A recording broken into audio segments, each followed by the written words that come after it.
Alright, how's it going, everyone? Welcome back to Vivid Stasis, what might be the final story-related part. I'm not sure. Sounds like we're close to the end anyways. Last time we broke everything. That pretty much sums it up. I mean, even the game itself is broken, so hopefully we can fix it today. Because, yeah, there's not really a whole lot we can do right now. You may have missed that part. I thought you were here for that last bit. Maybe not. It was kind of close to the end. We ended up in this, like, weird interspace safe house, and because the simulation no longer exists. Basically, we crashed everything. Not really our fault. Person who said it was going to crash everything crashed everything. We did nothing. But we locked them up in the basement, and now they can sit there and think about what they did and how wrong it was. Although apparently we have to go unlock them so we can get rid of them. Or actually, no, sorry, merge with them because they're still technically a part of Saturday, so that's why we're here. I don't know what exactly we're going to be doing today to involve that because apparently we finished the last story lock last stream, and as you probably know, those story locks involve the puzzles. So I don't know if we're just going to be playing rhythm game today, if we're just going to be exploring, if we're just going to be, or maybe there are other puzzles in a different format. I was given the impression that we might be doing things other than puzzles, going beyond puzzles, going beyond the bounds of the game even was implied, but I might be overthinking things. Nice to see that this place has a Vectrex. At least we won't get bored playing our Vectrex. I don't know why people are putting carpets on walls, but okay. Well, we got 2 Vectrexes even. Damn, that's pretty cool. Hey, hon. Making the rounds? Sort of. Damn, this place even has a kitchen, huh? Yeah, guess it makes sense if it has a bedroom and a dining room. Is there anything of use in the fridge? Kind of. It's actually a, terminal. And you can just spawn food in, though, through the Dustbreaker's core. What? It's like a replicator from Star Trek. Yeah, I have no idea either. I guess that's, like, useful, though? No, wait, it's like The Sims. You know, in The Sims, you don't actually have to go to a grocery store. You just open your fridge, and you pick what food you want. And it's always there. Never have to stock it. I guess that's how they work in The Sims. I'd say so, yeah. I like that. Can we get some, can I make some grilled cheese, perhaps? Wait, which fridge? There's like 5. Why do we have 4 fridges? You know what? I shouldn't be asking that because we actually have 3 in our house, so I clearly understand the need for multiple fridges in a house. Alright, so that's the entire first floor. I guess we have the second floor now. Can we spawn 5 million cigarettes? I mean, I don't know. Do you keep cigarettes in your fridge? If the answer is yes, then you know the answer to your question. Yo, Sat, why do you think there are 4 beds? What do you mean? What's odd about that? There are 5 of us, and only 4 beds. Well, I don't think this place was designed for us specifically. That makes even less sense. If the Dustbreaker was only meant to be used for one person, then... Huh, I don't know. I hope it doesn't end up being a problem if we need to get some sleep. Yeah, I'm sure everyone's gonna be fine with it. It'll be okay. I think someone in particular might be extra pleased with that notion. Well, you and Alice could probably share a bed. The cutie patooties you two are. Or Eddie and Chio. Hey, enough of that. Oh, wait. Eddie and Chio? Huh? What about Eddie and Chio? What did you say about Eddie and Chio? I didn't say anything about Eddie and Chio. Okay. There's nothing weird about that. It's fine. They want to sleep together too, they can. I mean, we'll just have an extra bed, okay? We don't have to use all 4 beds. Did anyone say that all 4 beds had to be used? Unless that, like, is part of a puzzle or something, then I guess maybe, but... Did they get together? Yesn't. Hey, you two. What's going on over here? Oh, we were talking about the rec room. Yeah, the original design for the Uni Nexus didn't have any of these rooms. It was just a lounge. Oh, then how did all these extra rooms end up here? 1028, probably. Of course, why didn't I think of that? Regardless, it's a nice thing to have, I guess. Since we don't know how long we have to spend here. True, yeah. I'm working on that, I think. Definitely not working on that. Hey, two. Oh, it's the same dialogue. I thought they were gonna be, like, different. Sometimes you get two NPCs next to each other. Sometimes you get different dialogue. Sometimes you don't. It's always a toss-up. So these, like, teleporters and not Vectrexes? Because I'm very disappointed if this is not a Vectrex. Okay, it's music. Alright, we'll come back to that in a second. I want to continue exploring and see what we're doing here before we start doing stuff. Is there really any reason to leave at this point? I mean, this seems like a pretty nice place. Do we want to leave? We got infinite food. We've got entertainment. Nice big house. Like, what more could we want? Hey, Sat. Hey, Suki. What's going on up here? Just looking at the door, the theater door, thinking about Dawn inside. You know, for someone as angry as her, she seems to not be, like, trying to get out or anything. Well, she could be. And the locks could just be that strong. We can't say for sure. True. Well, we'll see what's in there soon enough. We, huh? I guess that's technically true. What are you implying? I don't know if I like what you're implying. Alright, might as well get started. There's not really a whole lot to be doing here after all. Can we watch the hit anime movie Despicable Me 1 there? Only if you want to watch it with a raging world destroyer. Sure, I'm sure you could watch it in there. Alright, what is this about? Fill the gauge by playing songs. Each terminal has a set playlist of songs that can be played. Playing on higher gauge levels increases the rate the gauge fills. Full combo in all critical ranks also makes the gauge fill faster. Okay, cool. Well, we'll warm up some of the middles at least. Anything new in here that we haven't played before? Oh, we can just pick difficulty in here anyways. That's sick. I guess a couple things anyways. What we have that's new? Heptagram and Farewell to Syzygia. Those are the only two songs we haven't played on this. Oh, there's some up here we haven't played. That sounds alright. Okay, we'll start with this one. I obviously haven't been able to play this on my own. We'll keep going for points. Could use some, because, you know, somebody broke everything last week.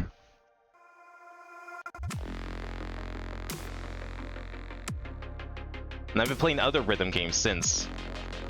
I got back into Beatmania and Sound Voltex, actually. Been a little while since I played those.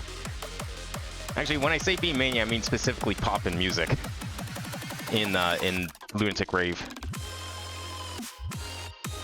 But I did play a little bit of Beatmania, but more so Poppin'. Poppin' is actually not as scary looking as it seems at first. Although that might also be because I'm playing on like a controller where you can actually use your hands and fingers properly, like you'd expect in a rhythm game, and not like Fisher-Price size buttons like you're supposed to be playing. So technically I'm cheating, but it's still fun. I should try setting up O2 Jam with the same controller, because I think that would work really well.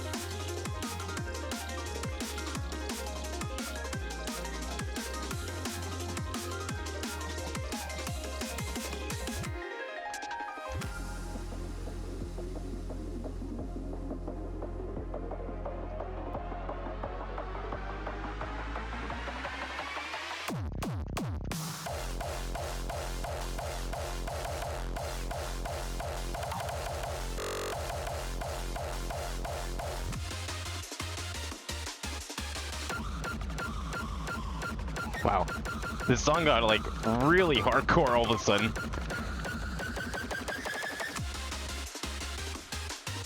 Feel shame about that miss from earlier. I feel like this probably could have been a full combo if it wasn't for that one.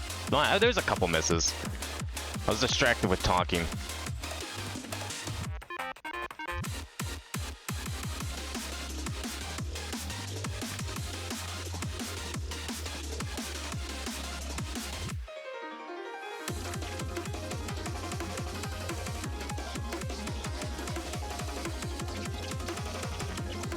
Man, it's weird going from like something like Poppin' and Beatmania.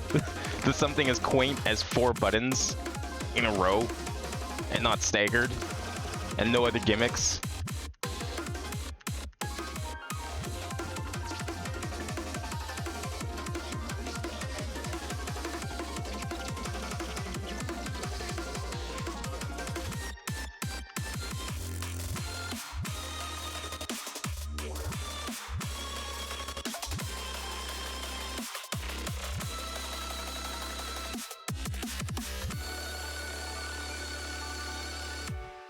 You know, I wonder how this game would play with my rhythm game controller.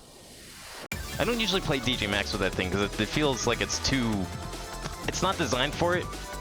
You don't have like the response time on something that big, but I feel like this game might actually play pretty well. So that wasn't very much of the bar. Guess we're gonna have to try harder than that. Did I get back into Osu? I actually have not booted Osu in a while, no. I probably would have, but I was like, man, I haven't pulled out my Beatmania controller in longer, so I was like, no, I'm gonna go through and set it up. I think what made me do it was I was also playing Taiko, and I finally pulled out my drum to play Taiko, and I fixed it up so it actually works better now. And so I was like, okay, we already have this like whole thing set up here.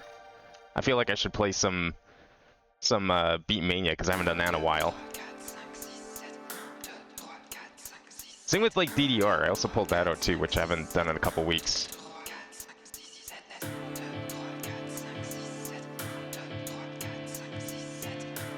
What's this guy saying? I can't hear because it's just whispering.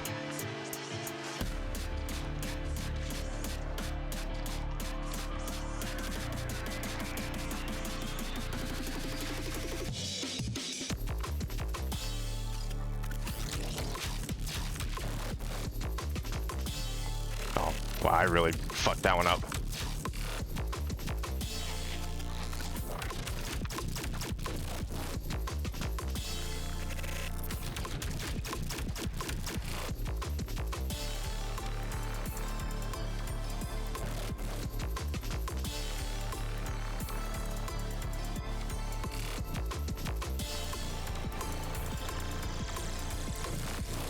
It's okay, we're playing Osu right now, apparently, with this chart.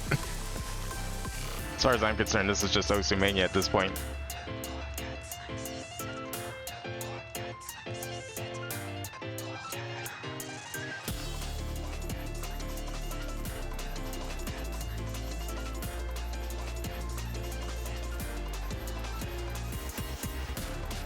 Yeah, those like scales like that, and they wouldn't be impossible on my like big fancy controller, but they'd be a lot harder.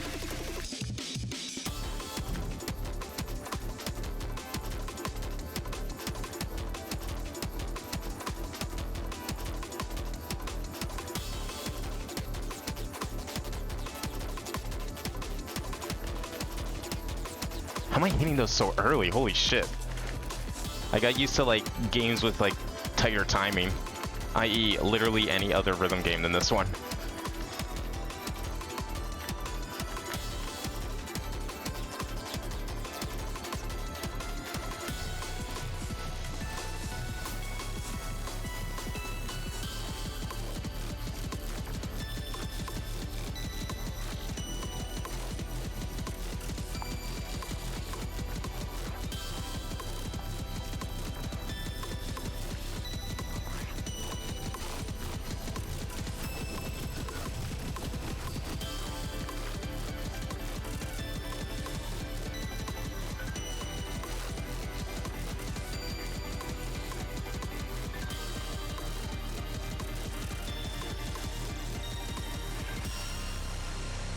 Don't ask how I kept that combo. Oh, he was counting in French. Didn't sound like French at all at first. Couldn't tell.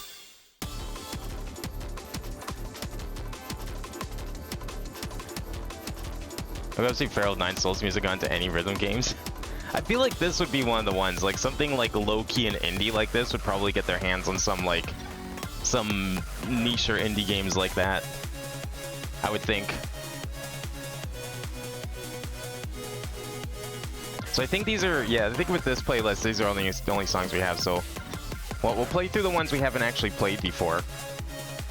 And then hopefully we'll see how far that gets us. Oh, if we have to go through the other ones, there's probably plenty here. I'm sure we won't have to do any repeats. I'm playing well enough that I think we'll be fine score-wise.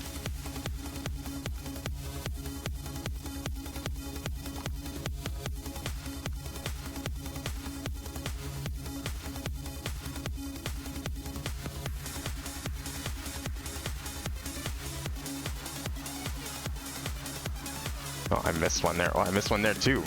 Like my hand just went right over the button and didn't press it.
That was like weird, really messy. Anytime it goes from like right to left with like scales like that, I just can't. Left to right's easy, right to left is for some reason really hard. And there was a lot of those in that one. I think this game is still getting updates for music. I don't know if they had one planned in the near future or not, but I'm sure there could be more crossover stuff. They want to add more to that secret menu or to the soundscape or sound scan mode. Sound scan is like where most of the crossover music ends up.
Oh, most sane Osumania chart.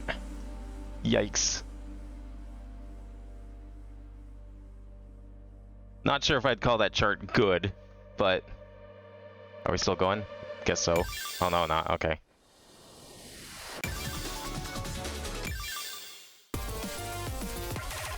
Yeah, like, after last week, I did go and play some DJ Max, plus, like, all I've been playing of, like, beat maintenance and, like, the 4-key stuff in Sound Vortex, it's like... Man, I'm glad I'm reaffirming my opinion here that there's better charts out there than Osumania. Okay, what's the song we haven't really played in a while? I guess we could try a finale, like one of the easier ones, perhaps. 'Cause that's when the charts start getting, like, dumb. And not in a fun way. Not in a, oh man, I need to get better at this game kind of way. More in a, why is this even here kind of way.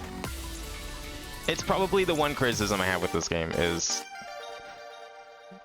I feel like the devs didn't really play any other rhythm games than Osumania.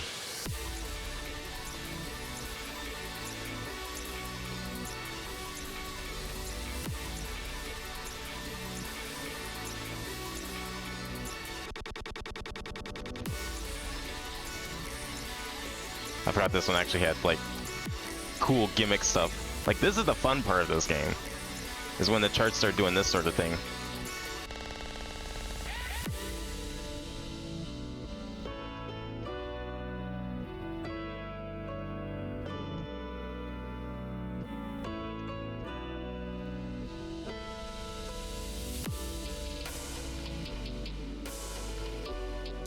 It's not definitely not helping though when I'm like just arbitrarily laying go of the hold notes for no reason.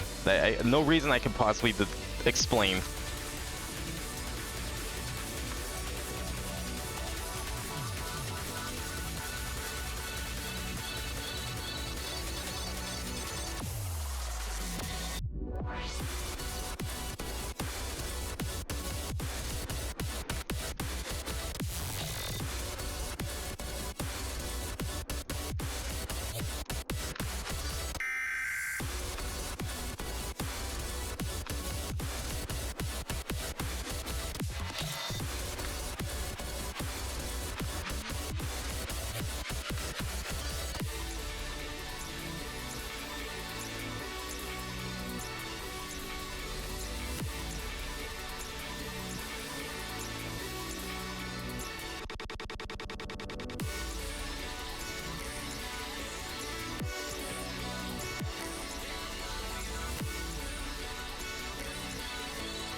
I also feel like, at least with this playlist, I'm noticing there's a lot of, like, repetition in the charting that I don't feel like needs to be there. Which is also a problem I find in Osumania as well, is it's a lot of small sections and they just copy-paste them. You know, like, you can do long songs in rhythm games. Just, it does take more effort to, and care to, like, do them well, I feel. Because, you know, you need to, like, figure out how to fill more space, obviously.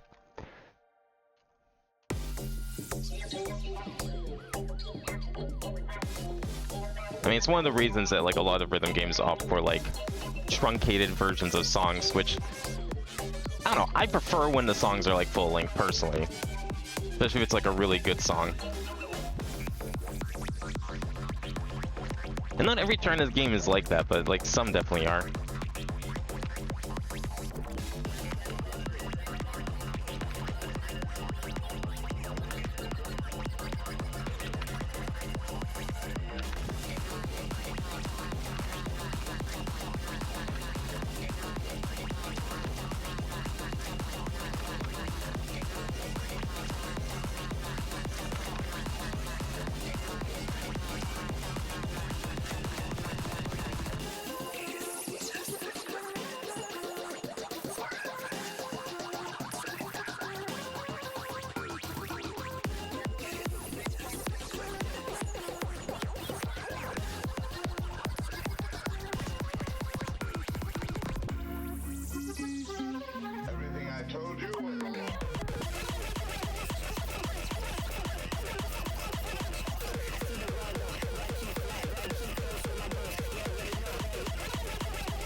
and not to keep that calm for as long as I did.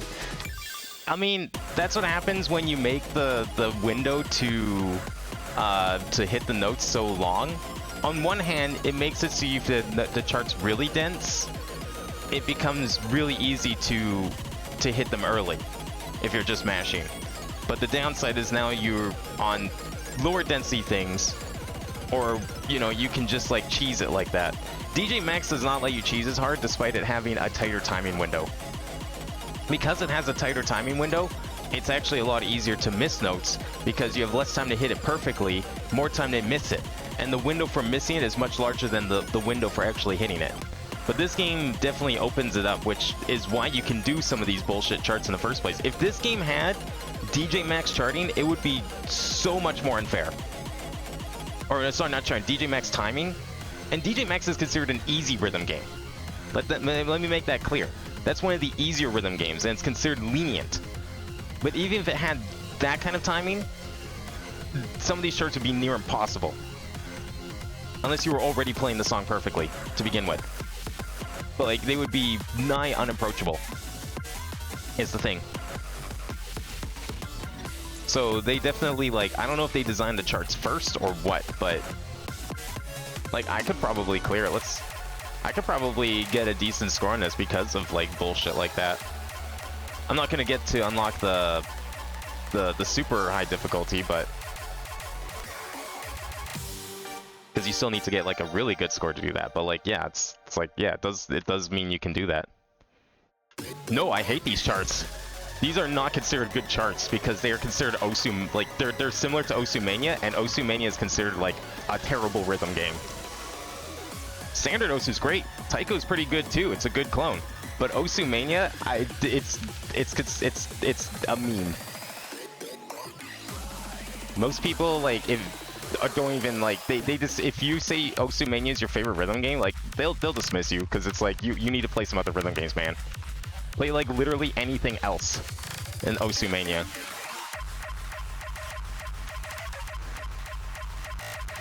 DJ Max had a DLC pack that had charts similar to this, and people just ripped it apart because it's like, why are we mashing?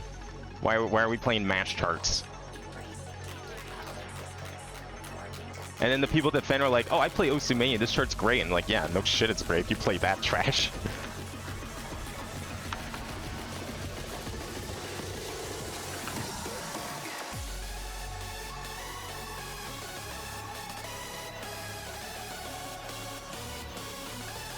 Just because your chart is dense with notes doesn't mean it's a good chart. Good charts have, like, flow. And there's, like, reason for hitting the keys. I would say this is, like, near overcharted, personally. Like, this game is fun as long as you don't ever look at the charts beyond, like, I would say Finale 12s at best. And even then it gets a little iffy, in my opinion. But it has been a constant, like, disappointment. Like, oh, these are just Osu Mania charts. Like, look at this shit.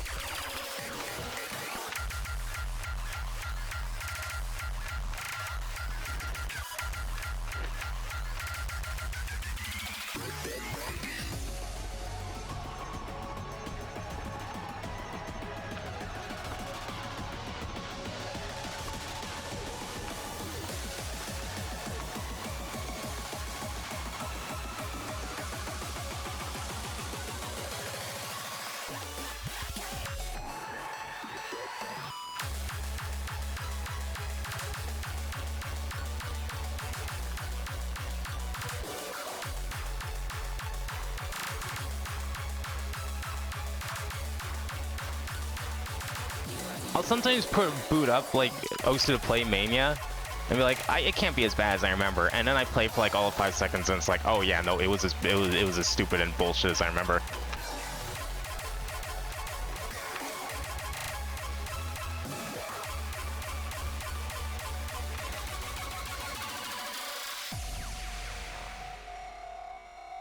I did not deserve an 830,000 from that. That should not have been a C. I should have failed that ages ago. Meter or no.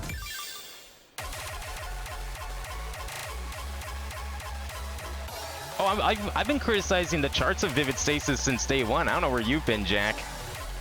Everything else about this game's great, and I don't have any problems with it. But yeah, whoever like was like the fan of rhythm games that was like, yeah, I'm gonna make a rhythm game, and the only rhythm game they played was Osumania.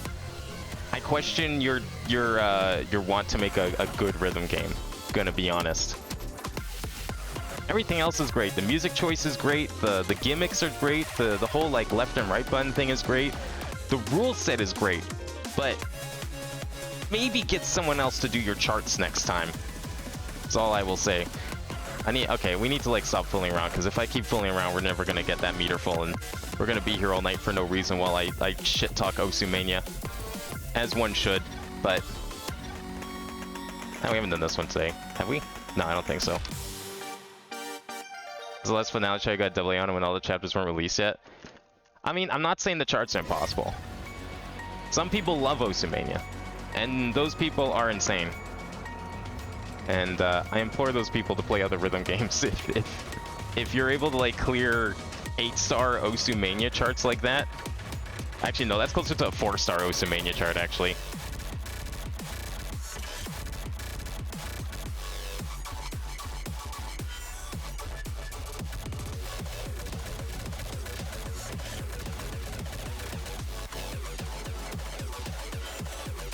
I played that chart mostly as to see like just how like spammy and mashy this game can be at times, and I was like, and I've clearly it has met my expectations.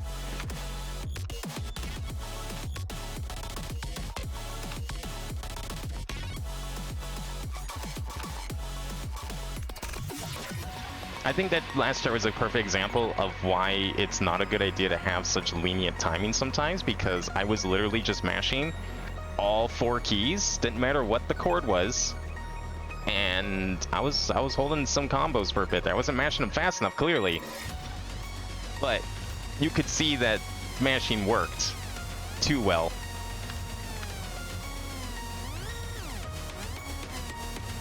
Now, if that chart was in, like, say, DJ Max or Easy to Own, you might be able to get away with some mashing. Because those games don't have any... they don't have, like, any... Like, some rhythm games do have, like, detection to be like, oh, you were holding the wrong button when these other notes came down, but a note from, like, say, lane 3, there was no note in lane 3, but you were holding all 4 buttons down, and only the other 3 lanes had notes. Well, you're going to get a miss. And you're going to break your combo. Maybe not necessarily miss, depends on the game. But you're still going to break your combo, because you were pressing a button that you should not have been pressing. Guitar Hero is actually a great example of that. That game punishes you for just holding down every fret and thinking you can get away with it, because they'll actually detect if you're holding the wrong frets at any given time. Like, if you strum and there is no note on the lane of the fret you're holding, then that will count as a pour or even a miss. It's not as common in like VSRGs like this, but personally, I don't know how I feel about that feature. I don't know if it's like it should be standard or not. I think it really depends on the game. Depends what you're going for. But that is the thing that can exist. That's definitely one way to prevent mashing. It's a pretty good way of doing it too. Oh man, really? I was like a little bit short. Trying an Osumania chart? Oh boy, good luck. Okay. If you go to double A on that last one, I recommend looking at like any 4-star Osumania chart. Go play like some of the top-rated 4-star Osumania charts and see how how you fare on those. Because I would say that the design ethos is like pretty much the same.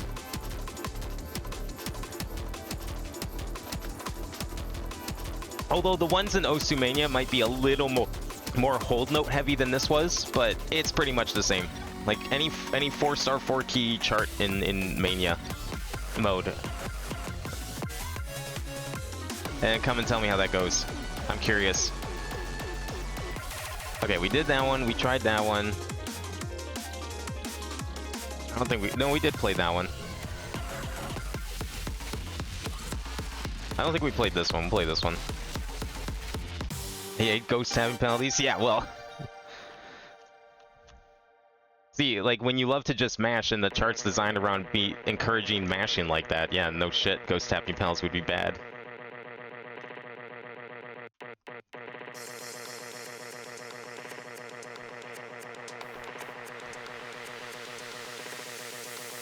It would make these charts impossible for sure, though. But at that point, if a feature like that would make these kind of charts impossible, then I definitely question the design ethos of the charts themselves. Because I feel like at some point you're just kind of like, you're not really like you're not going for the spirit of a rhythm game at that point. I feel note density for the sake of note density. It's like when it's like a Mario Maker level that's just full of enemies. It's like, you know, a couple of screens and it's just Goombas. Like every single tile is just Goombas. That's what it feels like to me.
There we go. Okay, that should be the meter at least. Have you said skill issues to your complaints as a joke? Well, you know, Osumania fans would definitely would not say that as a joke. They swear that their rhythm game is good and it's well designed, and everyone else is just hating for the sake of it. Like, holy shit. Okay, if you want a fun, entertaining time, and I say that semi-sarcastically, go to like the Steam. I mean, this is a bad idea in general, to be fair. I think we can all agree on that. But go to like the Steam discussion group pages for like DJ Max, Easy to Own, any other VSRG that's on Steam, Star Rail, that sort of thing. You will likely find, it won't even take you long, but if you go through some of the threads, you will likely, how do we unlock these other ones? Oh, did I have to click on it maybe? Maybe something will happen. You'll find someone going in there and then comparing the game to Osumania and saying that Osumania is better. A lot of the time, it'll be as a joke to like farm, you know, reactions and stuff. But, you know, it's the reason they do it. So, oh, you need more for, oh, I see. Okay, well, we'll do a middle. It's the reason they do it. But, yeah, outside of the Osumania lovers, you're not going to find a lot of love for Osumania, I find. It's definitely not a popular game mode, and yet it's all people know Osu for, which is really unfortunate because the rest of Osu's great and really fun. And I feel like Osu, I don't know how Osu became known for its fucking VSRG mode of all things when that wasn't even the main mode. And yet here we are.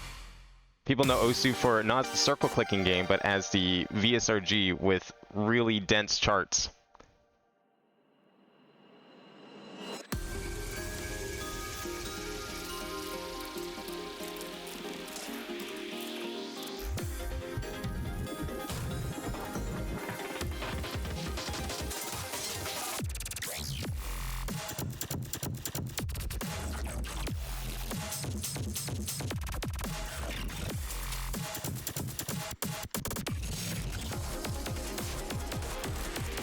See, I wish the game did more stuff like this. I think that would make this game a lot more entertaining.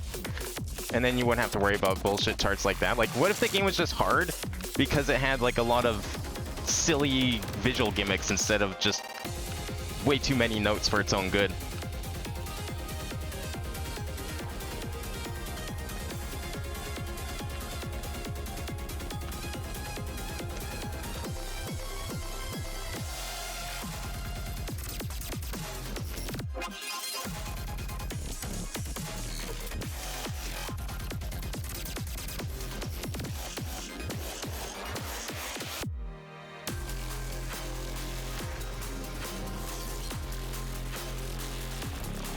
Wait, am I missing? I can't tell. I couldn't tell if I was missing or not. Okay, I'm gonna try that one more time.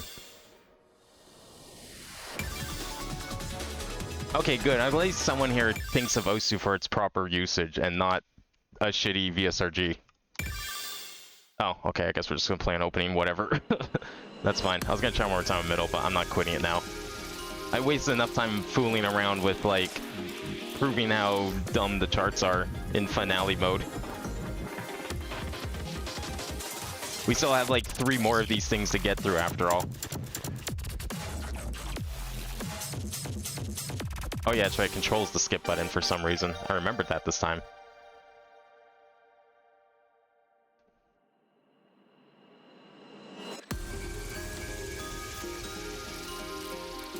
See, that middle chart was good. I want more of that, you know? Supplement the difficulty with, like, funny visual tricks and everything instead of whatever the hell that 16 finale chart was.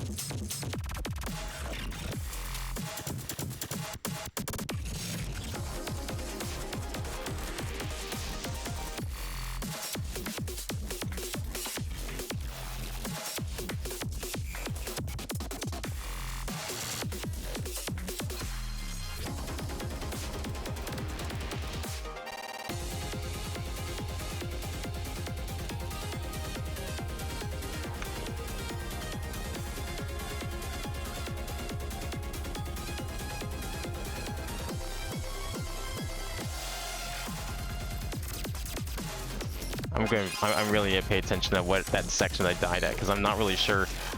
I'm guessing I was supposed to hit the faint ones. I thought those were like upcoming ones, and those only the more opaque. Yeah, I'm...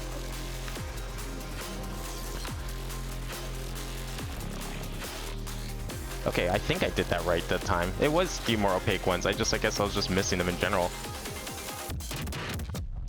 Not really sure what I was doing wrong there. They're also, like, darker even though I'm hitting them, which is throwing me off.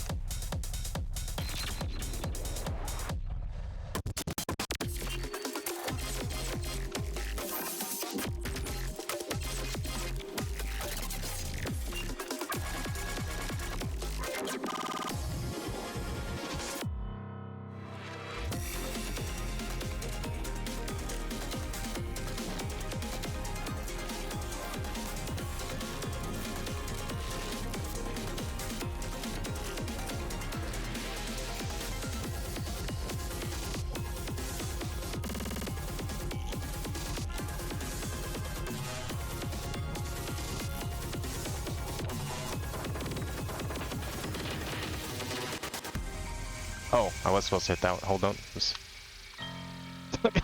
Okay, that one I definitely mashed a couple of times there. That last 2 notes. You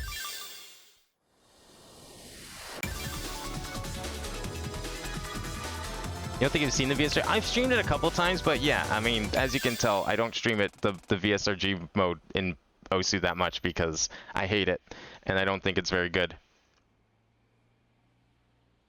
Think I've gone, you know, Osumania? Oh, fuck. Yeah, okay, well, I mean, if you enjoy the high-level charts in this game, no shit you enjoy Osumania. Crap, I made a mistake. I apologize to the VSRG community for converting someone the wrong way. Wouldn't every high-end rhythm game become very long uninterrupted streams? No. No, that's the thing. That's the thing. Go look at some max-level gameplay of, like, DDR or Beatmania or Poppin'. Poppin' is really good. Go look at that. Those are more keys though, so maybe the comparison's not quite one-to-one, but it proves that you don't need to just have like chord, hold, chord all the time. You can have variety. You can have patterns. You can have shape. You can have cool, like smooth flow in the chart. There was no flow in that chart. It was just copy paste, copy paste, copy paste. And that's the problem I have with Osumania, is because half the time it's just copy paste. I feel like I've played the same pattern of notes in like 20 different charts in Osumania that I've tried. And I've tried a lot. I've given it a fair shot because I love VSRGs and I thought, oh man, you know, I can use all my Osu music here. But it's just, people in that game, I don't know what they're thinking when they're designing charts. It's terrible. I hope they're not designing charts in other rhythm games, because if they were, they would get lambasted for it. But no, on a surface level it may seem like that, but it really isn't. But I definitely recommend go watching some high level like Beatmania or gameplay. If you want something similar to this, actually, go watch some high level Not in the Groove gameplay. There was a GDQ showcase of it a few years ago. I think it was 2022. Just you can, it's easy to search for, but you can see those charts there. They are not just like, and the DDR equivalent would be something like bracket hold notes constantly, and you're just like shuffling your feet. There's a couple charts like that because it's a funny gimmick, but that's not the design ethos of the game. DDR, Stepmania, or Not in the Groove. But Not in the Groove is the closest you're going to get to this, because it also is known for its fancy visual gimmicks like this game does. More so even. There's like a full 3D render in there, and people do some insane shit. It'll like stop being a rhythm game halfway through a song and just turn into like a bunch of mini games you have to do. There's a WarioWare chart that you can play, and it's literally just WarioWare. I played it the other day, and there was like fucking Club Penguin ice maze puzzle thing that you had to play, and it scored you based on how well you did at the ice puzzle, not rhythm game. So people can do anything in there, but like the actual charts there, like it feels and looks really good, and they feel good to play. And you have to be really careful in a DDR game too, because like you're playing with your feet. You don't have 4 fingers. You don't have 4 feet. From somewhere, memory surfaces. A cold winter night, sometime in November. Eddie sat down on the bed and sighed. She looked at her watch, and the time read 12:33 a.m. Another sleepless night, then. I don't know how Saturday does it. Despite the bustling nightlife of Tokyo, the Ikebukuro area was still at night, due to largely being a residential area. It might not be bad for a walk. Eddie stood up off the bed and walked towards the door. But before she could turn the knob, she heard something behind her. She turned around, and there was Chio, standing in the stairway. Can't sleep either, huh? As if you need me to answer that. Chio scoffed at Eri. Are you going for a walk? Yeah. Feels like a nice night to get some fresh air. It isn't snowing. Mind if I come with? I also want some air, and to grab a drink. Sure. Chio walked over and opened the door, and the two walked out. Oh. I should let Katomi know where I've gone. Hey, going for a walk. At 12:30 a.m.? Yes. Fair enough. You say you wanted a drink, yeah? There's a vending machine in the park down the road. Eddie, I live here. I know that. Well, fair enough. Sex exchange is one of my favorite screenshots in the entire game. The actual like phone text. Eddie and Chio walked down the short road to the small park that sat neatly in the lot between the two houses. Do you want anything? Probably not a good idea for me drinking at this hour. Do you want something non-alcoholic then? I didn't realize she was implying the former in the first place. Sure. Grab me a juice. Any specific kind of juice, or surprise me? Not much of a juice flavor can surprise you. You clearly haven't seen a lot of juice flavors. Chio walked over to the vending machine and ordered a juice and a beer. Do they even sell alcohol in vending machines? Yeah, they made new ones that have ID scanners. Technology's crazy. I feel like that's a prime spot for someone to break in and just steal alcohol. Like, I feel like there's less security there than an actual liquor store, but okay. I guess so. Chio sat down and passed Eddie her drink. This is just an apple juice. Sometimes the element of surprise is to be less surprised than you think. Right. Eddie opened up her apple juice can and looked up at the sky. It was a cloudy night due to having snowed just recently. You couldn't see the stars. Something on your mind? Huh? What do you mean? Eddie wasn't expecting the question, although thinking about it rationally, it made sense for Chio to expect that, given the habit of going for a walk in the middle of the night.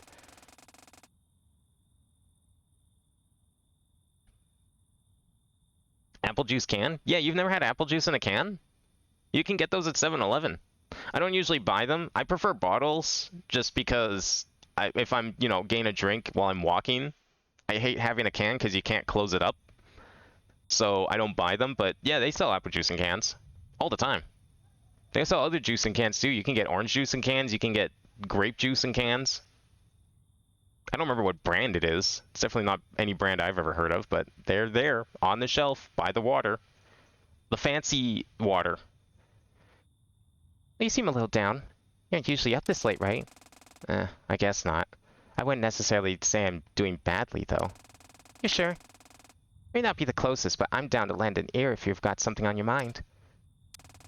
There's a bit of silence while Eddie finished off her apple juice. I told you about Kanchi, right? Mm-hmm. Your sister. Since remembering more about her from time to time, I start to remember moments from our past. Moments between her, Kanchi and I. I'm not sure why it's just me. Katomi hasn't remembered anything specific, and I haven't told her yet. Do you want to talk about what you remembered? I guess. It's a hazy night in the summer. Eddie knocks on the door to her sister's workplace, a small office on the 14th floor of a large office building. Have you not gotten home yet? Kanchi signs to turn around. No, still processing everything. Eddie walks over to the chair for guests and meetings and sits down. Well, I can't really blame you there. To think that something like parallel worlds actually exists is a lot to digest. Kanchi turns her back to her desk facing the window and puts a file binder in her drawer. It's not even that. The idea that there's infinitesimally counted collections of energy that exist between each world, that's what's harder for me to understand. Ah, the void, as you called it. Yeah, that's also quite interesting to think about. Kanchi turns back to look at her sister, but neither says anything for a little while. An orange light streams in through the window. I want to enter it. Her sister's proclamation caught Eddie a little off guard. Enter what? Space that exists between worlds. I want to explore it. Eddie tilted her head inquisitively, giving her sister a confused look. Is that even possible? Kanchi thinks to herself. If we were able to discover it, then it has to be. I need to find my way there. Another short bit of silence follows, and then Kanchi speaks again. Will you and Katomi help me? Eddie sighs. If we weren't willing to help you with all this crazy stuff, Kanchi, we wouldn't have joined the HL group when you founded it. She moved the chair a little closer to Kanchi. Did you forget the oath all three of us made? Kanchi laughed, although there was a twinge of sorrow in her laughter. I suppose if I am this worried, you're right. Turning around once more, Kanchi looks out the window. Can you bring Katomi by tomorrow? I have something I want to look into. Yeah, but you really should get home and get some shut-eye. Kanchi laughed sheepishly. Yeah, you're right. Sorry about that. Eddie stood up and opened the door to Kanchi's office. Kanchi followed behind, shutting the door behind her, leaving only the hazy golden glow of the evening sunset in the room. That's what I remembered, but doesn't make sense. What doesn't? Everything. What was this oath the three of us took? What is the HL group? I know that whatever it was, it led to the two of us ending up here, without Kanchi. But I have no idea what it was. And more than that, I'm scared of how much of this I can even trust. Yeah, see, I told you, four-star Osumania. Like, anything, like, okay, if you play, like, 3 stars, you're gonna see stuff that's, like, familiar to, you know, like, mid-tier DJ Max, like, the really easy stuff. And then it's just, like, you go up half a star, not even, and it's, like, what the fuck were these people even thinking? Why is the difficulty scaling like this, and where's the in-between? Because, honestly, that kind of mapping really should only exist at like the 8-star level. There is easily enough room for so much good mapping in between that you don't need to just jump straight to, I'm going to fill the whole file up with notes. And it's going to be fun because, you know, more notes equals better song and better difficulty. What makes you think you can't trust it? Sorry, I know I'm just kind of echoing questions here, but I want to help if I can. It's fine. But, well, we know that Dustbreaker can mess with memories if it feels it needs to. I'm just not sure how much I should trust any memories I regain about Kanchi. I see. Gio moved a little closer to Eddie on the bench they were sitting on. Let's try this then. You have your hand there, right? Huh? Give me your hand. Okay. Wow, a little forthcoming there, Chio, but sure. Eddie pulled her hand that wasn't holding the empty juice container out of her pocket. Chio grabbed it. More than anything, I know how you feel.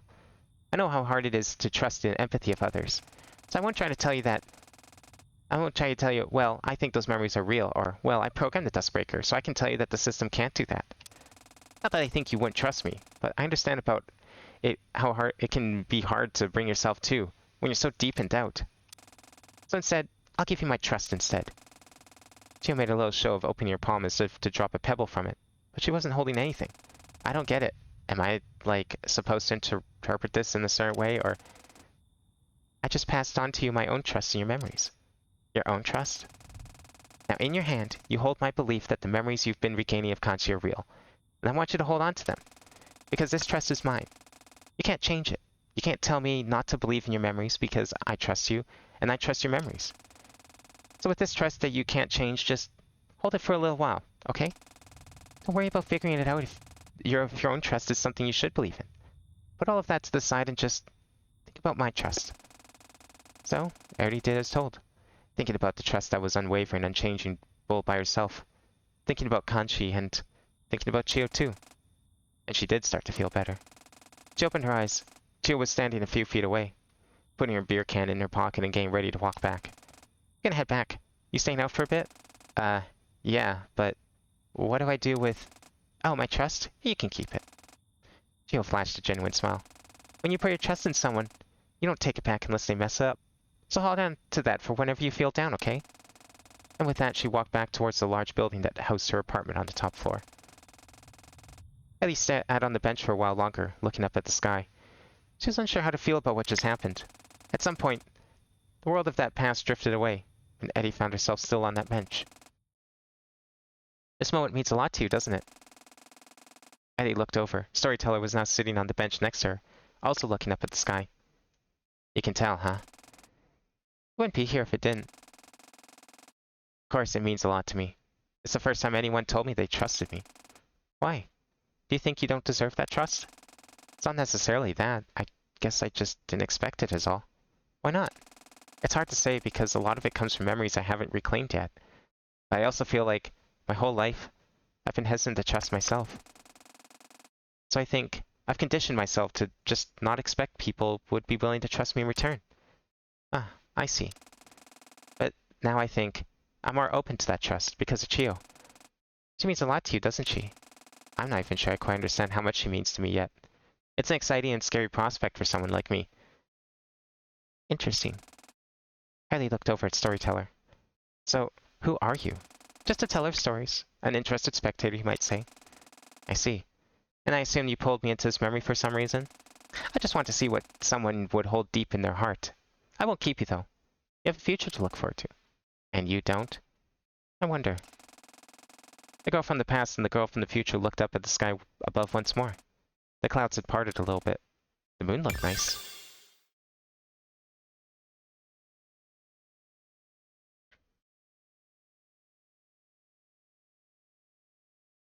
Evil chord single combo? Like, you mean like Jax? Is there a lot of Jax in that chart? Because, yeah, Osamania loves its Jax. A little too much if you ask me.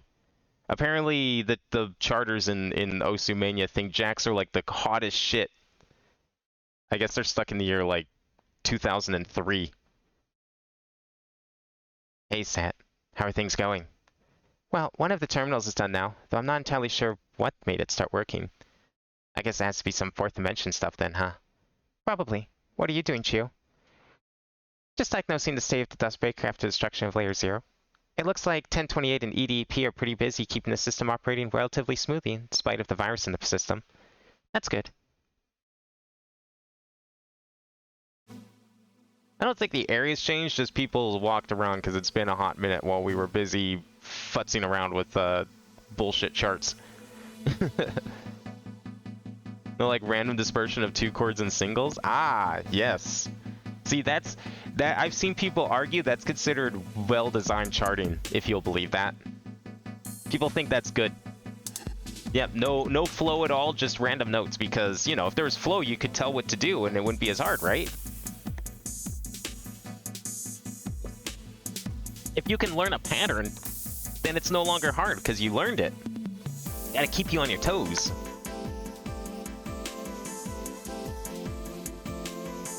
Like, again, it's just, I love comparing it to the enemy-filled, enemy spam, you know, 3 Bowsers in a trench coat, giant Goombas, a bunch of Hammer Bros and Magic Koopas, Those levels in Mario Maker. Can you beat them? Yes, someone did. They're online after all, they had to have been beaten. And we know at least one other person beat them because every single level in Mario Maker 1 was cleared. Does it make them any good? No. By no standard would anyone consider those good levels. I just hope she's okay. Hey Eddie, Katomi, what's going on? Ah, hey Saturday, thinking about Kanchi. Ah, I don't blame you. Yeah, we're a little worried. She seemed like she was always pushing things to do what she was doing, so I just hope she didn't go too far. The white stuff, you mean? Yes. Both when she broke the entrance to Okawachi Shrine for us and then rescued us from Layer 0. She only had a limited amount of time before she was forcibly taken away. We just hope she's out there still, that we didn't lose her. Man, I understand, but I think she is. I don't think the universe would allow her to be lost forever. The universe? How so? I can't say exactly, but it's just a gut feeling I have. And you know how my gut feelings turn out. Completely disastrous and ranch failed? Oh, wow. Okay. Hey, shut up. Not that one. But I think I get what you mean. Thanks, bestie. Yeah, of course. I swear to God, if we do not get a flashback that perfectly explains the ranch incident, like we get to see it firsthand, I'll be very disappointed.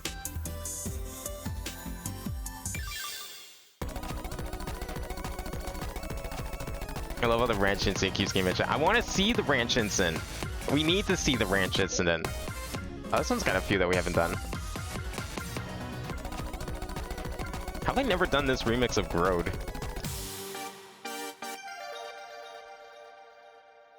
Wait, Frum's made this remix?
Oh, I was so close to the end too, damn. I don't know how I messed that up. One fail, unfortunate. Barely anything on that meter. I like that remix though. You can always expect a good time from Frums. Alright, oh, I've been this one on 10 plus, okay. We'll do that on 10 plus then for extra points.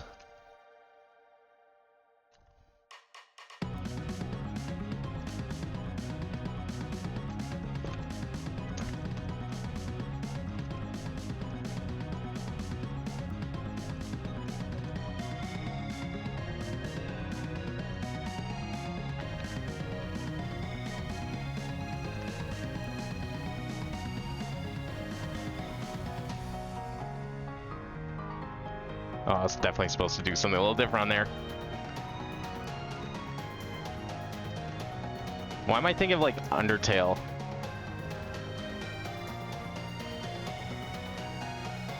I guess it's like the sounds are similar, I guess.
Was one of them chatted first and suddenly never spawned.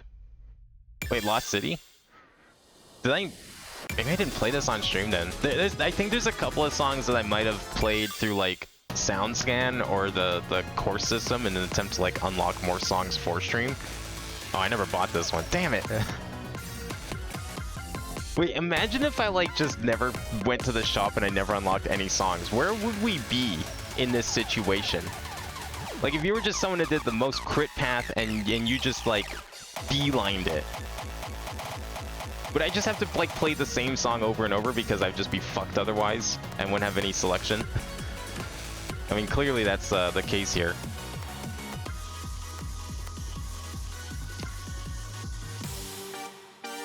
Guess it doesn't really matter what I farm for points or battery now because we're already maxed out.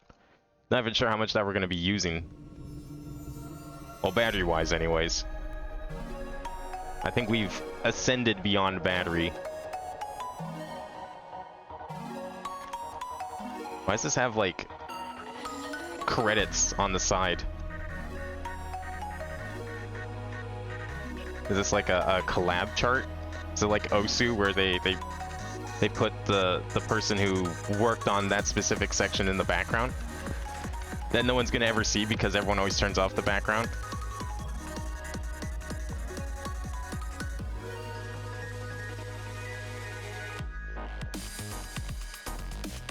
Yeah, I guess that, yeah, it's exactly what it is. Okay.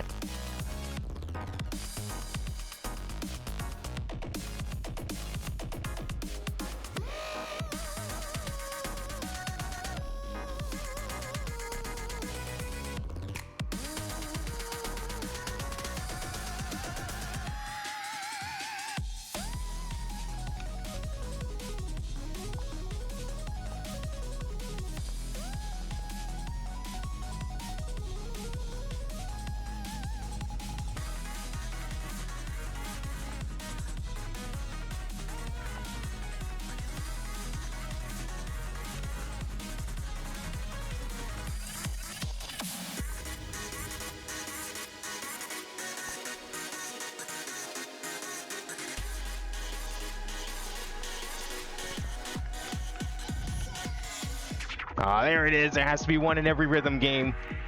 It's not a true rhythm game if you don't have that sample.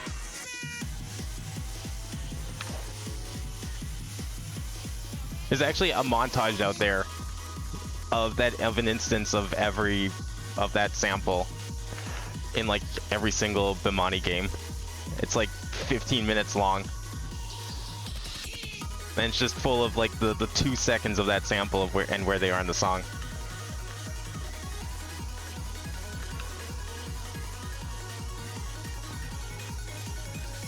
Whoops.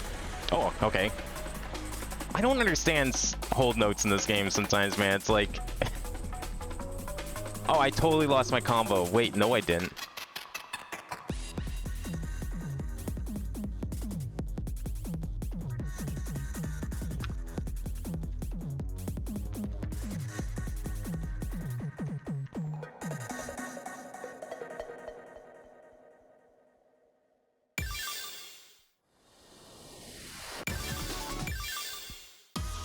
Happy-Go-Lucky was a chapter 1 before...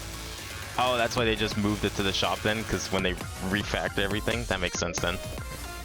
But even so, like, you don't need to unlock every song in every chapter. Like, you can just... There's no song... I think there's like... Okay, there's like 2 songs. 2 song notes are on the crit path, I think. Everything else is like on the side. So you can theoretically skip most of the unlocks and just beeline the story. So like... Imagine if you did that and got to this section. Now you're just like stuck doing 3 songs and nothing else. Because they're the only songs you have unlocked for these things. Alright, I'll play the 11. 11's like probably about as high as I'm able to go at the moment here.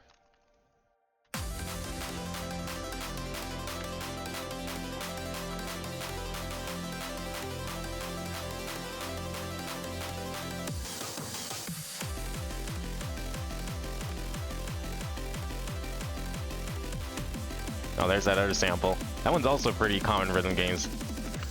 Except I've never heard it this sword before.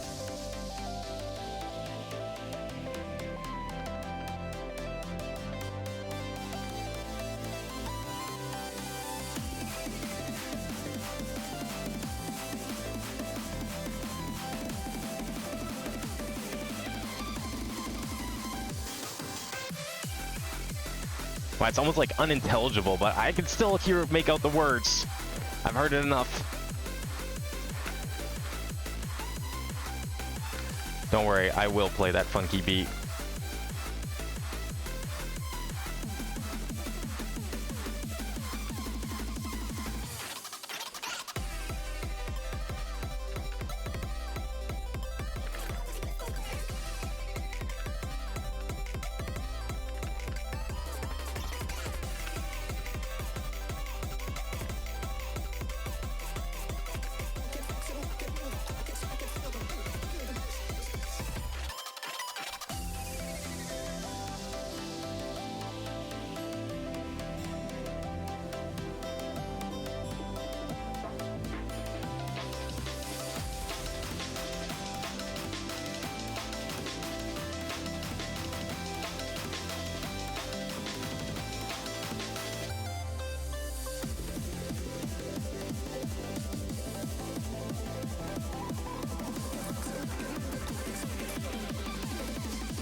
I wasn't ready to rake right at the end like that.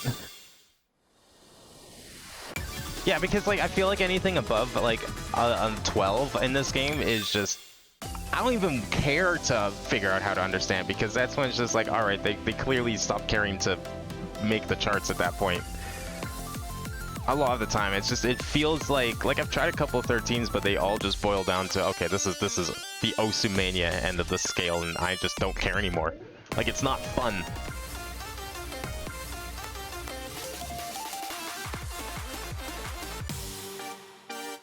I'm not inclined to go above. Like, usually in rhythm games, you know, I'll keep playing them and, like, slowly want to try, like, the harder difficulties. I don't feel like I have that drive in this one.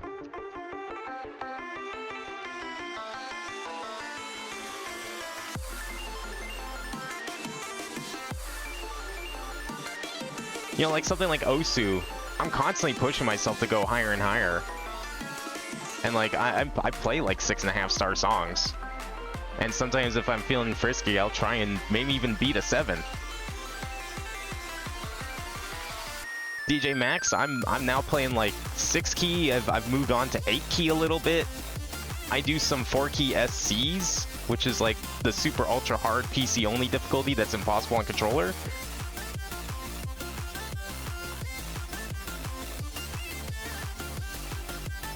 But not here.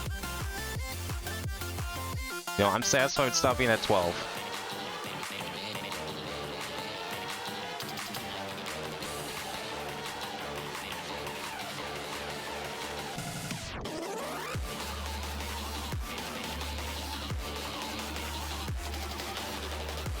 How did I lose? How did I miss? I thought I was still in full combo. What the fuck? I don't know where that happened. Maybe on one of these kinds of things.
Okay, where are we on this meter now?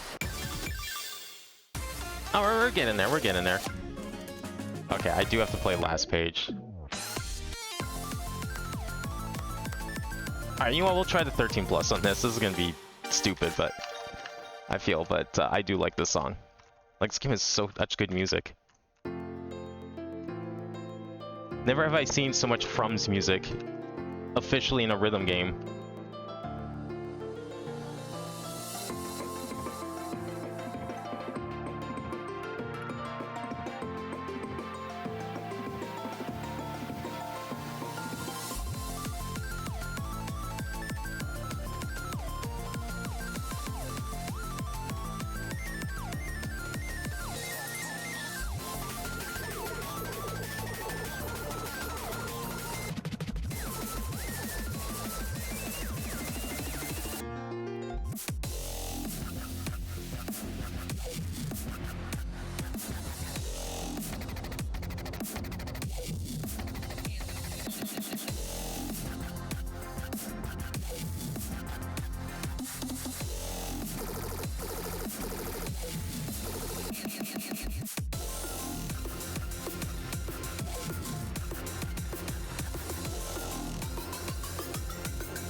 There's definitely a few more notes than there needed to be in that one.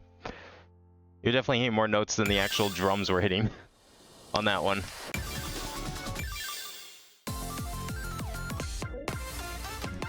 That felt like they just took an easier chart and just decided to add a couple extra notes, not like thinking about what that meant for, you know, the feel of the song or if it actually lined up with the music.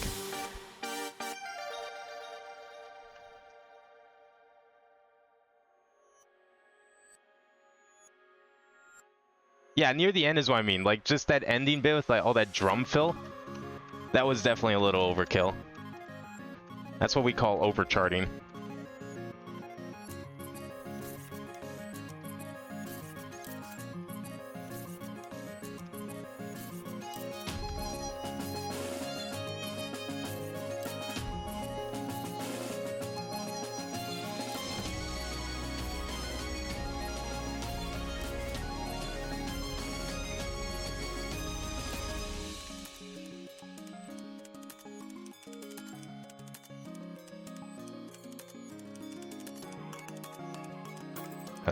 I definitely didn't hit that one.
I felt like part of that chart couldn't decide, make up its mind if it wanted to follow the piano, the drums, the harmony, and like it would change every single measure.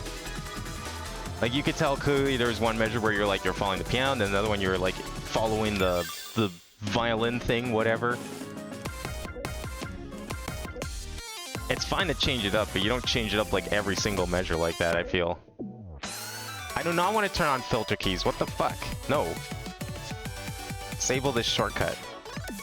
Is filter keys the new sticky keys? How the hell did I even activate that?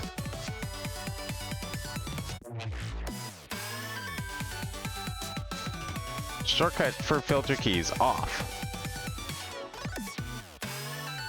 I already had sticky keys permanently turned off.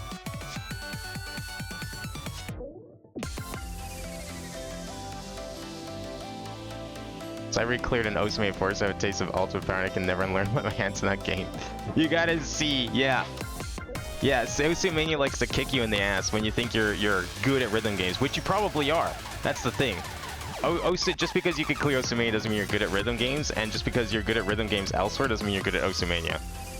I do not think the skills are very transferable beyond like pure sight reading, because I don't know what else you even call those charts, because if I was to say something positive about it, it would be that they're a sight reader's dream, and that is it. That is the only positive thing I will say about that game. I think we've done most of these, haven't we? Yeah.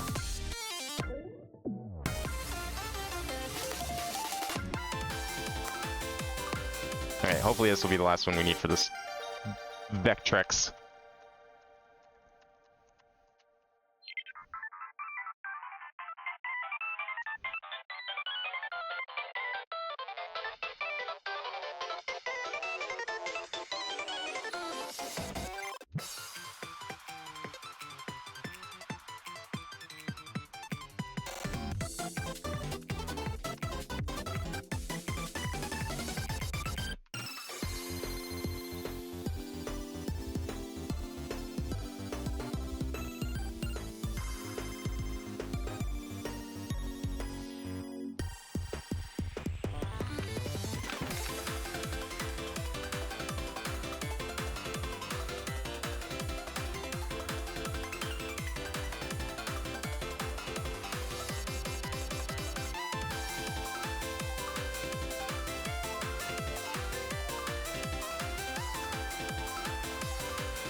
Yeah, I knew exactly where I missed too.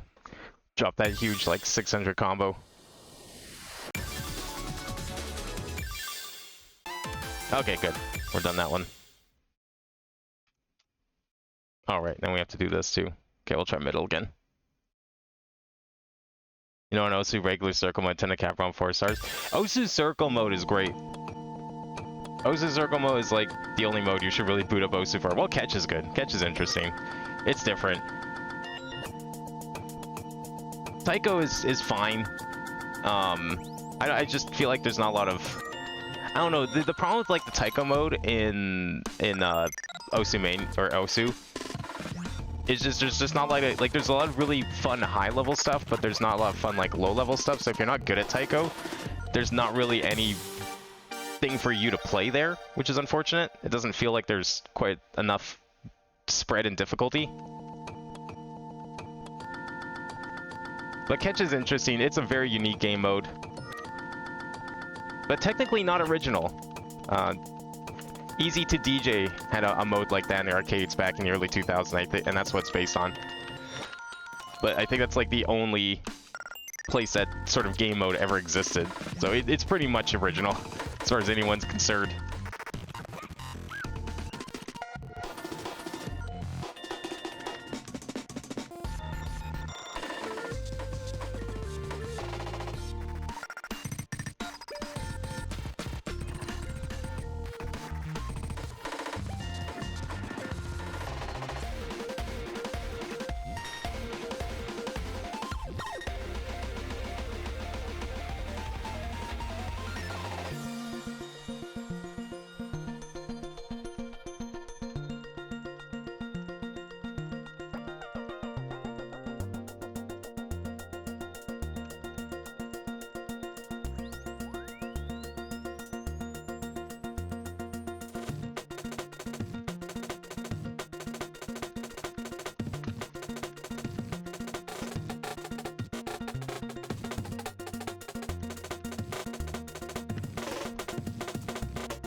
Oh god. Okay, well at least breakbeat and breakcore music has the excuse of this being like, yes, you're allowed to just put notes anywhere because you're probably going to be timed with something.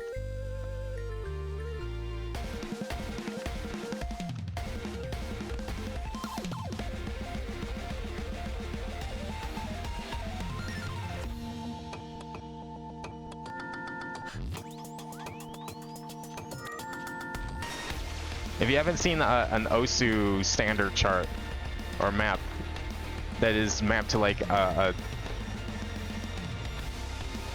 say Goreshit is a good example. Go look up a Goreshit map in Osu if you want to see some really cursed shit. But I assure you it all makes sense and it feels fun.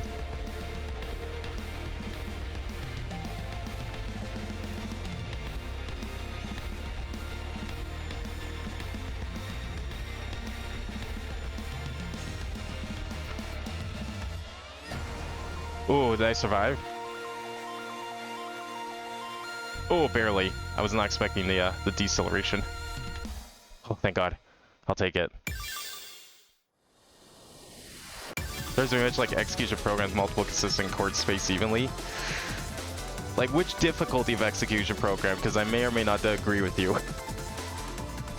Yeah, but that's the problem. Like, multiple consistent chords spaced evenly. It's just the chords, right? It's just chords. That's the problem I have with it. Yeah, it's just chords. You're just it's like you're like a fucking 3-year-old trying to play the piano. It's that, to me, that's not fun. And to me, that's just very repetitive and not very well made. It's like you didn't have any other ideas, so eh. Darkness. Not darkness from an absence of light, mind you. Rather, darkness from a soul, and nothing but. Or more accurately, a deep despair that eclipsed the entire heart. That could have been how Allison was feeling that day in 2014. So this is the gimmicks that were bugged out when I played it? Wait, were they bugged out from me, or did I have them? Because there wasn't really anything there. I mean, there was some tempo deceleration around, but I didn't really feel like there was any gimmicks. Oh, I did have them? Oh, okay. I didn't really notice anything. Sometime in the afternoon, the skies had been flooded with a dark cloud that blocked out the sun. It wouldn't be inaccurate to say that it resembled a night sky. It was an earthquake. A magnitude 8 earthquake had completely decimated the streets of the city Allison had called her home for the past 6 years. Allison had only been on her way home from school at the time. She was only 10. Suddenly, the ground had started shaking and chaos began to unfold. Now Allison found herself trudging through the streets she had grown up in. She tried to avert her eyes from the violence and disorder surrounding her, but it was unavoidable. It was everywhere. Mom? Sis? She barely staggered through the streets to what was until just a short while ago her home. She passed by many horrifying sights that would no doubt never leave the recesses of her mind as long as she lived. On the corner of 2 streets, a woman was chased down and stabbed in the back by a masked assailant. Down an alleyway, Allison watched as a young adult man stood under a stable building, letting the rubble fall down and crush him into a horrifying red stain. But she didn't have the energy to be horrified, to be repulsed. All she cared about was reaching her home. Home wasn't anything fancy or wealthy. It was barely a place suitable for a family in the first place. It could honestly be compared to living on the street in a cardboard box. Teachers at her school had tried to hold her back, telling her that they needed to get through the shelter point. Allison had slipped away. It wasn't particularly hard to do with all the chaos and fighting around them. And now here she was, at home. Or rather, what was left of it. The tiny condominium that their apartment belonged to was nothing but a pile of rubble on the ground. And on top of it was a single figure, a woman, kneeling down on top of the rubble. Stop. Stop it. Allison approached the woman. She stepped over piles of rubble and debris that once made up the place she called home. Please stop. Stop showing me this. I don't want to remember this. The woman turned around. It was Allison's mother, Serica. Allison could not discern the expression on her face. Had she always struggled with discerning expressions? Stop. Stop.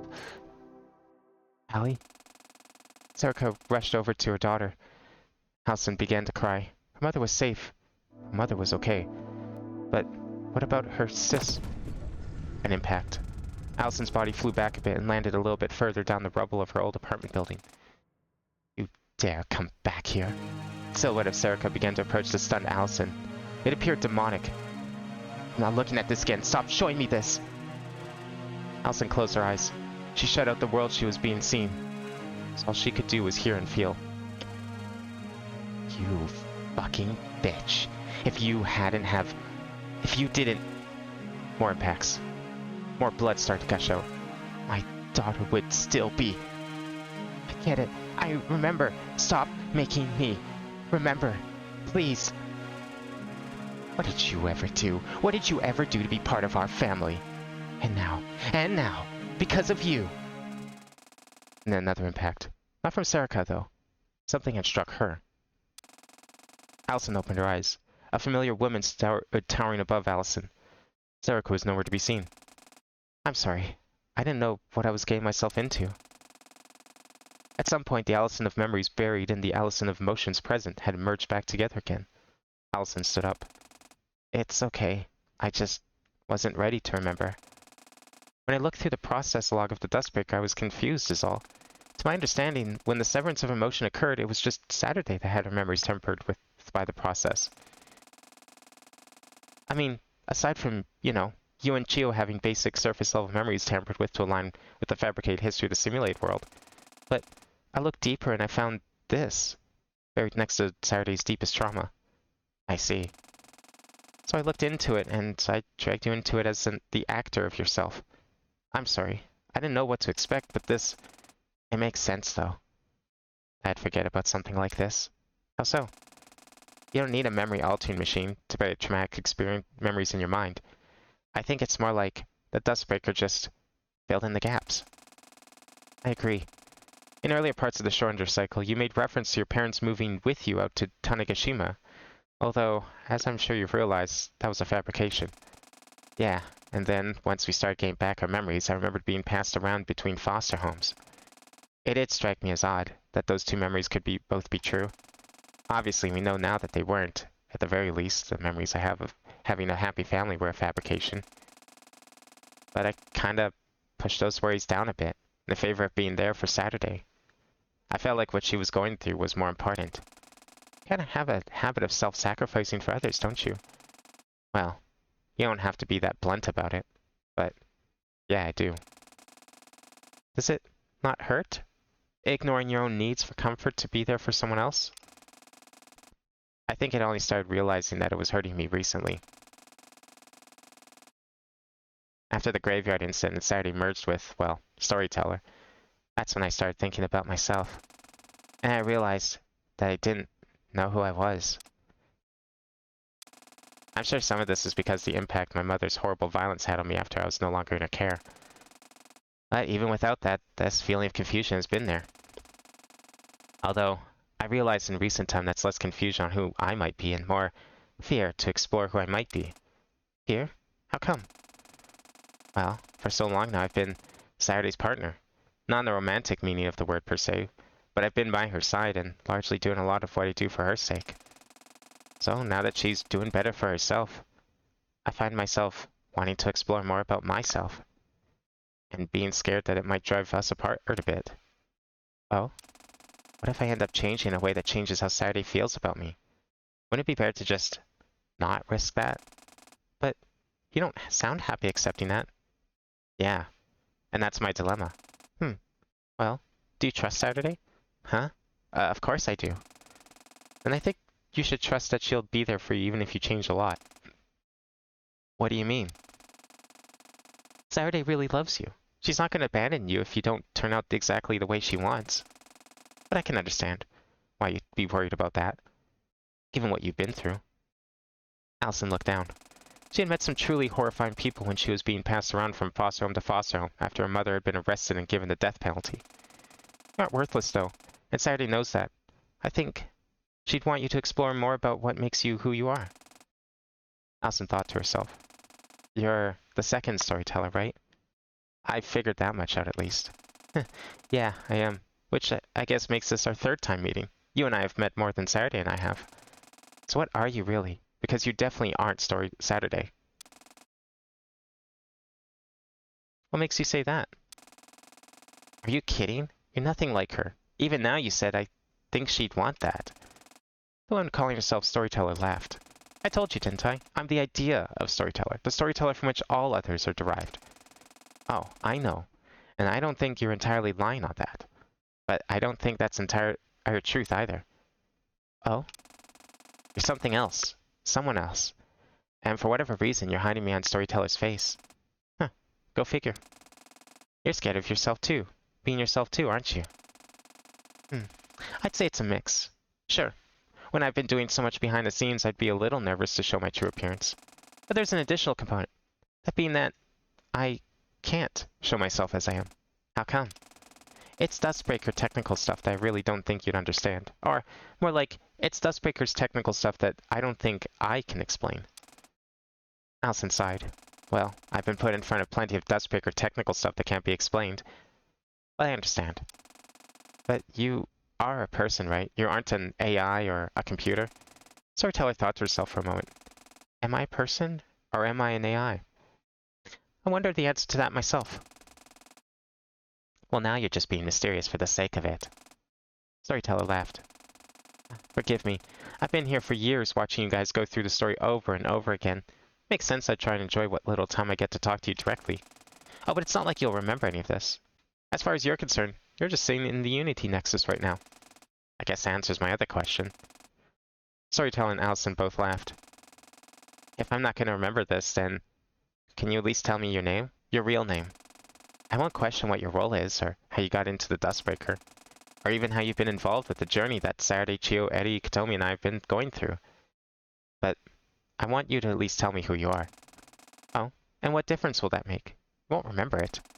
I won't. But you will. You'll remember the moment where, for just one single moment, you surpassed the role of storyteller and were yourself. You're a peculiar girl, Allison Alistair. Please. It means a lot to me, as someone also trying to be more comfortable with who she is.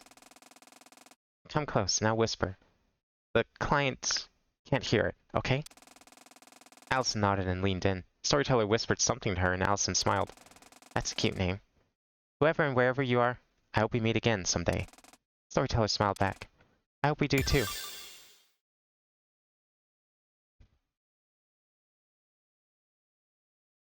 Oh, that was the gut punch? You meant a literal gut punch. See, I thought you just meant something sad and depressing, but no, you meant a literal fucking haymaker to the gut. At least that's the way I'm picturing that going down.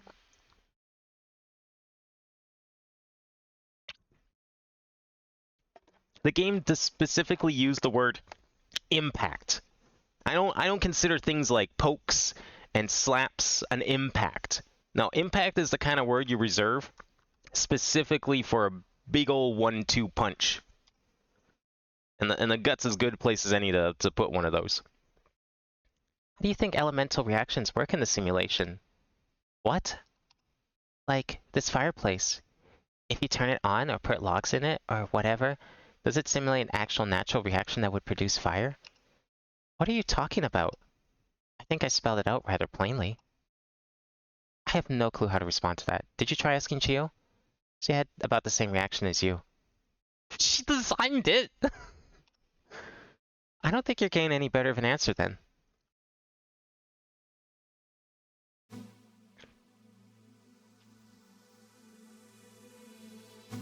Okay, there's our third one. Who else is here? Hey, Saturday. Hey, doing okay? Yeah, mostly. Just thinking about the merge. You want to talk about it? I do, but maybe not yet. Just thinking about some stuff. Okay, just let me know when you're ready, okay? Yeah, thanks. Anyone upstairs? Should be. We're missing people. I have no clue. Oh, hey, Sat. Hey, Saturday. We're talking about the terminals. Oh, yeah, it's a bit of a mystery to me, too. I guess Corey's working on it?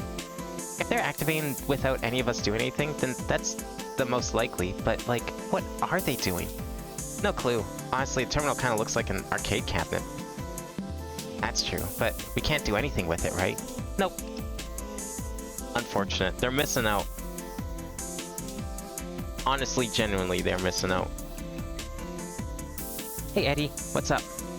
Going to take a nap, I think. I am exhausted. I can't blame you. Everything okay? For the most part, yeah. Just fatigued from everything that's happened over the past day. For the most part? You really are good at latching onto one little thing and being stubborn about it, aren't you? It's not something I want to talk about right now, though. But once we're out of here, I'll explain a bit. Promise. Okay, if you say so. Make sure you're okay. I will. Thanks for the concern. And I'm missing out the charts Ousumania. I mean, just don't play like the really overly hard shit. Play the fun stuff that's actually good and well designed. I think that's everyone. Well, no, we did that one already.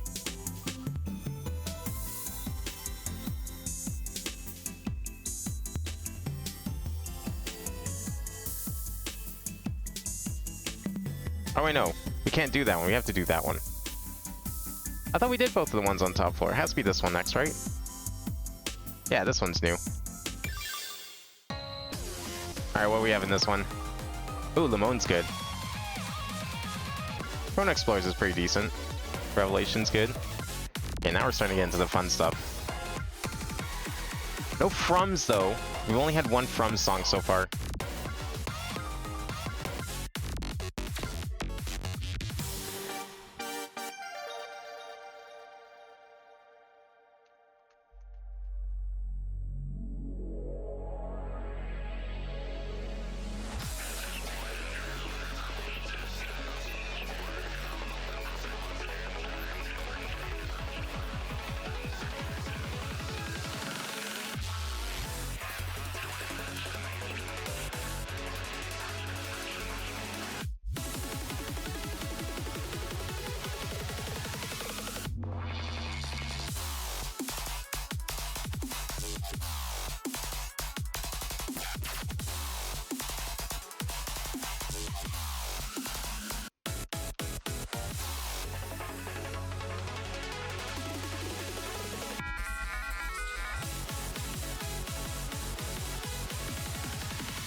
I swear I did not hit that note on the left. I don't know how my combo's still going.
Where'd that put us?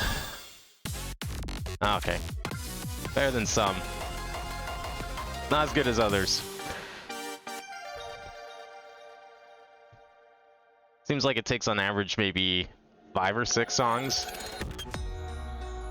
to finish one of these terminals. And we have like one more to go. Well, this certainly makes up for the lack of rhythm game stuff I've been playing the last couple streams. Last couple parts of this have been very puzzle heavy.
I hate when it like half dims the screen like this because I can't tell if I'm hitting them.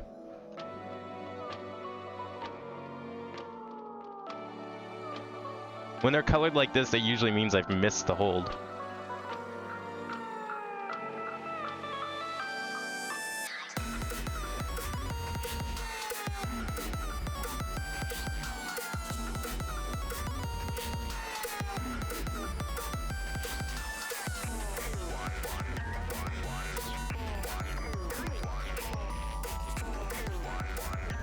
Oh, I thought I was supposed to like memorize it. It's definitely not memorization.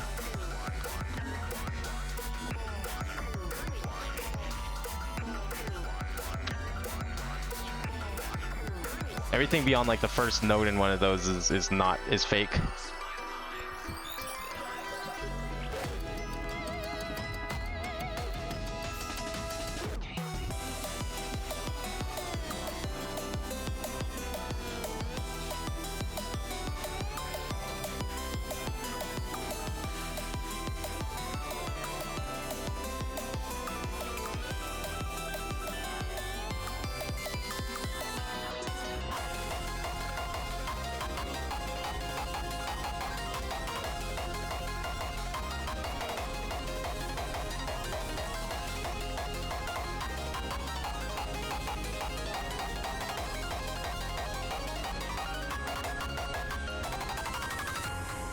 Oh, there we go. Whatever the boss determines it, like the last one's gimmicks were missing in 5.0. Oh shit, okay. Well, hopefully they fix them then.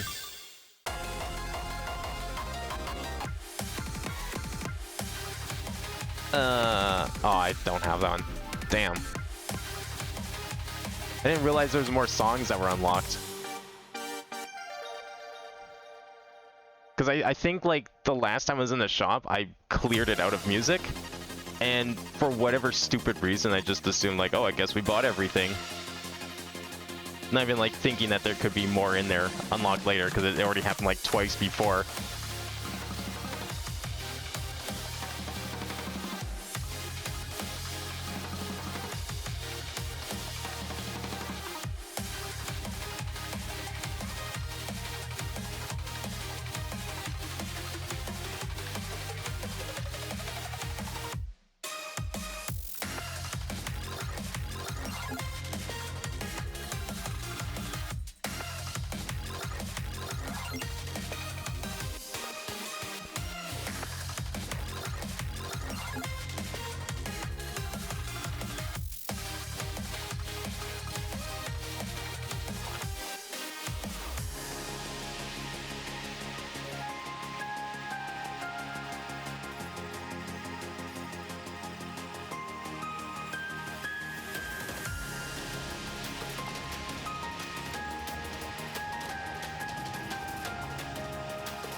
Oh, I did drop one. Shit.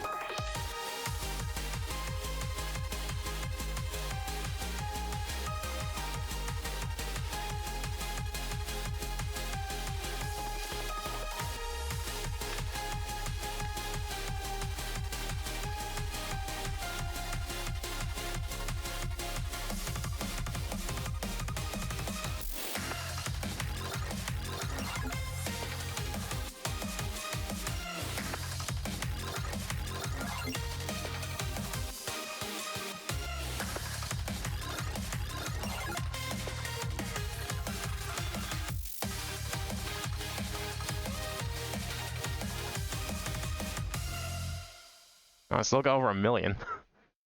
This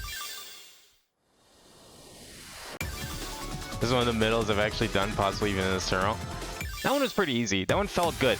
Like, that one had a couple of neat things to it. It's like, they can make good charts, it's just they give up on that notion, or they think that, like, it's impossible to make charts like that that are above a 9, which is not true in the slightest. Trust me, you don't need to just spam notes. I'm not doing a 15, that's just gonna be, like, dumb and boring as hell. One, I'm not gonna be able to read it even at the best of times, and two, it's just like, that I'm finding the 14s and 15s very tiring to play. What's a good one here? A Night Fright's good.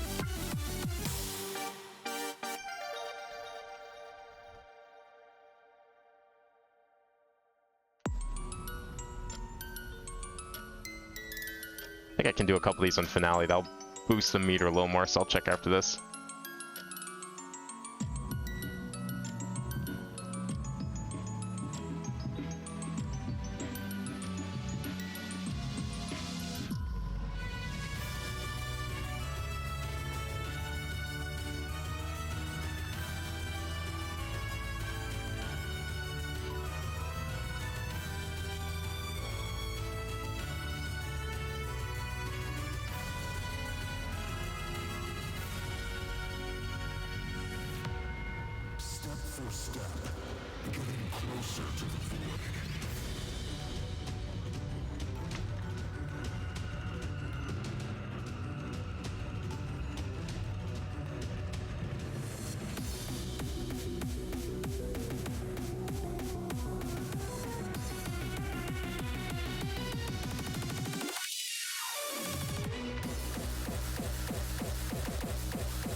Damn it.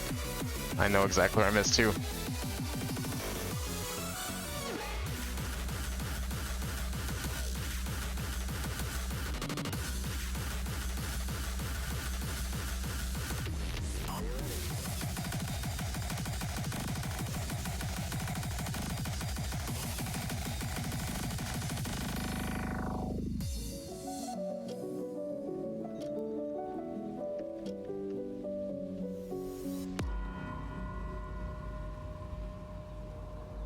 Well, if you just spam one song, I mean, you could easily do that, but that wouldn't be very fun to me if I just spam the same song. I'm sure you must be able to, because, like, you can skip unlocking a lot of these songs, and you can just be stuck in a situation where you're kind of forced to play one song because you didn't unlock any other songs. At which points, well, I guess tough luck then. Did we just do this one? I think we did. Is that the only one I've done? Oh, I've done this apparently. Okay, we'll do this one.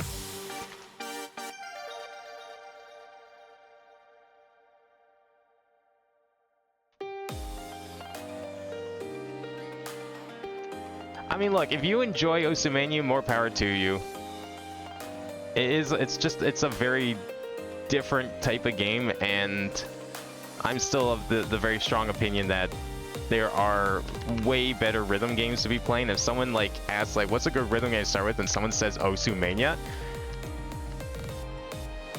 I don't even know where to begin with that. I would call them a liar, first of all. Because that's how you turn people off from rhythm games, honestly.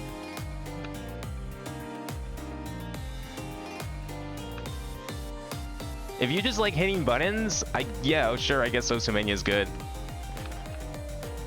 Same reason people play Beat Saber and act like, yeah, I play rhythm games. I play Beat Saber.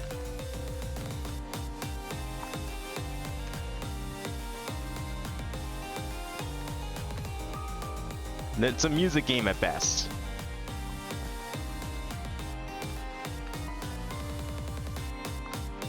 Okay, I'm not paying attention this one.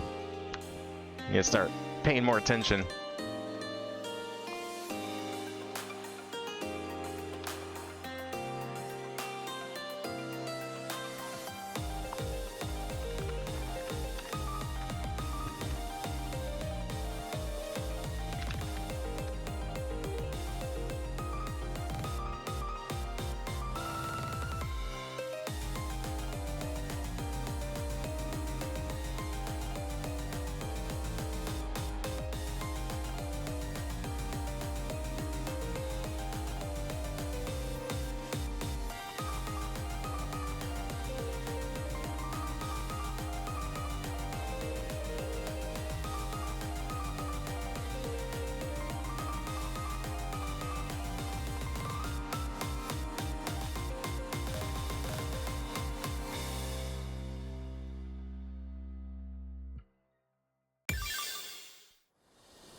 That's considered this a good start with the game. I'm assuming you're talking about Vivid Stasis.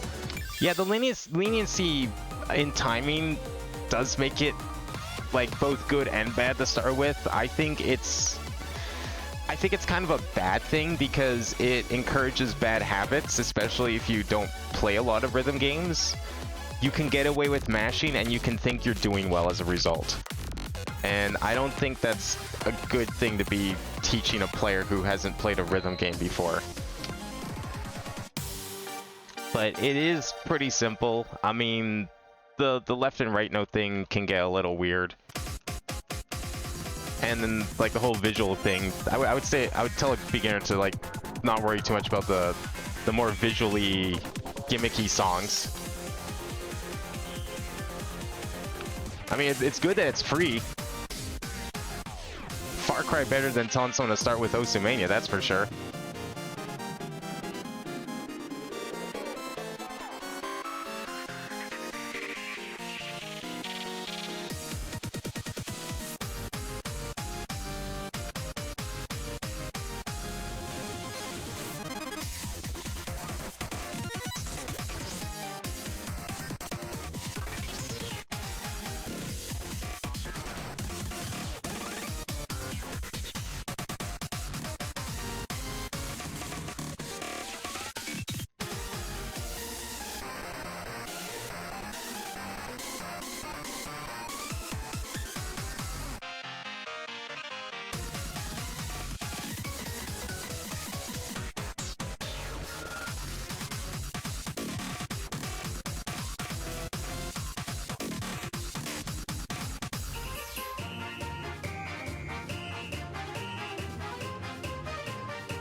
Oh, almost didn't see those at the end.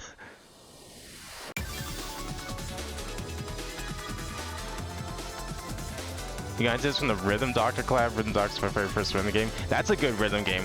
I don't understand anything about, like, how you're even supposed to fucking decipher a lot of the custom shit, but I love that rhythm game. It's probably the closest we're gonna get to, like, a half-decent, I compare it to Rhythm Heaven, honestly, because, like, it's less about reading things and more about listening and actually paying attention to the rhythm itself. Because that game does everything it can to make sure you can't read it. But because it's a one-button game, you don't need to actually read it if you understand how the mechanics work. And I think the problem with, like, the custom stuff, it's like it's so complicated to figure it out because people are constantly introducing mechanics, or they assume that you understand these custom mechanics that don't exist in the main game. And, like, you're trying to, like, sit like, okay, well, where do I... Which one do I play first to learn about this mechanic that this song isn't teaching me? But the official stuff is great in that game, and I have been streaming it. Whenever they introduce new story chapters, I go back and do a stream of it and play, like, all the content that they add up to that point. Unfortunately, just story chapters are very few and far between, so I don't stream it that often.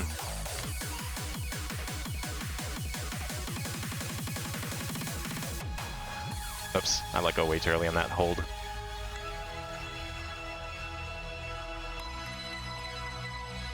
I'm trying to think of, like, other good free rhythm games I would give to a beginner that are not, like, complicated to set up. Because, you know, charting preferences aside and subjective conclusions of quality aside in Osumania, that game is not the easiest to set up. Because the game doesn't really provide you with a lot of good music.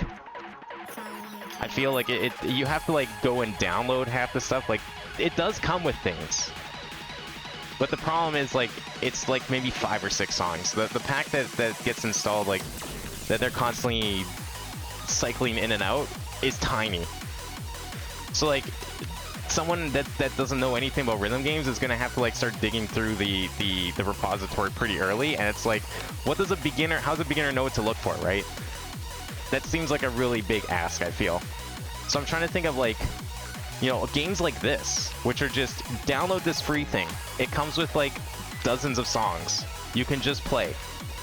And I honestly can't think of anything as good as this.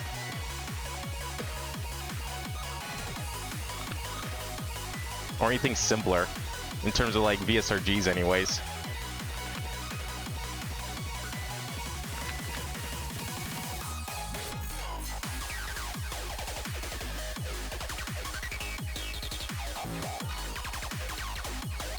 But I will say, I don't really like the leniency in this game. It's way too forgiving to its own detriment, I feel.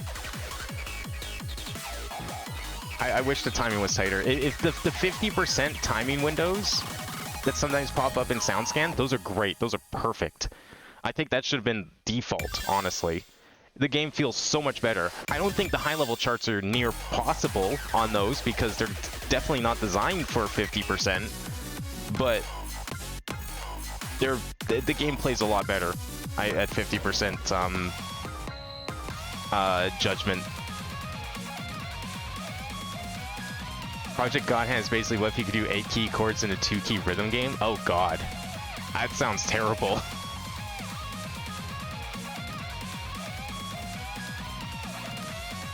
I was going to comment about spam teaching. VS does have anti-spam on the tab notes. Not to the hold notes or bars note. Oh, if you tap way too early, it will fail. Yeah, well, that's because, okay, so what I understand of the colored notes is they either judge an all crit or they judge a miss. It's all or nothing on those. There's no in between. So I think that's less that there's anti-spam and more just the nature of those notes means that there's no, because there's no in between. You don't feel it as much. You can't really tell that there's anything there. I guess we'll play this one. Hopefully this will be the last one we do. But you can hit the thing so early. I would, like, honestly, I would say DJ Max is the best beginner, but the problem is, like, you have to buy it. Like, if we're just talking in general, DJ Max is a great beginner rhythm game. but it does cost money. So it's not as nice as this.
I don't think that was my high score, but I guess it was comparable.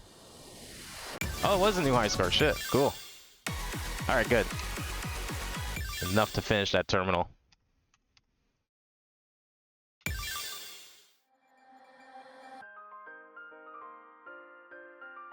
Is Noise Starlight actually free? I thought it was paid. I couldn't remember if I swear I only downloaded a demo for free. I had to pay for the full game. So I haven't tried it out yet, because I was waiting for like the story to finish being implemented so I could play it, possibly even stream it, but I thought that was a paid game. Yeah, I mean, there's like a lot of like free rhythm games out there, but they usually have like a lot of gimmicks to them. If we're I can't think of too many that are just like raw VSRG. I guess the only other one is like Flash Revolution, but if you want to know the origins of Osumania charting, then Flash Revolution is for you. Because I think that game makes Osumania look like baby's first rhythm game. In terms of like density. Charts in Flash Revolution are denser than a fucking black hole.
Oh, a lot of really close calls there.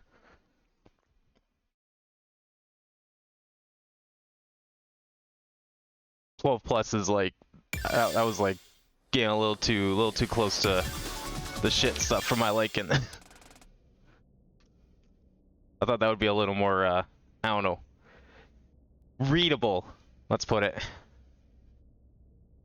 I don't mind a dense chart as long as it's to a dense song. It needs to be mapped well. Like, that's the thing. Like, you can dense charts are perfectly fine if they're done well, but like, I don't think Osumania is done well. I don't think that that kind of chart is very repetitive and it's very just, I don't know, uninspired.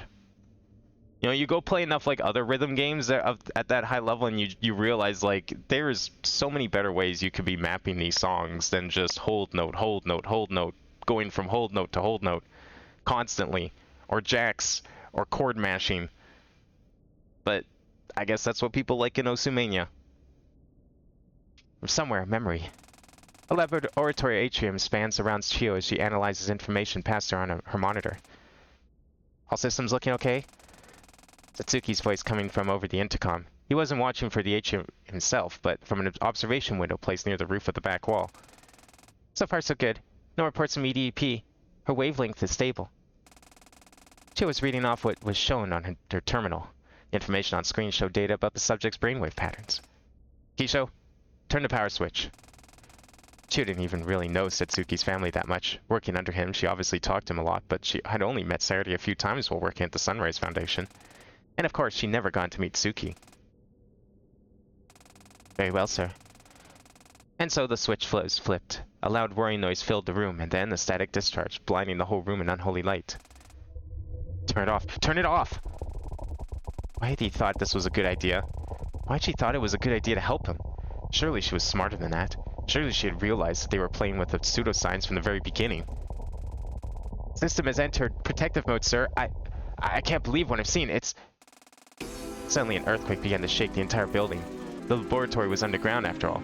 Parts of the ceiling began to dislodge themselves and fall to the ground. And yet, despite that, Chio's eyes remained glued to her screen. Come on. Come on, Chio. Look away from the damn screen. Now isn't it time to be sticking to your science? It's cutting her entire ego and mem files. It's moving them to the sim layer. The subject, Saturday Tasogare, was only 19 years old. Even though Chio had barely known her, this was a human being that Chio had just condemned through her own hands. From the observation deck above, Satsuki rushed down to the stairs. The door at the front wall burst open and Satsuki rushed in, running up to the operation chair that his daughter lay upon. Oh god. Oh my fucking god, what have I done? Satsuki kneeled on the ground in front of her operating chair, trying to force the dustbreaker helmet off of her daughter in a panic. Stop! Satsuki, stop! If you tear it off now, she'll... Chio rushed forward and pulled Satsuki away from the chair. Satsuki tumbled back and landed on one of the pieces of the steel ceiling that had fallen down. It lodged itself up into his shoulder, and he started to bleed. No. No, let go of me! Despite the injury in his shoulder, Satsuki staggered to his feet. Chio, get out of my way. I have to. I have to save her. Chio stood firmly, blocking the way between the girl on the operating chair and her misguided father. I can't. Satsuki, you'll fucking kill her if you tear that thing off of her. She'll die if I don't. Chio, get out of the fucking way. You can't understand. You can never understand what I'm feeling. Just then, a large explosion echoed from behind Satsuki. The large metal gate on the front wall broke apart, and from it, a small figure stood. Allison, stay back. It's not... Allison rushed forward to the operating chair. She gazed upon Saturday's lifeless body on the chair. And what followed could only be described as the most blood-curdling scream Chio had ever heard. What happened? What the fuck happened? What did you do to her? Allison stood up and ran to Chio, and then she held out her hand, which held a small pistol. Tell me what you did to her. Chio was so shocked that she was stunned for a few seconds, but realizing that an emotionally compromised young woman was holding a gun to her face, she spoke. She's been transported to a simulated world. Do you think I'm joking? Tell me the truth. Satsuki's feeble voice drifted up. At some point he had fallen over, unable to move. I'm sorry. I'm so fucking sorry, but it's the truth. I also realized that Chio and Satsuki weren't joking. Her face contorted in pain, but also in a vague sense of hope that Saturday was alive. Then she pointed her gun back at Chio. Send me in after her. I can't do that. There's no way I could... The rage returned to Allison's face. Send me in after her. There's nothing Chio could do to decline, and so she listened. She ran back over to the terminal she operated and noticed that the copy process had finished on Saturday's memories. And so the helmet was removed from Saturday's now entirely lifeless body and placed on Allison. At some point, the earthquake had stopped. The chaos had given way to a horrifying silence. Satsuki remained slumped on the ground. What have we done? Everything. The engineer and the president gazed upon the two lifeless bodies that just a few minutes prior had been full of energy and hope. Surely you knew this could happen. I didn't. Of course I didn't. None of us will ever be able to live with this, you know. I'd be fine with not living at all. After all, I have ended the life of my only remaining daughter. Just then, a loud shout pierced the regretful silence. Tsuki Tasagare, Chio Sakamura, hands where we can see them! About a dozen men in military uniforms rushed into the destroyed atrium, guns trained on the only two remaining people in the room, and in the middle of them stood someone else. Are you going to give up like him? Surely you understand, Saturday and Allison are alive, and they can still survive. Yet he already views them as good as dead. If you pulled me into a specific memory, Chio turned her back to the military blockade, then you already know what I chose. Storyteller smiled. Let's see your determination then. It was a mad dash. Chio ran forward across the large atrium. Her eyes were trained on one thing. The center of the room. No. The center of the universe itself. Open fire! One of the military men pulled Satsuki to safety, and then a flurry of shots. I can't die here. Those two, they're still... Throw an area grenade, now!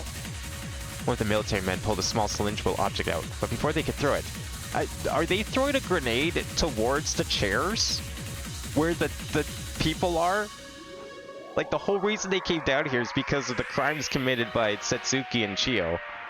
And they're just lobbing grenades and opening fire towards, presumably towards those two people that are now supposedly maybe dead, but they can't confirm yet, so theoretically they shouldn't be assuming that they're dead. The grenadier fell to the ground. Chio didn't have time to look back. She pulled the helmet off of Allison's body and kept running for her terminal, slamming the Dustbreaker helmet down on her head as she ran. Chio, go, please! Fascinating. Even if it was an instinctual reaction, you still believe they were alive.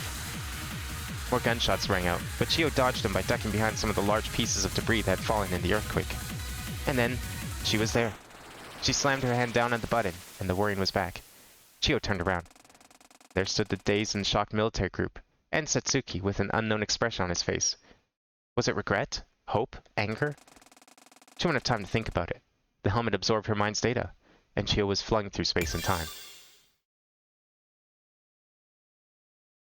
Safe to assume they're dead if they throw enough grenades. Well, yeah, but the whole point is to make sure they're not dead.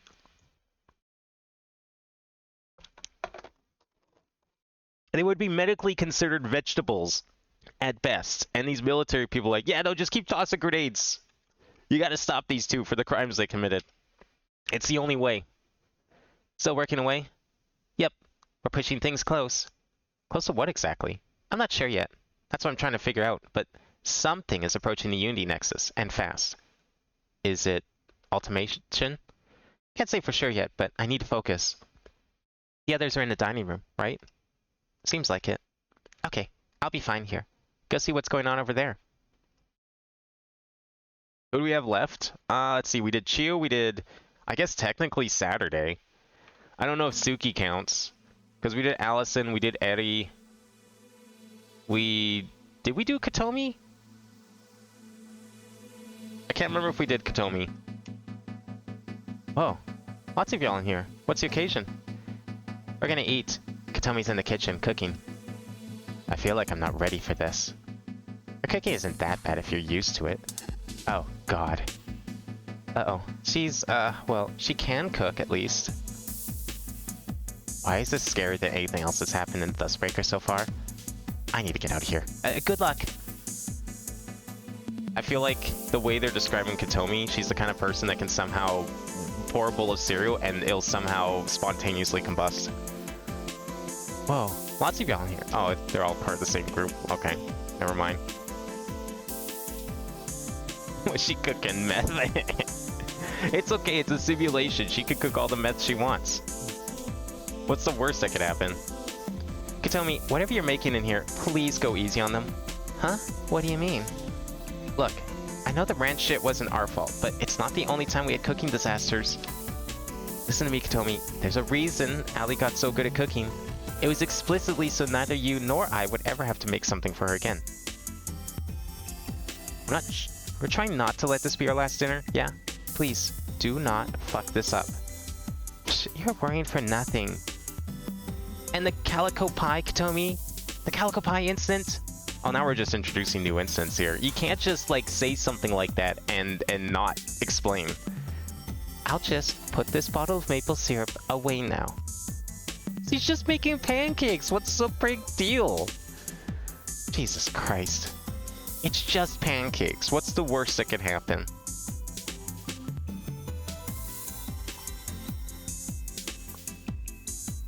Are we done here? Oh, dining hall's done. Oh, nice. It actually shows me which ones we haven't done. Well, I wouldn't mind trying to do it on middle, because it means we'll get to do the final song of middle, I would assume. If I clear this one of middle, I might go back and attempt the other one again. Wait, was that like... Oh, I thought it was like for a split second not grayed out, and I was trying to like see if we could cheese it.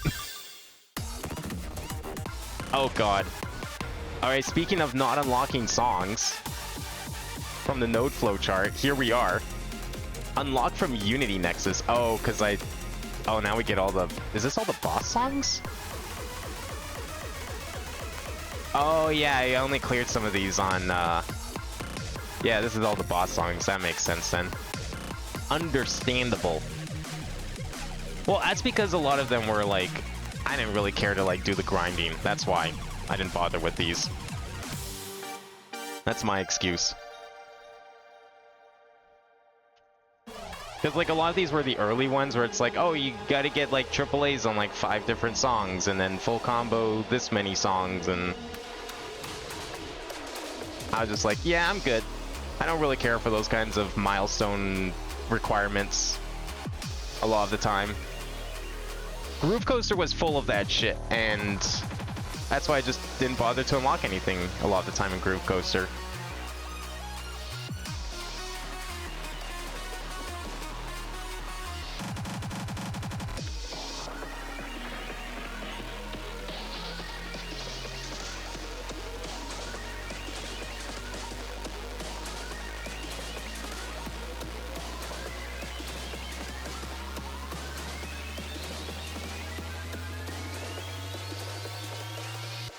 Can you still hear the song of the cosmos?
Oh, fuck. No, I didn't. Okay.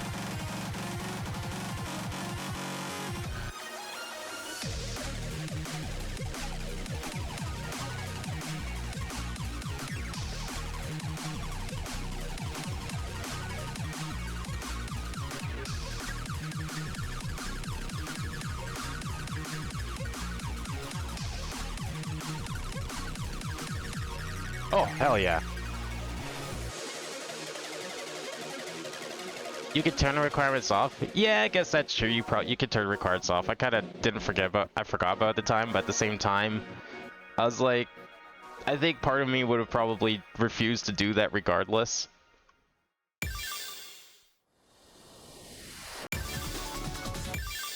Because in my mind, that feels like cheating. I know it's not, but to me, it kind of does. Wow, that was a full perfect combo, and it didn't really fill it up any more than, like, the other scores I've been getting. I was expecting, like, a big boost from that, but okay. Whatever. I'm not gonna worry about full combos anymore, then.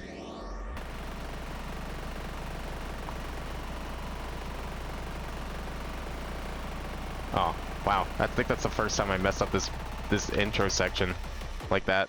Shit.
Oh god, I didn't realize... I've played this song like a few times now, and I never realized that those colored notes were moving faster than all the others. That's like the kind of shit Taiko pulls.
Yeah, how close is that to my old high score? I feel like that's not...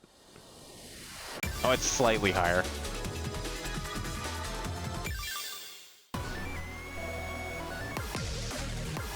Yeah, see, I messed up that note on purpose, Jack, okay? I told you I'm not going to worry about full combos, and then I delivered on my promise, didn't I? Definitely missed that one on purpose.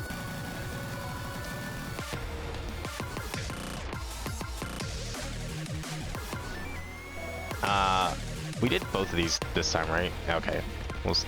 Yeah, I don't really have a whole lot of boss songs to play, unfortunately. I guess we could go back down to opening difficulty.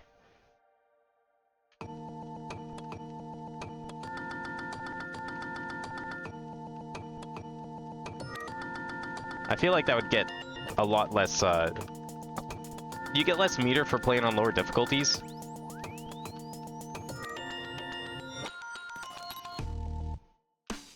I feel like this isn't the kind of game that would do that, but I don't know.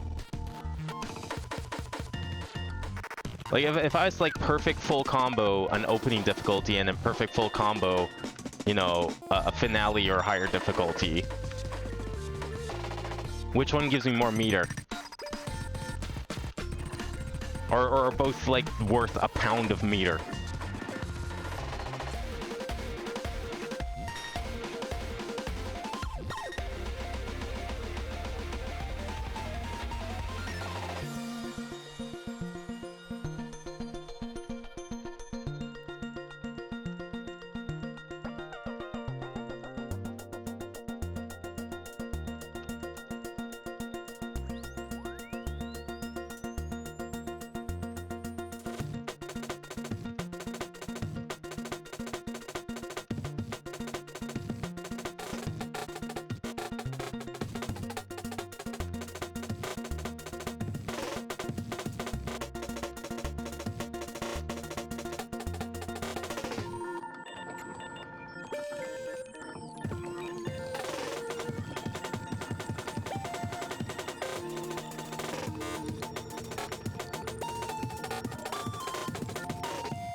Oh, right at the end. Ooh, almost a million.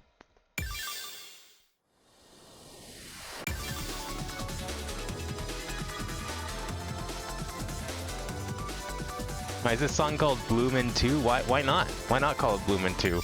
I don't know, it sounds like a flowery song to me.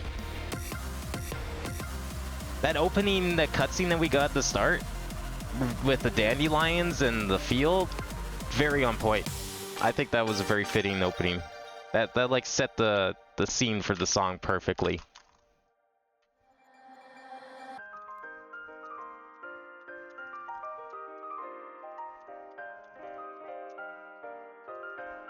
Okay, well, if you don't know, we'll do a test then. We'll go play some openings and see how much meter we get, because I'm already out of middles.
Or maybe a new score, high score, I'm not sure.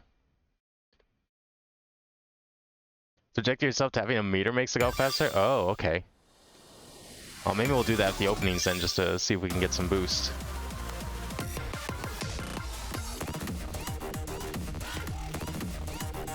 Alright, where's the, which one's the equivalent to the boss meter?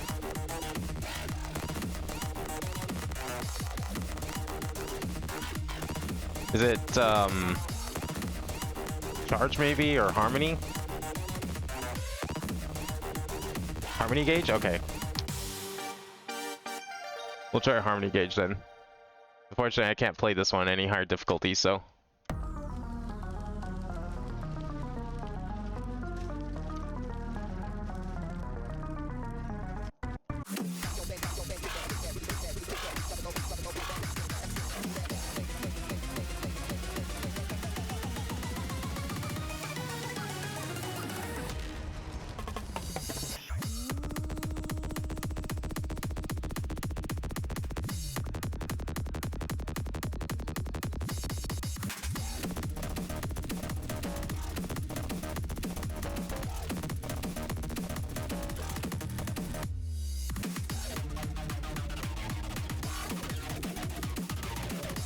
Oh, what the fuck? How did I miss that?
Alright, well, hopefully Harmony being harder than the boss meters means that we get a bunch of... Oh, that was a pretty big boost in, with it on.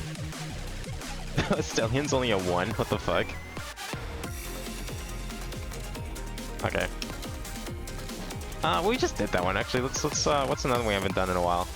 Oh, I guess this one. We haven't done this one in a while. Is Harmony the hardest? Ultimate's the hardest. Let's try Ultimate, why not?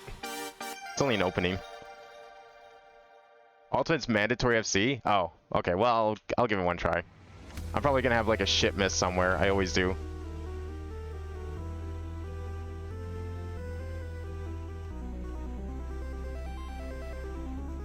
Why even have a meter then? Why not just like be something else?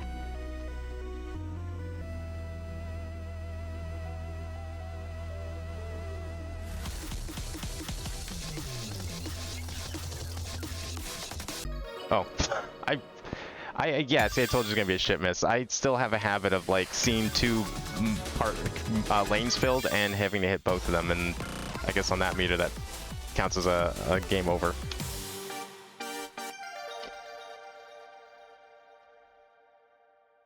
Because I guess the next note was coming and it counted as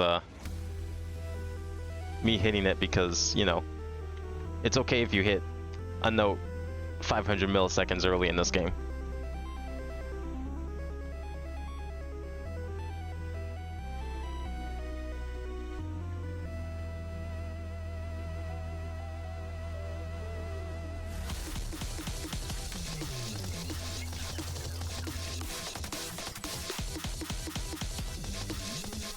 It's a good meter for breaking that habit, though.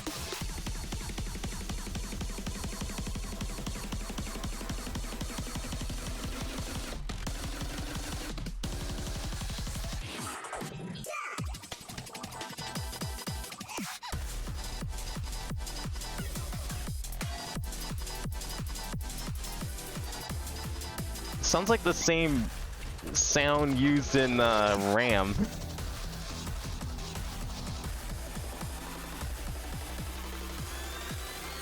Like, it directly made me think of the song.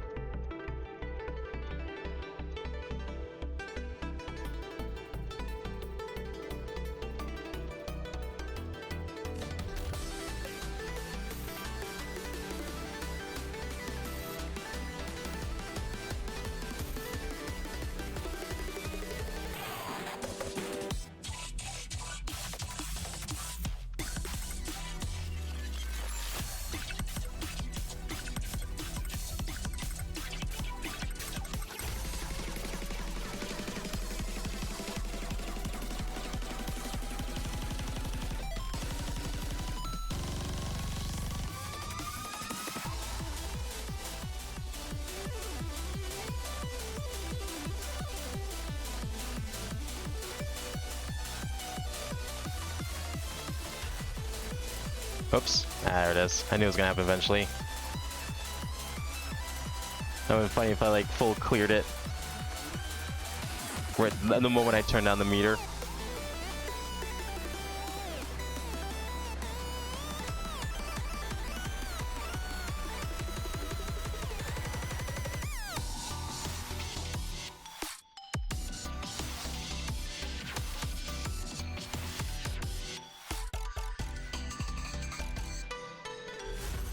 Of course, it was right near the end too.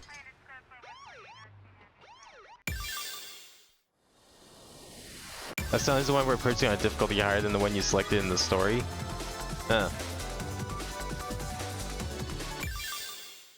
Yeah, I get it, it's easier to code, but it's less clear to the player. Which isn't really a...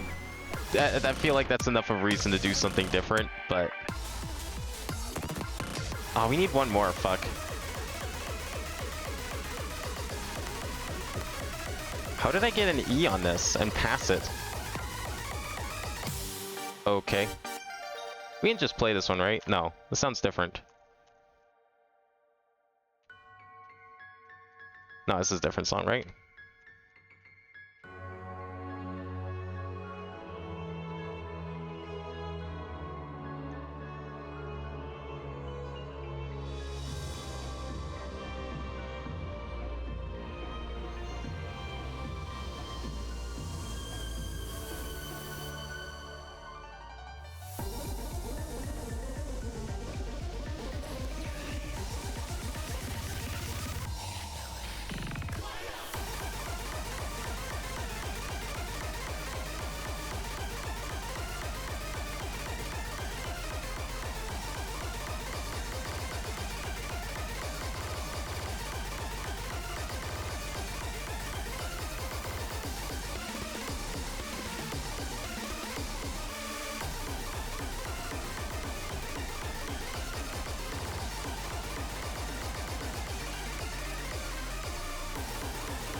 Okay, hopefully that filled the meter.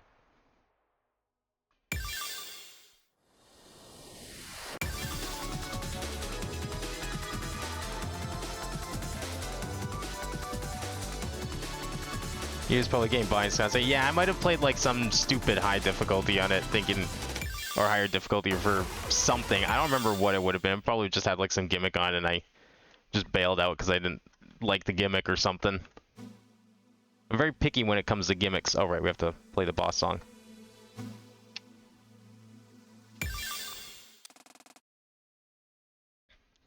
And last but not least is you. It's you. Sure is. You know, I've been diving into the memories and feelings of everyone, trying to learn more about what someone like you feels. Is it so unfamiliar to you, being artificial? Somewhat. I assume then you figured out who I am? Honestly, not for sure, but I have a pretty good idea. Lay it all out then. Unmask me. You're the 1028 AI, aren't you? The part of the Dustbreaker that controls error protection and intervention. You're the one who programmed the gate command. That's not a very cute name. Smart girl. I realized that after you told me you were the idea of storyteller. Not necessarily a lie per se, but when you mentioned rules and laws, I figured you weren't talking about the world axis itself. I should have known something like that wouldn't fool you, but there's a certain programming that I can't override. You had to figure it out on your own. That's how the illusion of a perfect world works, after all. Makes sense, though. With everything we've learned about you, I'm surprised I didn't pick up on it immediately once you said you locked Dawn in the theater. Only something with direct control of the Dustbreaker's systems could modify the Unity Nexus in that way. Well said. And now you've arrived at the truth. Are you angry I deceived you? No, not really. You've felt this so much along the way, I couldn't criticize you if I tried. It's no exaggeration that we wouldn't be getting out of here if it weren't for your help. So, really, I want to thank you instead. Storyteller laughed sheepishly. Well, I don't deserve that much credit. It was you who made it here. Damn. Does copying Storyteller's appearance copy her mannerisms too? Give yourself some credit. Both of us laughed. However, I can't figure out why I'm here right now. Mind telling me what's going on? Ah, of course. When I sealed Dawn in the theater, there were 4 locks placed on it, remember? Yeah, I've been interacting with the terminals, but I haven't really been doing much. Locks have kind of just been vanishing.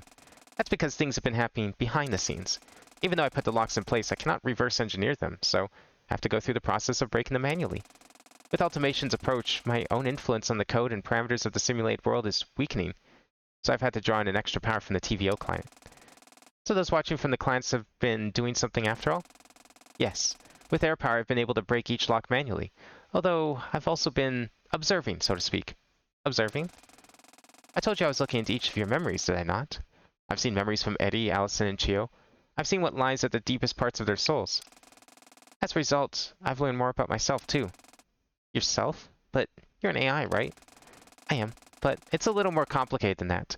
I don't have time to explain, but I'm somewhere between an artificial intelligence and a human being. Uh-huh. So you're also trapped in here? No, my situation is completely different to all of you. I am safe, and my happy ending doesn't require any of the hardship of the rest of you have to endure. Damn, lucky. Maybe so. Anyway, there's only 1 lock remaining now, and you're standing here in front of me. So, are you going to dive into my memories too? Not quite. I've done that enough. Instead, I have a simple request.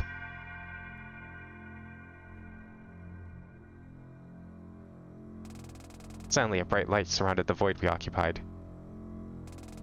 Storyteller flourished her hand, and a spear-like weapon materialized in it. Prove yourself to me. Prove to me that you're prepared for what lies beyond this final door. I won't harm you, but I want you to show me the strength of your will.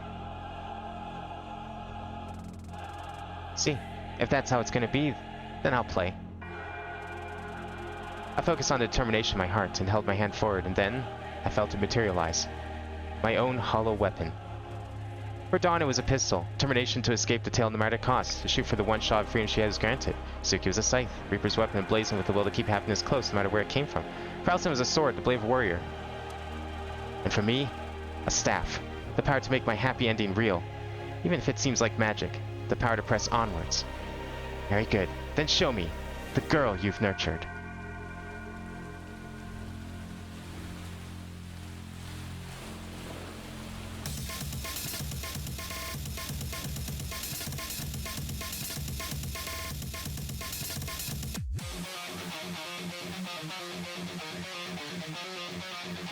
That sounds amazing already.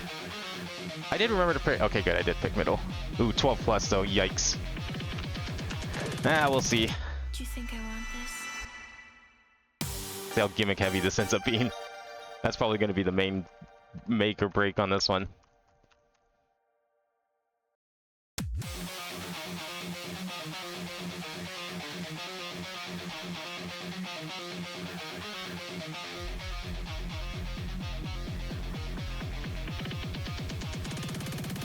Do you think I want this?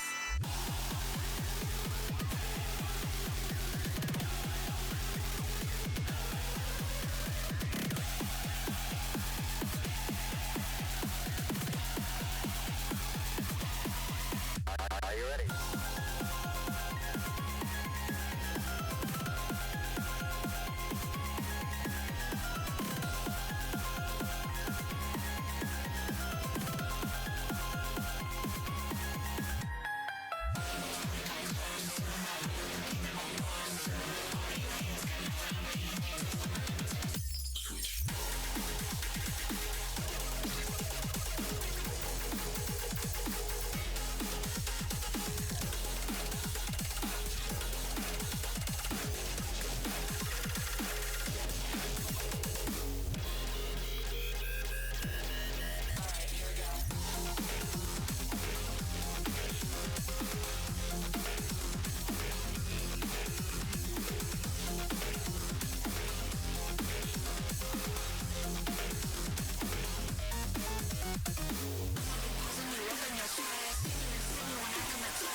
Get louder.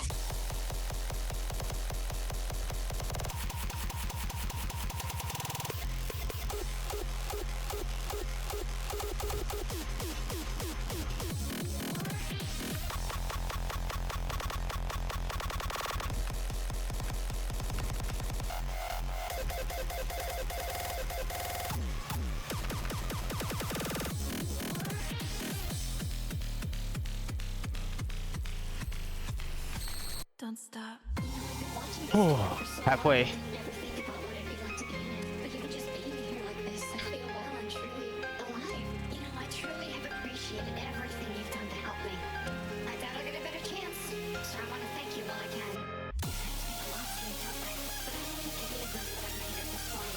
See, I have a soft spot for intros like that one, because it's like, I love me some BMS music, and BMS BJs are the best. They pretty much all look like that.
Oh, I did it. Oh, I was like slightly off sync on that last bit there. That's why I missed all of them. I was a little late on one of them. All right. All right, I gotta go back and do the other one on middle. It's only fair at this point. I want to at least be able to attempt the main door on middle.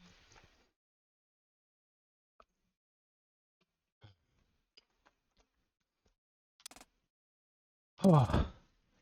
Had enough yet? Oh, more than enough. You've made me proud. I'm glad.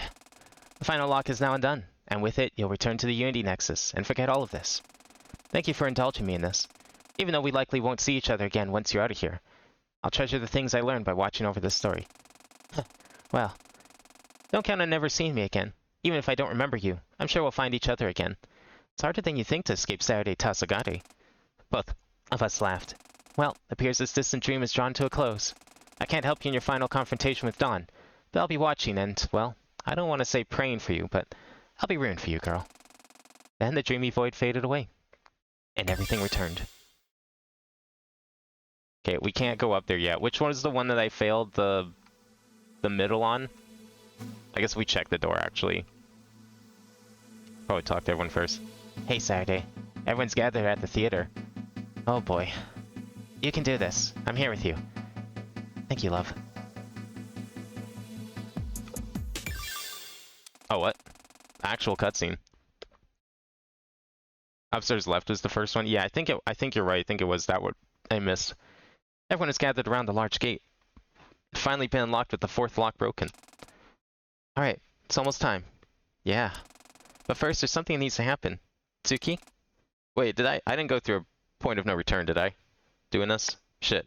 Just wanted to talk to everyone first. Guess I should have just gone in. I was gonna check the door to double check that I did it. I'm sure we'll get a chance, because like it'll need to let me pick difficulty at some point, so sure I can back out. Yeah, you're right. Tsuki came over to stand next to me. We're gonna rejoin minds. I'd like to ask for some privacy for this, please. Of course. Everyone, let's go to the dining area. Everyone nodded and they left the area. Tsuki and I walked down to the foyer where the remote terminal could be found. Are you ready? Yeah, Hey, it's okay. It's okay to not be ready. Take your time. Talk to me. I'm just scared. I'm really scared. I thought that by the time we got to this point, I'd have prepared myself mentally for doing this, but I'm not. That's okay. Come sit down on the couch over here. She's starting to get a little choked up. Okay. I sat down on the couch and I felt her lean her head on my shoulder. It's been a long, long journey to get here, hasn't it? So incredibly long. It's still not set in for me that's almost over. Me neither. Really? But you're so much more confident now. Of course, I am more confident now. I'm still human. Even with all the memories returned, and I can barely remember life before the Dustbreaker. And I can't imagine what life after the Dustbreaker will look like, and I'm really scared. What if we make it out of here and we're thrust into an even worse situation? Yeah, I can't say it isn't going to happen. At the very least, we know for a fact that our life isn't going to be normal. I don't think it ever could be after all this. Do you lament that? I do. I really do. But I also know that I can't change it. This was the hand I was dealt by my father, and the reason I have the confidence I do is because I have the determination to fight for my right to be alive in spite of it. I'm alive. We'll be alive. No matter what happens. And if, for some reason, we stop living, we'll have gone out fighting till our very last. That kind of confidence that makes me so worried about losing myself in this merge. How so? You have all the confidence and charisma, and you've learned so many lessons, and here I am, scared, timid, beaten by the trauma of the cycles, fighting with the Liberator. We're not the same. What happens when we rejoin minds? Do I just become a figment of your imagination? Do I lose myself? Hey, I want you to see something. Yeah? Hey, World Keeper. Eh? Sorry, I guess you wouldn't recognize me by my mannerisms alone. It's okay, I do. Storyteller, right? Yeah, I'm not used to this. I think that I was scared that we would end up fixed, wholly one again, but if you're here, we're broken, in a way that can never fully be healed to the way it was before. We all turned out too human, and that's okay. What happened to you? You're the original storyteller, right? The one that Saturday actually knew, not the one that saw higher concept and stuff. After the merge, I was asleep for a long time. I wasn't gone or reduced to being part of Saturday's personality, but I wasn't active. When Saturday first accessed the memory bank, she called out to me. And though it was the other me that responded, the call stirred me slightly. I became active again, within Saturday's mind, separate from her. I reached through the TVO client, establishing a brief and barely functioning but useful connection to the fourth dimension. I needed to figure out what had happened. So I watched, studying the story as it was being told, not by Saturday and not myself. I became the spectator. When did Saturday realize that you were still in there? Just now. It's the first time I've ever hopped in front, so to speak. She called me out again because she knew that I was in there, and that you needed to hear me. I don't know how she knew, but she did, and it worked. So you're still in there, and I will be too? Yeah, it's It's going to be okay. I promise. Okay. Okay. I trust you. Thank you, World Keeper, or Tsuki. Sorry, it's hard for me to use that name because I'm the original. It's okay. You don't have to. I can be World Keeper to you. Thank you. A brief moment passed. Tsuki. Hey, Saturday. Hey. She lifted her head off my shoulder. Let's do this. Oh yeah, we had to do this last time too, didn't we?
This has been a lot easier than last time.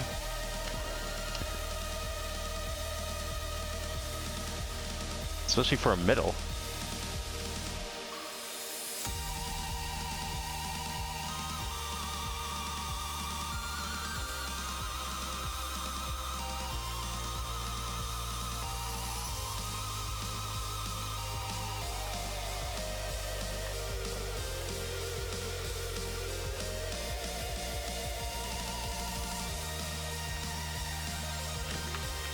Oh, there we go. Now it's living up to its difficulty.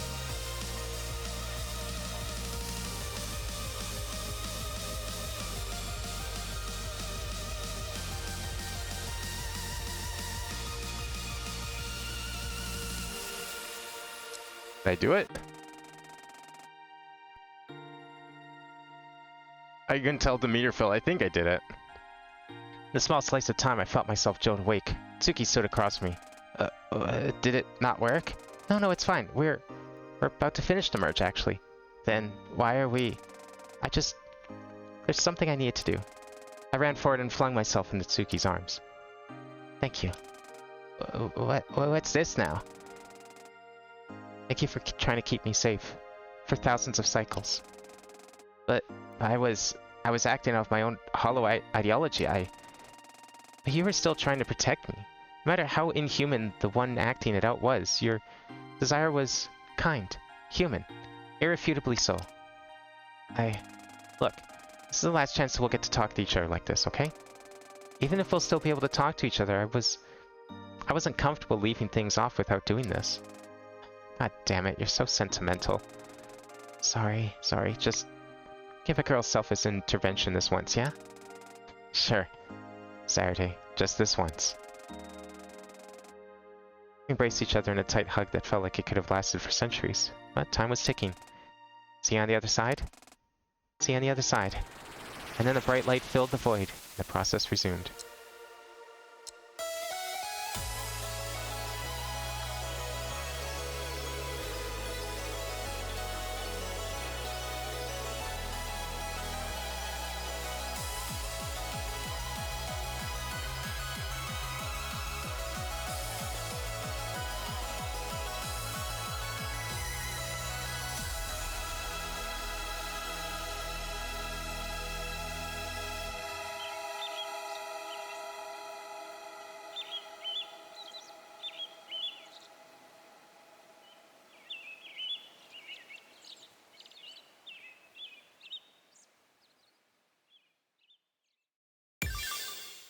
That was a really good song. I hope that one stays unlocked.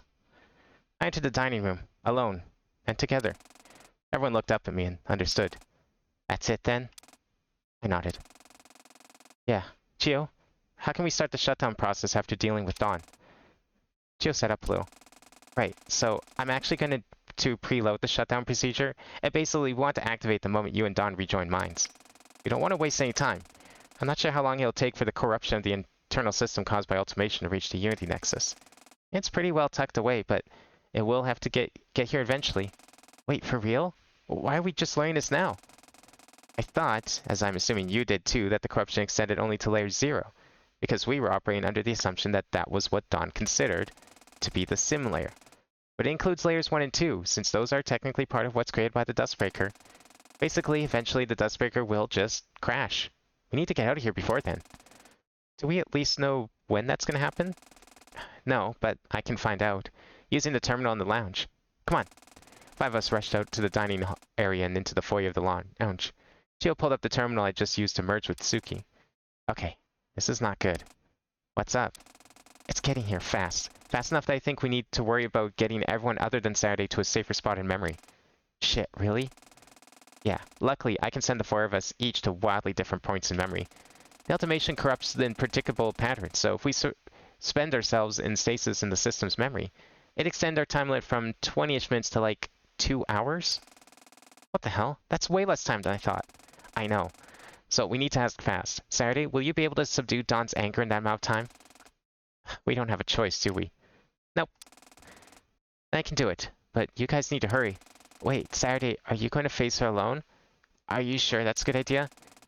Yeah, I thought about bringing you along, but it's me. It's the same as it was with Suki. This is my battle to fight. My battle to finish. I walked over to Allison and held her cheek. Thank you, Allison, for helping me get here. And thank all of you guys, too. From here, I can handle this, I promise. I believe in you. I know you do. Thanks, Allie. Now go. Right. Jill started typing away in the terminal. From far away, I felt the system shaking. Ultimation was drawing closer. Okay, Katomi, you're up first. You ready? Ready as I'll ever be, but Saturday, do you know what's gonna happen to us? Fuck, I completely forgot, but wait. Called within myself and felt her answer. Hello, Katomi. I prepared the answer to your problem. Huh? You're not Saturday, are you? Storyteller. Please make your acquaintance, or at least I would be. If now is the time. Listen up closely, okay? You too, Harry. Yeah. As I explained to Tsuki and Saturday a bit earlier, I created a very janky but reliable connection to the 4th dimension through the TVO clients. You two are going to take a slightly different course to arrive in Layer 3. In fact, Chio, this actually works perfectly with the idea I had. Mind listening in? You got it. Chio, Saturday, and Allison are going to leave the sim layer through the Dustbreaker shutdown sequence, since they have their original bodies to return to. But Eddie and Katomi's original bodies are here, so I'm going to have their entire bodies copied into the memory of the TVO client, and then sent back down a layer. Wait, that'll work? Copying an entire person's matter would place an insane load on the memory of the TVO client. It wouldn't. It works a little differently for you three, since this layer's scaling is largely proportionate to the original layer, because of it being simulated. But just like how time scales through layers, so does data size. A whole human being in our layer's data scale wouldn't be that big for the 4th dimension's data scale. Shit, I never considered that. And you're sure this will work? I am. I promise. Now go. Wait, you are a storyteller, right? I am, yes. Thanks for looking out for my best friend for all that time. I know it was hard for you. Goodness me, woman. Thank me once you're safe. Go, go! I'm starting to get a little emotional, but like always, I tried to hide it. It was a habit, one I was ready to start trying to break. But now wasn't the time. Okay. Ready, Katomi? I'm ready. But my consciousness come back in front. See you on the other side, Katomi. I promise you guys will help you search for Kanchi. Katomi waved with a grin on her face, and then her data was taken by Chio's program, and she faded away. Alright, Eddie's next. You ready? I am. Hey, Saturday? Yeah? You're a good kid. Always have been. And you always will be. Good luck in there, yeah? I smiled. Yeah, I promise I'll see this through to the end. Thanks for everything, Eddie. Eddie smiled, and I finally took notice of her true feelings. She was happy. She had a nice smile. Then she too was gone, taken by the relocation program. She faded into the environment around us. The shaking got more intense. Ultimation was growing even closer. Alright, Allison, you're next. Are you ready? Just about. Allison ran up to me. Then, before I knew what was happening, she jumped up and kissed me tight, holding her arms around my shoulders. We stayed like that for a moment, embracing the moment. One singular moment. See you on the other side, darling. You already know it. I love you, Allison. Love you too. Try not to keep me waiting, yeah?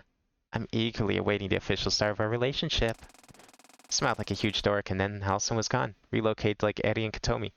I turned to Chio. Just you left then? Yep. Hey, what's up? One of the nicest people I ever met. Chio looked surprised. What's this all about? No matter what happens, I want you to always remember that I know it's tough to go on believing in yourself after you make a mistake. But you don't let that define you. And if you ever fall into the loop of beating yourself up, I'm gonna come find you immediately and smack you across the face until you realize how goddamn much you mean to me. She wasn't sure what to say, but she smiled. Wouldn't have it any other way. Then she typed the final command on her terminal. She was gone. The shaking grew in intensity. I can now feel the ground begin to shake around me. This is it. Oh god. I think I have this filter on pink.net. Can we still go back here? Oh, we can. we can. Alright. Gonna give this one more try.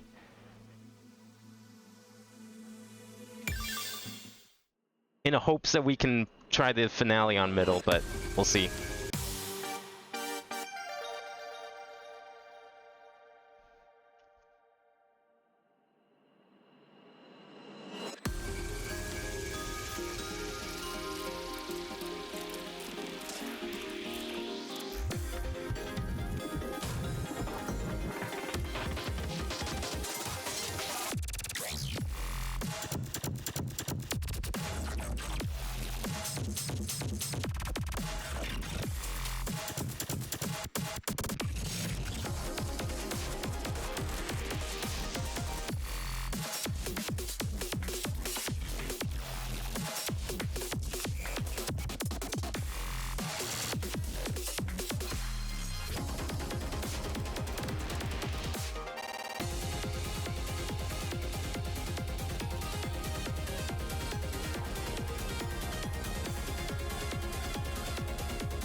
Okay, I do not know how to read that part at all. I don't know what's real and what isn't. I feel like not everything there is meant to be hit when it looks like it should be.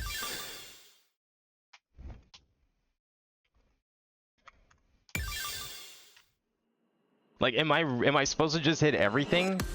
Like, even the faded out stuff, or is the faded out stuff, like, not real? Like, I feel like if I can just get past that part, figure it out, then we'll be fine. The opening difficulty is way too easy to tell. Like, I basically could just ignore the gimmick on opening. So I didn't have any idea what the gimmick was, despite it being the exact same.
Okay. I read it now. It was way easier than it looked. Oh my god.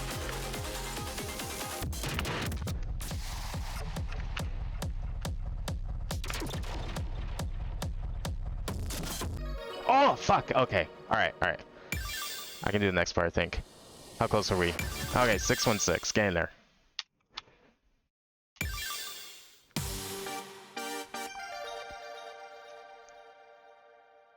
It was actually a future part of the chart is being faded overlay with the real chart. Yeah, that's what I figured. It was just the future part, but like, I was playing the real part so poorly that I thought that maybe it was because I was missing all the faded parts, but it really wasn't. It really was just the fully saturated bits that actually looked like normal notes.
Oh!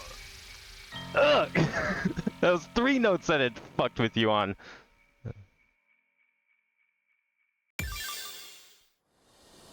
There we go. That's better. Okay. Now we can finish the game. Properly.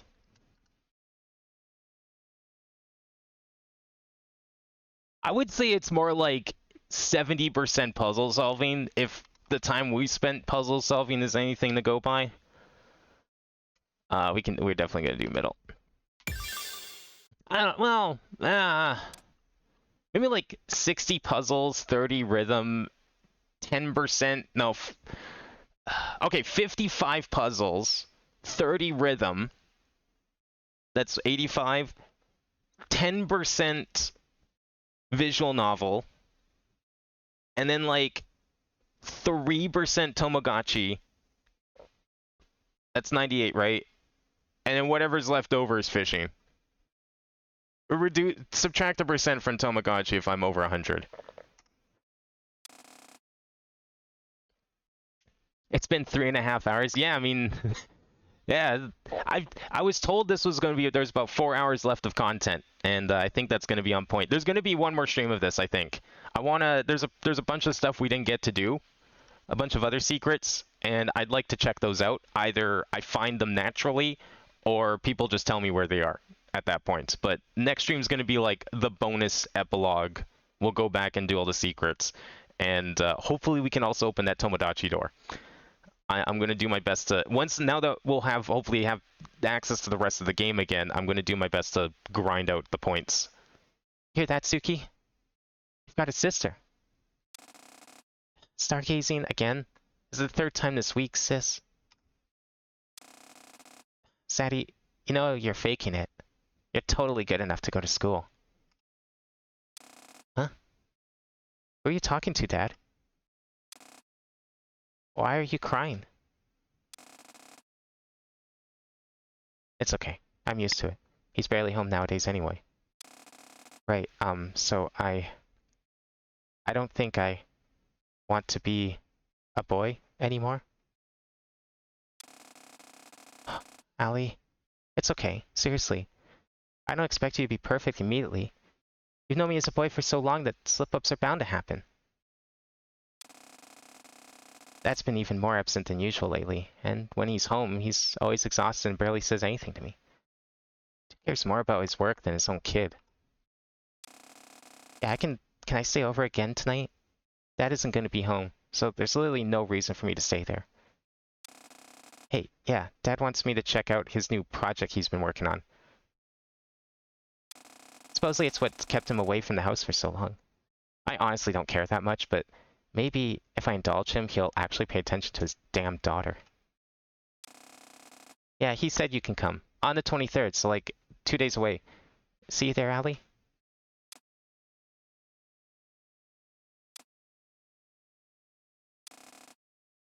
I finally reached the end of the hallway. The theater was large, though the reason for why eluded me, given that nobody would ever need to actually use it. Perhaps it was for dramatic effect. But the thing that surprised me the most was what wasn't there. Where is she? I stepped up onto the dark stage, and when I did... light. Spotlight. On me. And then she stepped out of the shadow. Welcome to the end. I turned around. Indeed. Dawn laughed her usual cold laugh. Really, Saturday, trapping a girl in a theater? Surely you're above such dirty tactics. You're just as bad as me, you know, claiming to care about your friends and leaving them all in memory while you try to convince yourself you're better than you really are. You can't see the love that's been there in front of us all the time. The words aren't the tool either of us deserve to use right now. I held my hand, and from particles of null came my staff. There's no more turning back. Here and now, I'd face Dawn with my own determination. No matter what separated me from my loved ones, I'll always be there for them. Oh, what? I thought we were gonna get like an intro.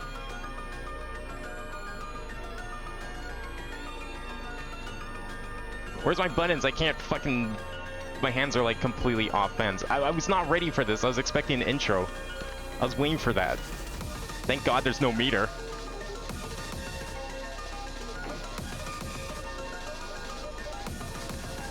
Or otherwise I would have already been dead trying to like fumble with my buttons. I don't even... Okay, the problem now is I'm on typing mode on my keyboard, so I have to play on like the stupid like low sensitivity on my keys. I can't play with like the usual high sensitivity that I prefer for rhythm games. So it's gonna be harder for me to hit some of these notes as a result. You wanted a true secret as to how I can play all those other charts? It's not me. It's my keyboard. That's my secret.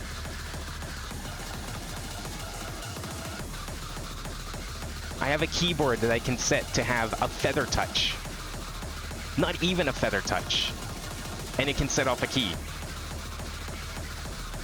Because of my stupid habits with my fingers, it's very beneficial for me.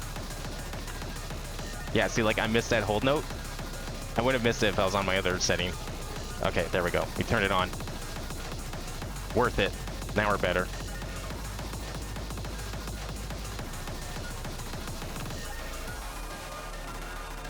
Oh, was not expecting like the instant jump, but I guess this is Dawn we're fighting. I feel like this part should have been voice acted.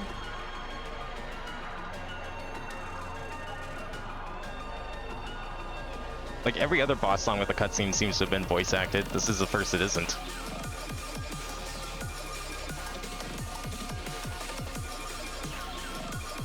Failing out of a song this long would be painful. Oh, how long are we talking here? How long are we talking? Are we talking like 4 minutes? 7 minutes? Because I wouldn't consider that long. I would consider that short. 14 minutes. Okay. Even I would agree that's like actually very long. That's starting to reach into actually long territory. See, when I play Osu, I love putting on like 7-minute songs. And people consider those long songs. I'm just like, That's normal. That's a normal Link song. You want to see a long song? I'll show you a long song. And then I pull out my 80-minute Idolmaster medley that I have in Osu. 80 minutes, non-stop Idolmaster medley. No breaks.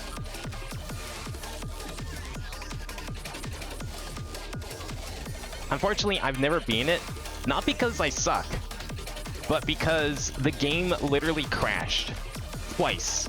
In my 2 attempts of actually beating that chart, that 80-minute chart, the game couldn't handle it. The game gave up.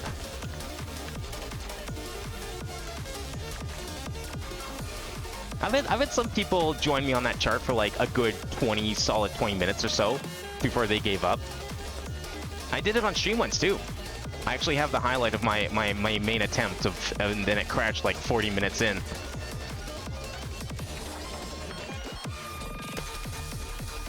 I appreciate whenever a rhythm game has the guts to have like a 14-minute song in it because I think that's just hilarious.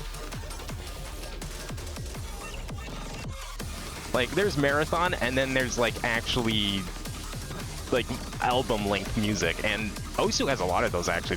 You can find a lot of charts or a lot of maps that are just like entire albums, entire CDs worth of music.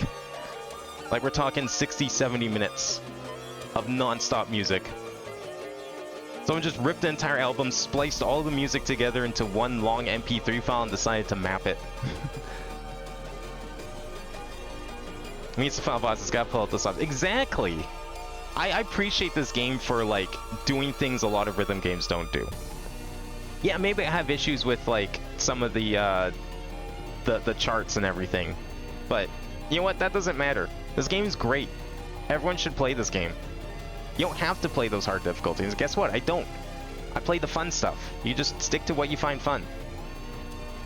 And if you do find Osu Mania fun, well then, you know, that's there for you. A 14-minute finale, though. Hot damn.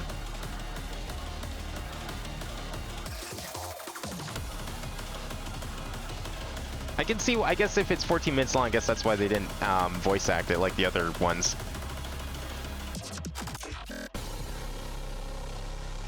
See, I think it would have been cool if this game had like a higher budget. You know, if they actually were willing to charge people money for it.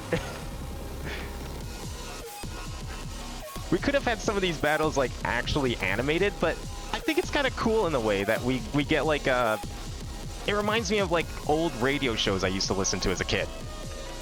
Like when I was really little, there was on CBC radio, which is like one of our big like countrywide radio stations. They would play old radio dramas from like the 40s and the 50s, and I think the 30s too. But mostly the 40s. And I feel like the way that this game like tries to tell these battles through the music itself, it reminds me a lot of that. I think it's pretty cool. You know, it does a really neat way of doing it. Given that it's like, you know, the limitations of the scope of the project. But that said, imagine if we could. Imagine how sick these would look.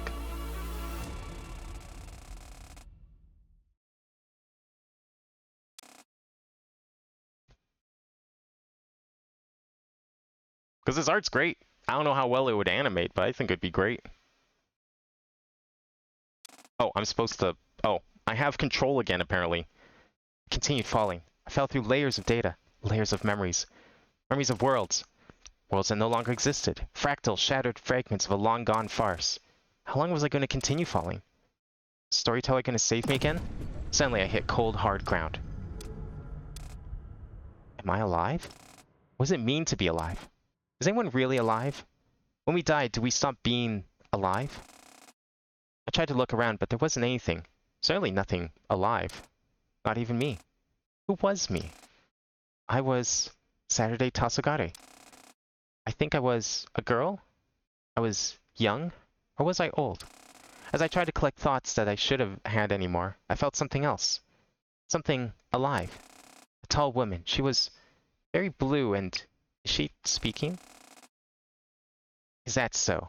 You get dealt a critical blow once and it's enough to knock you out of your humanity? Who, who am I?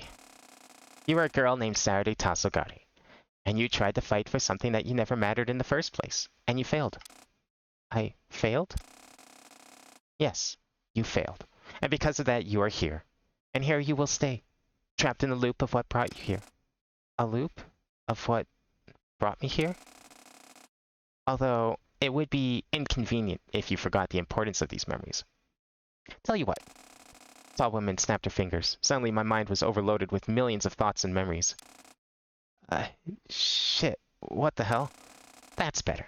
Now you can experience what's about to happen to you to the fullest extent. What are you talking about? What are you doing? Showing you what all of this amounted to, Saturday. Your final punishment. Then dawn was gone, and the void around me began to shift. Suddenly I felt a familiar sensation. The smell of burning wood.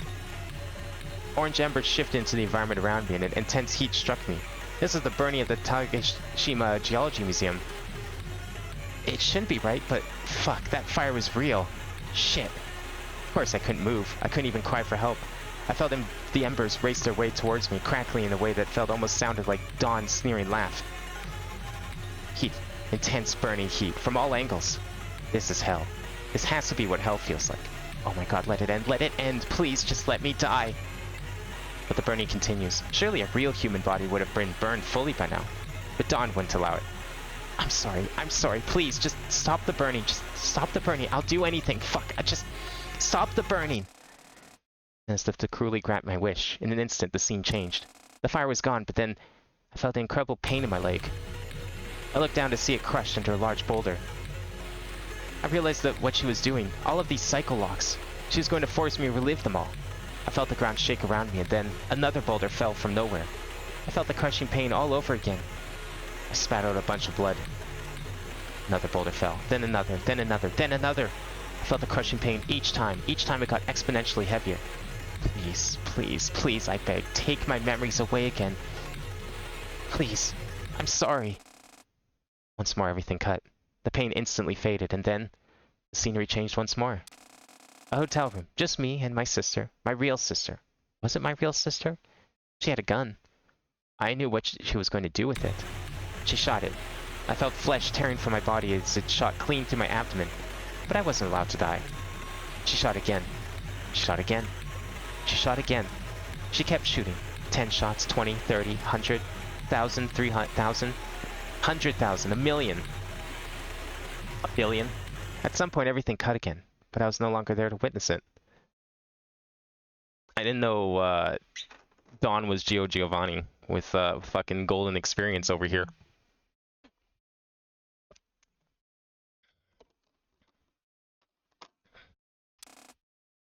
I'd left. I'd shut off. I was back to nothing.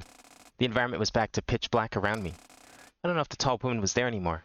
I hadn't heard from her. So this is where it was going to end. Rotting away in nothingness. As nothingness. Yeah, she spent all that time in the theater practicing her JoJo poses for this very moment. I heard a voice. It's pretty bad, huh? I remembered I had a mouth. I used it. Nothing came out. It's okay. You don't have to speak. I can hear you just fine. Who are you? You don't remember that either? She really did a number on you. Another voice interjected. It's not irreversible, right, storyteller? Tell me it isn't. Storyteller? Is that your name? It is, yes. The other one is Suki. God, it hurts to see you like this, but I don't blame you one bit. She's just so powerful. She?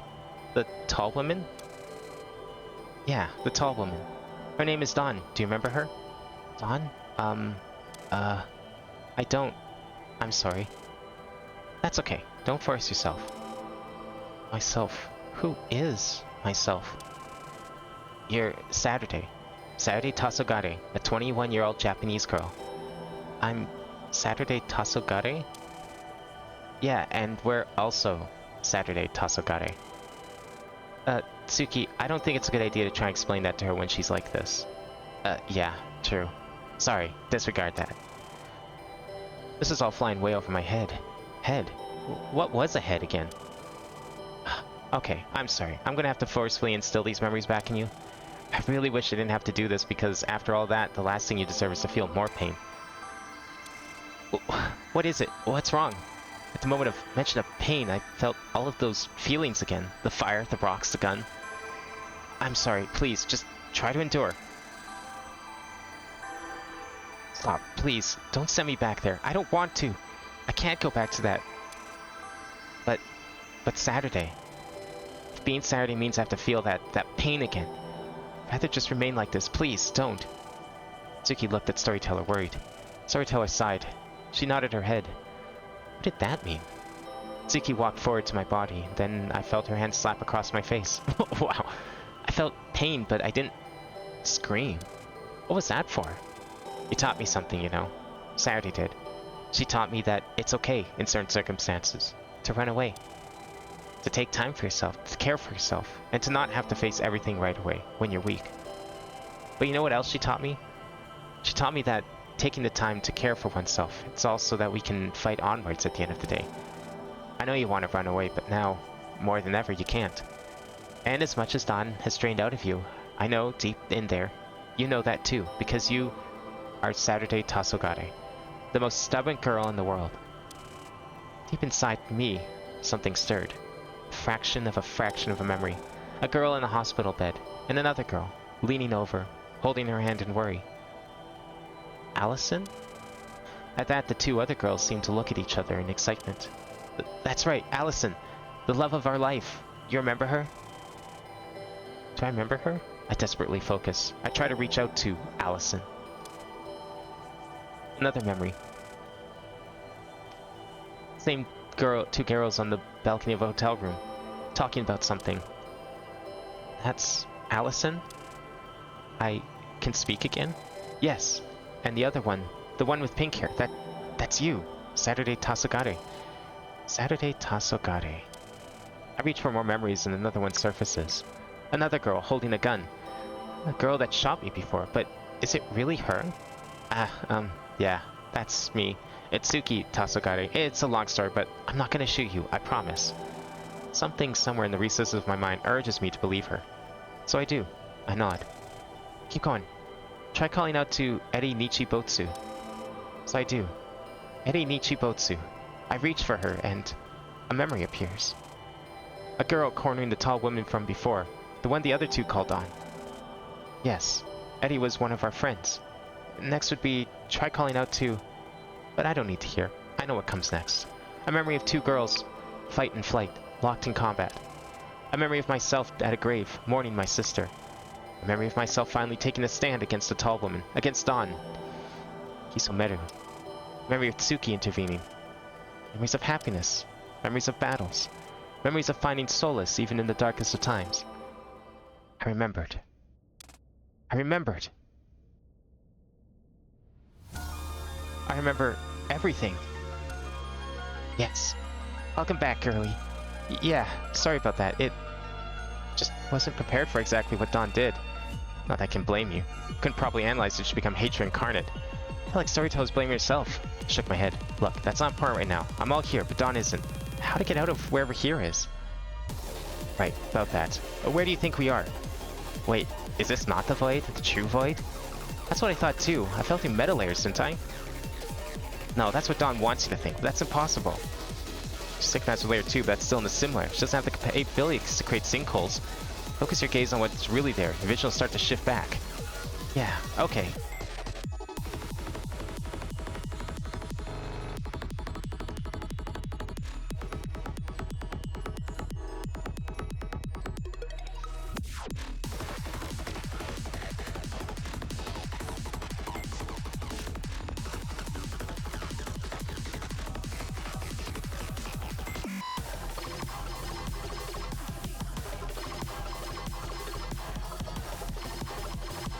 You know what would be a really, I think would have been a really great way. I was kind of expecting it, especially when they started like, she was reliving all the memories.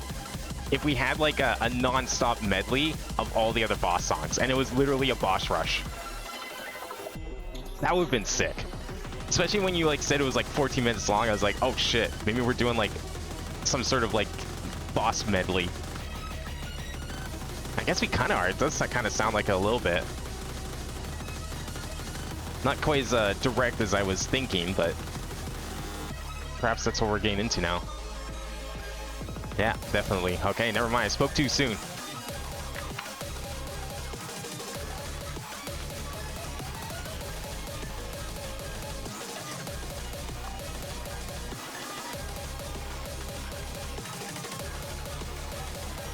Non-stop medleys like this are some of my favorite things to play in rhythm games, especially DDR. Especially like the courses that are just non-stop versions of some of the best songs in the game.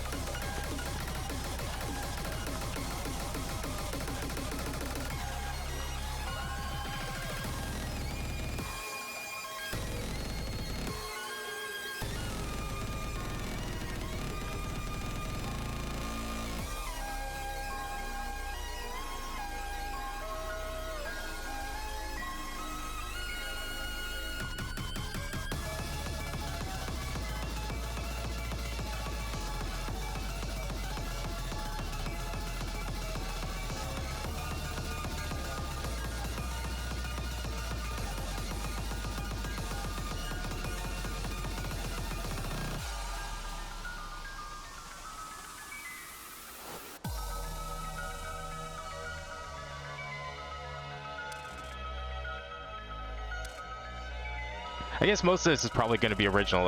That seemed like we went through most of everything, and so now we're probably going to go back to original stuff.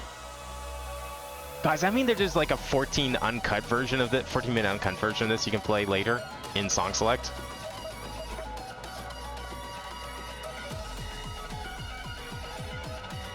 That would be insane to play. I wonder what the max combo on something like that is.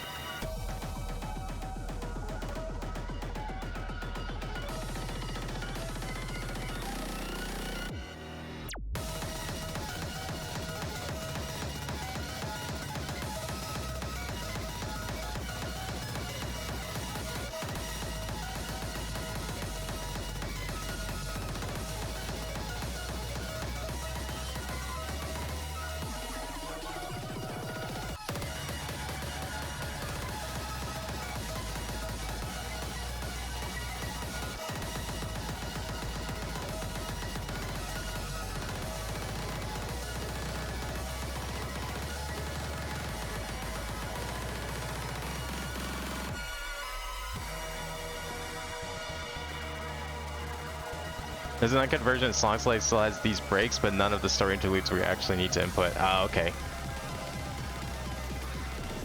But it counts your score and everything, right? Like it has a proper score and combo system.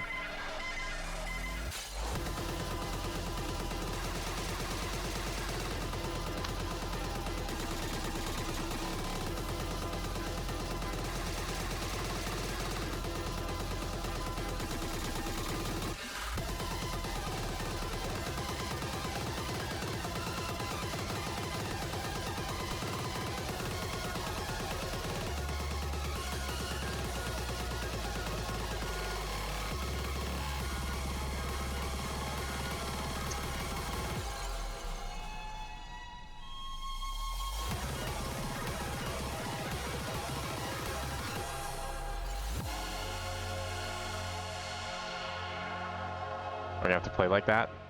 Oh, no, okay.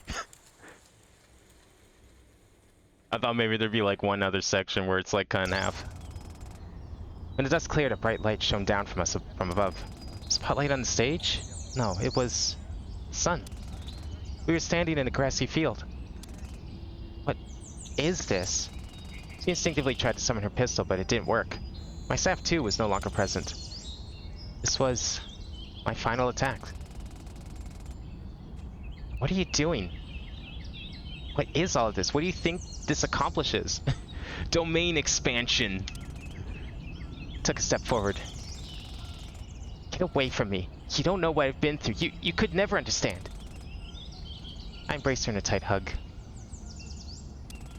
I don't get it. What the hell is your end goal? Why would you fight for something that you know you can never have? You're wrong, Dawn. No, I'm not wrong. No matter what happens, we'll continue to be hurt by the world. It will never end. fought it for so long, and now I've been put face to face with just how hopeless it is to try and fight the cycle. You can't. Shoes only inhibit your power, okay? If Toa's taught me anything, the strongest characters don't wear shoes.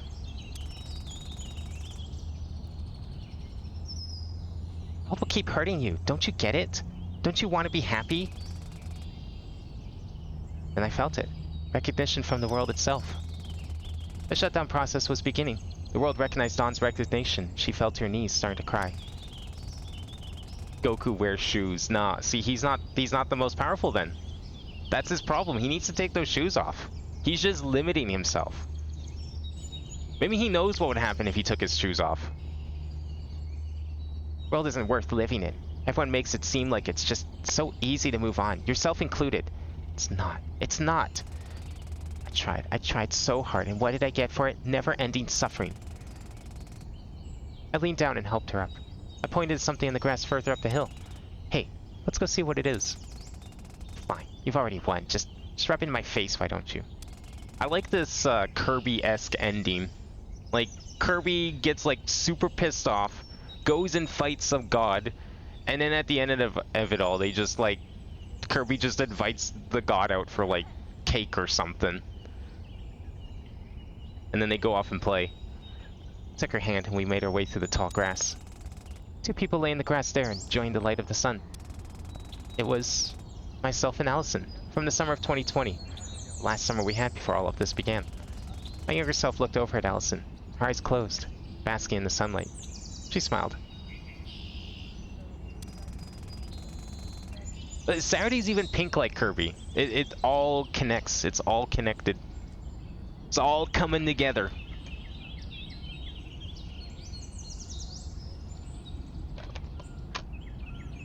And then she turned to her other side, so Allison couldn't hear her and whispered something to herself. Dawn began to sob. No. You already overcame your trauma before all of this even began? Even without everything the Dawsbreaker was supposed to do, you already reclaimed your happiness? I walked up to her and hugged her once more. You're right, you know. Dawn could barely speak through her tears. Huh? The world is unbelievably cruel. It throws trial after trial at us just to watch us pick ourselves up back up again. It's a cycle that starts when we're born and ends when we return to the earth and begin our journey in whatever may follow after. And that's so beautiful, because in spite of it, it's a cycle. For every time you get knocked down, you can pick yourself back up again. Learn new things, find new things to love, find new things in yourself. You can learn to love the cycle. You can learn to find the cycle less scary. All the people you love, the things you love, the places you go, you can reach a place of happiness and love, even in a world that throws you against the wall in an attempt to drain you of it. Dawn turned around, her eyes full of tears. Will we really be okay like this? I don't want to hurt again. I don't want to hurt myself anymore. Then a genuine smile. We'll be okay, I promise. And another genuine smile, through the tears. I believe myself. As the merge completes, Dawn's form begins to fade from the scenery of nature. The younger Saturday and Allison stood up as the sun begins to set. Soon we'll be back at school, you know. We won't have time to do all this all the time. Well, yeah, but the fact that we can do it all at all is pretty cool to me. So I won't take it for granted the time I've given to do cool things like this with you. Fair enough. Should we get going back to your place? Let's wait a little bit. The sunset is really nice from up here. 3 people. 2 younger, 1 older. At top of the hill, 2 people unknowingly prepared themselves for battle that would redefine their lives. The older Saturday stood up. Good luck, kid. You're gonna do great.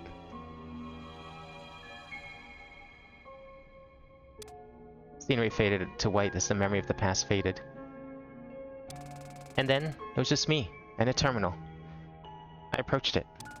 It read, to complete the shutdown procedure, please confirm ejection of the following inhabitants. Chio, Allison, Saturday. So Nakatomi and Eddie had already made it out. Or did they?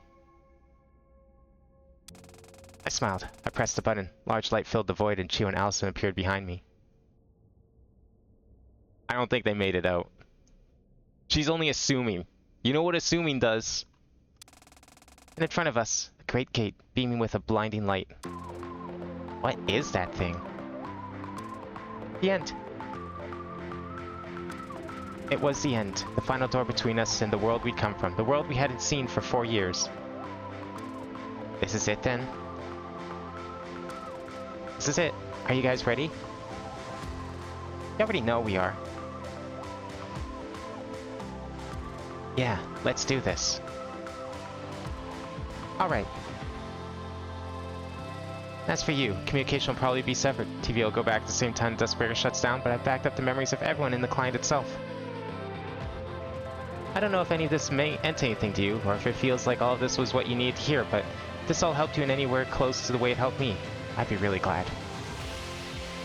I love that stuff. It applies to anyone, no matter what world you're in, no matter what layer you're from, so find the things that make you the happiest, and chase them down until your very end.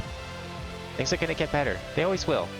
And then they'll get worse, and then better, and then worse, and then better again, and after that is the beauty of the cycle of life. Finding love for that is struggle, fighting every day to feel alive. Even if you don't see what happens next for us after all of this, I hope you can trust that we'll be okay, and that we'll never stop fighting. And have full confidence that you'll do the same. Fight for your right to happiness, and be okay with taking care of yourself between battles. The story of Saturday Tasakare is finally coming to a close, and beginning all the same. And so, one more time she says, good night.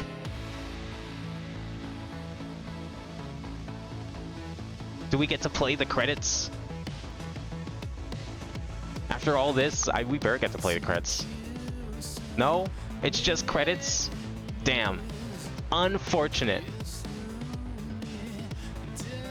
I feel like that's a missed opportunity right there to not have the credits. Maybe it could be a song that you get anyways, I'm sure it is, but like to not play the credits during the credits, missed opportunity.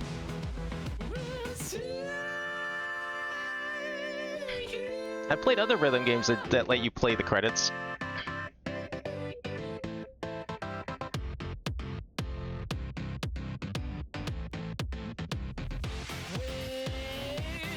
Have I already played this song? Oh, okay. I'm surprised it was already unlocked, personally. You would think that the credits song would be, you know, locked until you see the credits, but that's okay, I guess.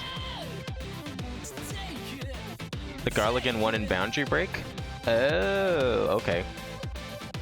Post-game story? I don't know if there's really any more story so much as there's still, like, things to find and unlock.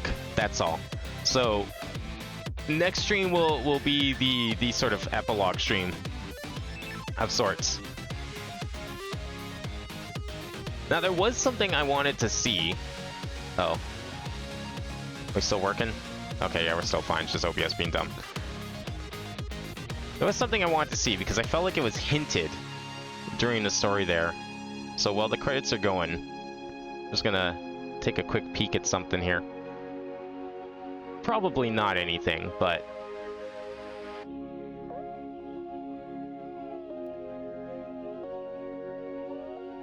Nah, doesn't look like it. Okay. I was seeing if maybe... Because they seem to hint at the idea of, like, I thought we were going to be doing, like, a puzzle thing. Where there was going to be, like, some files that were generated. Because they mentioned how, like, they were going to move Eddie and Katomi up to the 4th dimension.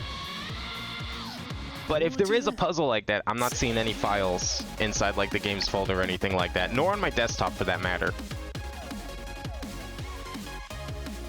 So I thought there'd at least be like an Easter egg at this point, since clearly there wasn't a puzzle, but I'm not seeing anything. It's gonna close after these credits? Oh. Weird. I guess it has to reboot so it can, like, fix the simulation. Well, the credits aren't quite done yet. The story is not complete just yet? Okay, so, like, I should reopen the game?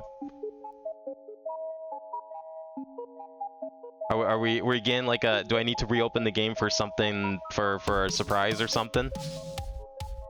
Yeah, the main story is complete. What?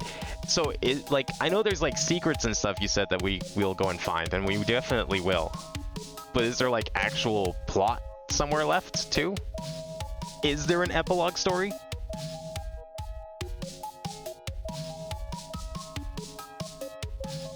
Maybe that epilogue story focuses on whatever the fuck happened to Eddie and Katomi. Because I ain't seeing no files. They seem to hint at it, but I didn't see anything. There are secrets to be found. They wrap up the bow around the game. There's an epilogue. It's going to take a hot minute to unlock. Okay, okay. So that sounds like a next stream thing. Yeah, I assume there'd be at least one. We still need to find that song. That's one of the main things I'm going to go look for next week is we're going to find Aleph Zero. We have to find Aleph Zero. That is a must. We cannot... I cannot call this game done until we play Aleph Zero at least once. Probably what we'll need to do... Hopefully I didn't fuck it up more. Because the whole, like... I don't have the Chapter 3 completion achievement. Because technically, according to Steam, I haven't been in Chapter 3. Because I did that little sequence break accidentally. So there's a good chance that's probably going to contribute to things. Hopefully we can work around that. And I can get that achievement and then other things will just happen. That'd be very unfortunate if they didn't, but hopefully. Yeah, Aleph Zero. Aleph being the first character of the Hebrew alphabet. That sort of Aleph. It's a mathematical term that means a number beyond infinity. Like, you think about infinity, you know, like you're counting infinity, and then you count what comes after infinity. Well, Aleph Zero, and then Aleph 1. But in this case, it's a song that's infamous for having some really insane and like wild, gimmicky mappings in rhythm games. And every rhythm game it's in, it always does something insane that doesn't make any sense and is crazier than any other song in the game. And considering this game is basically not in the groove, but VSRG edition, I'm sure it's going to be amazing. Like, I'm expecting, hopefully I'm not overhyping this, but I'm expecting it to be on par with that car song, at least. It has to be. Like, that's just tradition for Aleph Zero. That's the song that does that. And that's why I want to find it, because it's a good song on its own, but it's like even better. And also knowing this game and how it uses full-length songs, we might actually get the full-length version of Aleph Zero, which is not a thing you see in rhythm games. It's always the truncated, like, minute-and-a-half cut. Never the full 4-minute version. I would love if it's the full 4-minute version. So I'm really hoping we get that. This game had a really good soundtrack, though. Like, I'm seeing a lot of favorites in here from other rhythm games. And there's a lot of cool stuff on its own, too. It's a good pick. It would be cool if they managed to, like, make a song creator for this, but that's totally understandable if they don't. Because, like, this could really become the not in the groove of VSRGs if they really wanted to. But that's totally understandable if they don't. Whereas, like, not in the groove is meant for your feet, this could be the one that's meant for your hands. Eternia, but crazy. Gain to the epilogue may require it be a multi-stream unlocking endeavor. Is it like grinding? Because, like, I would just do the grinding off-stream if it's like some, like, monotonous grinding stuff. Like what kind of, like, is it grindy, or is it just like it's a long process and there's a lot of steps to it? There's one sound scanner worth of grinding, otherwise no. Okay, okay. So that, I mean, we can do some of that on stream, but like probably what will happen, it sounds like, is there'll probably be 2 streams of this. Oh, Zephyrs. Did we play Zephyrs? I don't know if we played Zephyrs. I don't remember that from song. It sounds like there's going to be 2 streams then. We'll have one where we do, same with We Want to Run. That's also, I haven't unlocked that yet. We're getting spoilers in here. It'll likely be 2 streams. We'll probably do one. We'll see what's out there, see what we can do right away. And then if there's any like grindy stuff, then I will get that prepared for the stream after that, most likely.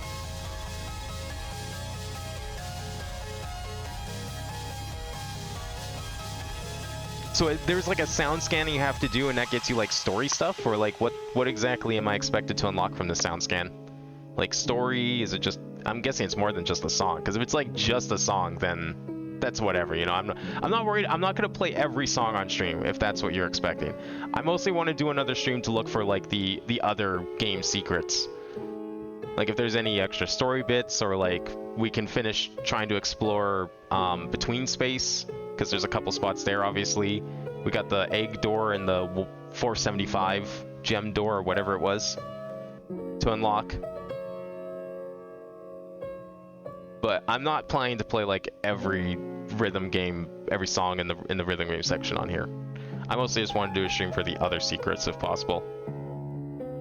There's a between space unlock hidden in one of the sound scans. Okay, then that's fine.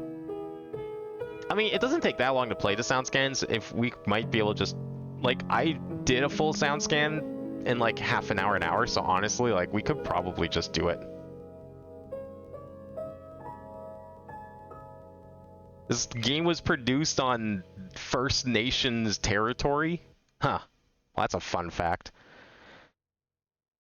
Yeah, it doesn't take that long to play through a sound scan, unless it's like stupidly long, but alright, we'll boot the game back up and see what it looks like. But I can rush through a sound scan pretty quick, I feel. So we probably could do that on stream even. It's deep in there? Is that 40k in Sunrise Showdown? Oh, okay. That might be a little longer. Okay, that might be an in-between stream. Do I have that one unlocked? Sunrise Showdown? Because maybe I'll just grind it. If it's Sunrise Showdown at 40k, maybe I'll just grind most of it out in time for next stream. Because I need to keep the game open anyway, so I can level up the Tamagotchi. Oh, this is a different intro. Very different intro. Oh, did we go back to like original intro? Is that what? I don't remember what original intro was. We've looped. Kind of. I guess we're back. Well, now we got the credits button. What's in the node flowchart? Anything to look forward to, or is this the node complete? Oh yeah. No, I guess that's just that. Okay. Doubt there's any big secrets in here. Flowchart is complete. Well, apparently it's not complete because I definitely did unlock some songs in the flowchart. Where? I don't remember. But there's definitely stuff in here. So that's okay. If I'm missing something, it'll be easy to go find it once I know what I'm missing. Oh hey, Tamagotchi check. Let's go. It's tradition. Gotta do it.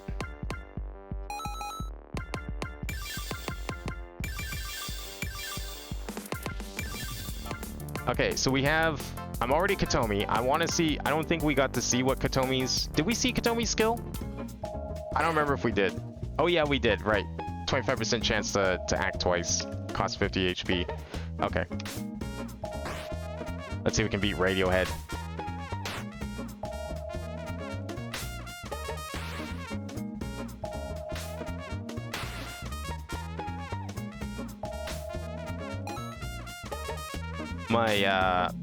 My healing is not going to be up to snuff for this. I think we need more. Or I need a different class that has more healing. Alright, that's fine. I'm not expecting to win this. I'm expecting to die. Very soon, unless I get like a super crit heal. I didn't activate Risk Stance, so yeah. I was doomed from the start.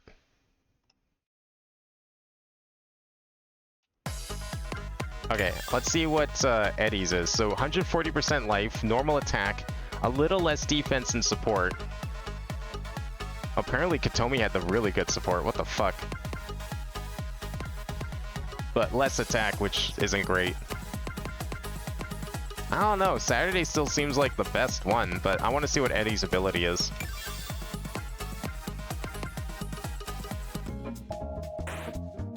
Red Truth. A strong attack that ignores defense.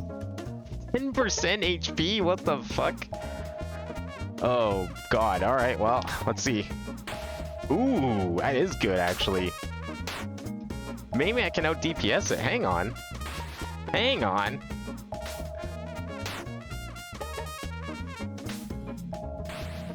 You know, 10% of HP isn't as risky as I thought. especially when attacks miss. Goodbye. All remaining secrets are either in Tamasachi, allegedly, you're ahead of me in this mode. Between space boundary breaker sound scan. Yeah, I need to remember to Google, the egg door.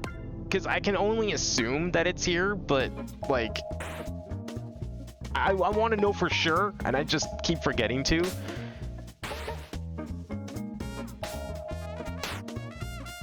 I might be able to out DPS a lot of these enemies now because of this. Or what you do is you put all your... if I buy a bunch of, like, strength ups... Because... since defense... Oh, yeah, I'm gonna get crit for that. Okay. Yeah, so I need more healing stuff. I kind of like this class, actually.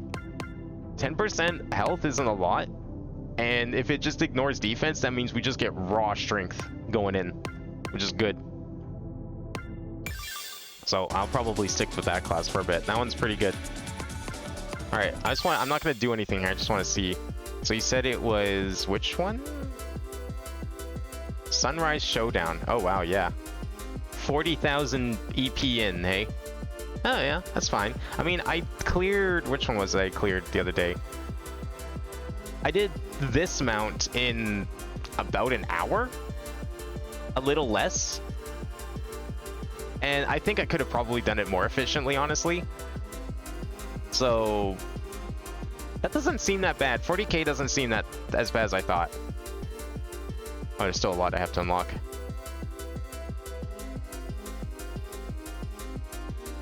Yeah, if it's only 40k in, that doesn't seem terrible.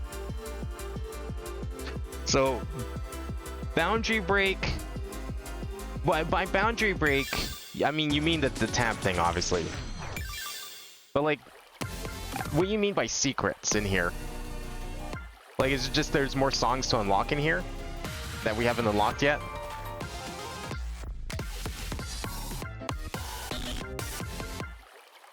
I'm guessing you get those elsewhere. There's a puzzle hidden in here? Oh shit, okay. Well, that sounds like a task for next time. Alright, we need to end it on a good note here. I should really make this tradition, but I haven't. I really should. That's interesting, there's a puzzle in here. Okay, that sounds like... That's the kind of shit I want to be able to do on stream next time.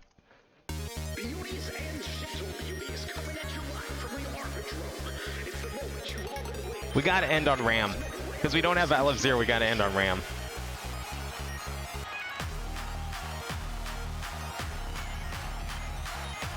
Hey, I did improve my score. It wasn't on stream, but I have a C now. I don't have a D anymore.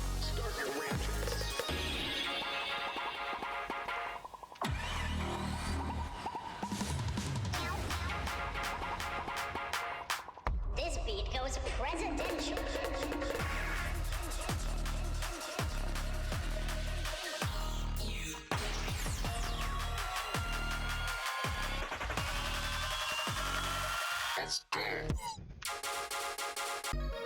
Oh, there. Wait, will I have a health bar on? Oh, fuck. Ah, no. That doesn't count. No excuses here. We played the full thing. I just didn't realize I had a health bar on. No. Take that shit off. The fact I made it that far with the health bar on, though.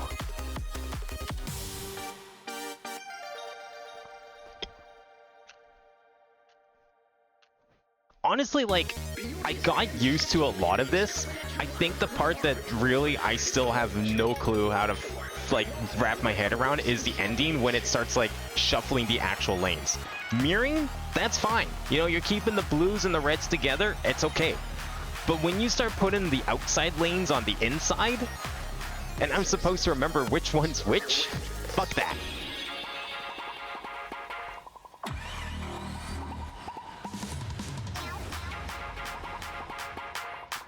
This beat goes presidential.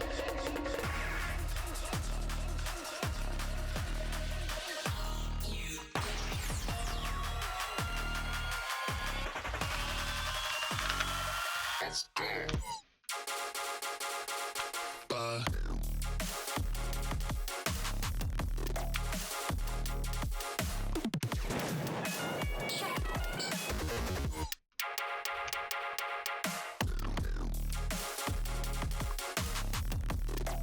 And this part too, because like I'm not really like watching what notes I'm even supposed to hit. It's not even like the flipping thing necessarily.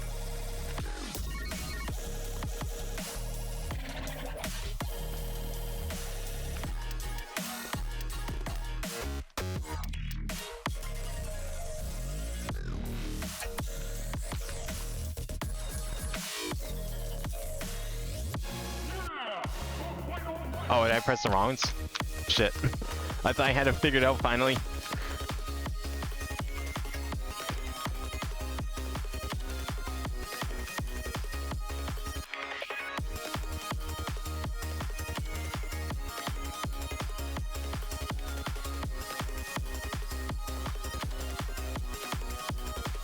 I'm also like, I'm too fixated on one single copy of the track.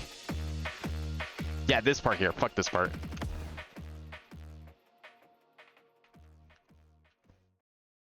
Like, that one's just gonna come down to rote memorization. Oh, almost beat my high score. That's okay. I love that song. That song's so good. Everything about it's good. It's my favorite song in this game, by far. Alright, well, we're not quite done with this game yet. At least one more stream. Maybe two. Hopefully not two. I'm hoping we can wrap all this up in one more stream. It'd be nice. I think it'd be a little awkward if I had to split up any further, but overall this was amazing. Really, really good game. I think my only real complaint, and ultimately it is a matter of taste, is the chart ethos and the chart style, at least on the harder difficulties, I don't think is super great. Because I don't think Osumania is great, and that's clearly what they're going for here. And I wish they didn't. It's a shame, because go play like literally any other rhythm game, except for Flash Revolution, because that's also Osumania. Go play literally any other rhythm game, and you'll see. I'm sure you'll agree, at least on some level, that like, yeah, you don't need to just fill the screen with notes to make a hard chart. You can make them feel good and fun and unique to play. And I don't think this game really accomplishes it, but everything else is great. The puzzles were awesome. I do kind of wish I'm a little disappointed there wasn't as much sight interaction as I was kind of hoping it was. I thought that was really cool, and then they just kind of like, we did it for like a chapter and a half, and then it just kind of stopped. It felt very abrupt when it stopped too, because like it started with like them finding a video in the story, and then like that video not existing seemingly anywhere in real life. So I felt like that was like they just kind of quietly scrapped the idea of the site, which is unfortunate. But the rest of the puzzles were really good. I liked a lot of them. The between space, like jumping between, like this game had so many different things to it. Like between space coming up was insane. Then we got like the Tamagotchi, and then it turns out there's like a secret song list with like a fishing mini game. All of that was really cool. I think though, of all the puzzles, I really wish they did more with the save state system, because that was so cool, and I wish we got to do it more than 3 times, and I wish we got to do it with more characters. There's probably some Easter egg things. Maybe I'll try and remember to look up a list. You know what? Where's my notes? Did I open my notes? I didn't open my notes. Hang on. Hang on. Let me get my notes up. I'm gonna make a list of things we need to look up for next time. Because if there's like some Easter eggs, I'm assuming we can go back and continue using the system. Save state. If there are any Easter eggs, it'd be cool to find those, for sure. At some point mid-development, they had some issues with their site hosting provider, which is why the site puzzle cuts were. Ah, okay. That might explain why there's no, like, fourth report.mp4. That would've been cool if we got a little more of that. That's unfortunate. Aren't they just hosting on GitHub, though? Isn't it a GitHub site? Or it's a Dropbox site, sorry. Yeah, it's a Dropbox site. That's weird that they had issues with that. Because, like, whenever you go to 404, it just gives, like, the generic Dropbox 404 page. Oh, it wasn't originally? Okay. Yeah, that's a shame.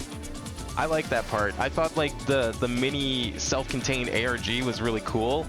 So I was a little upset that it didn't continue, but it did so many other cool things, like, who cares?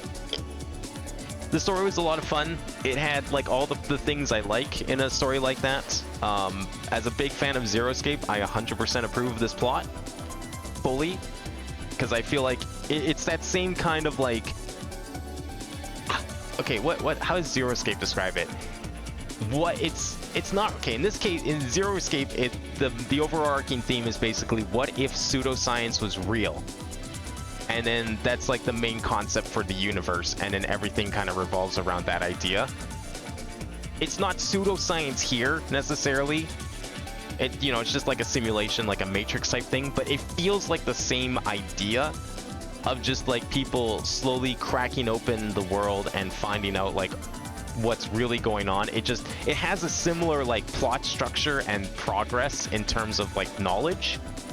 And I really like the way that the story is structured. I love it when stories are structured like that. So as a big Zero Escape fan, as someone who appreciated Danganronpa, even if I didn't really care for it as much as Zero Escape, as someone who enjoyed Somnium Files, this was really good, and I liked it a lot. Anytime like a visual novel does something like that, which I guess happens, I don't know. I mean, I don't know how much it happens because I prefer not knowing what games do it or not, because it's more interesting. But there's definitely been a number that I've played that do kind of similar things. Like it's like the twist is like bigger than anything you could have imagined. Not in like terms of scope, but just like the scale, essentially. I don't know, it's hard to explain, but that's why I like the story a lot, was because it kind of went in that direction a lot, and I thought that was really good. The rhythm gaming was fun overall, and I think it's better than a lot of times when you get like a rhythm game mixed with story.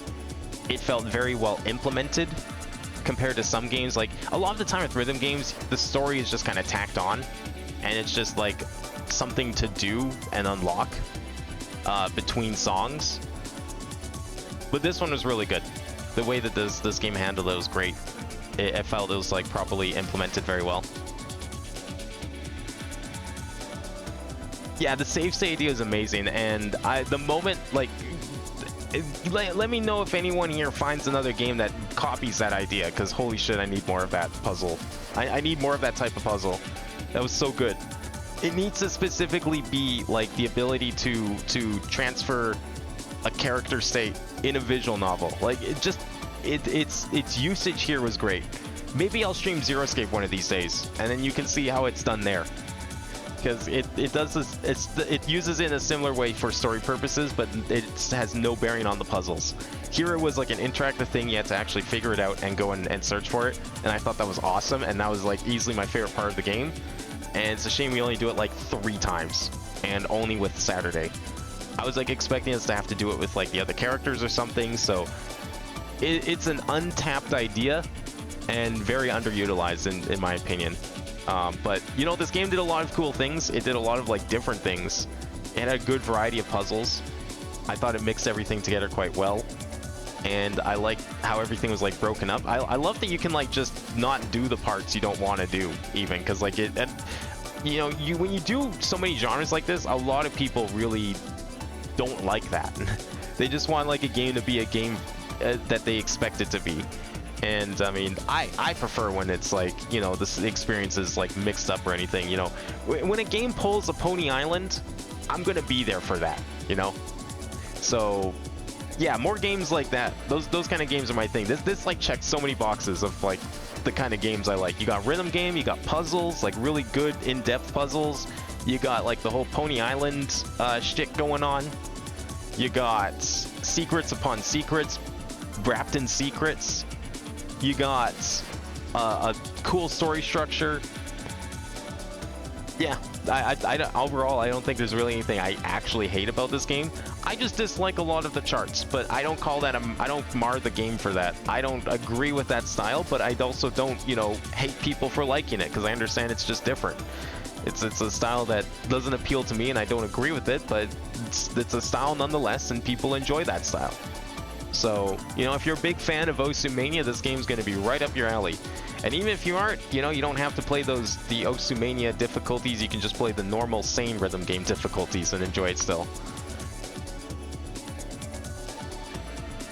Give you 1 to 10 business years and I'll have me one. Okay, No, seriously, if you make a game and it uses that idea, hit me up. Link me your game. I'll play it. I'll stream it. 100%. Because that idea is sick and I want like a whole game.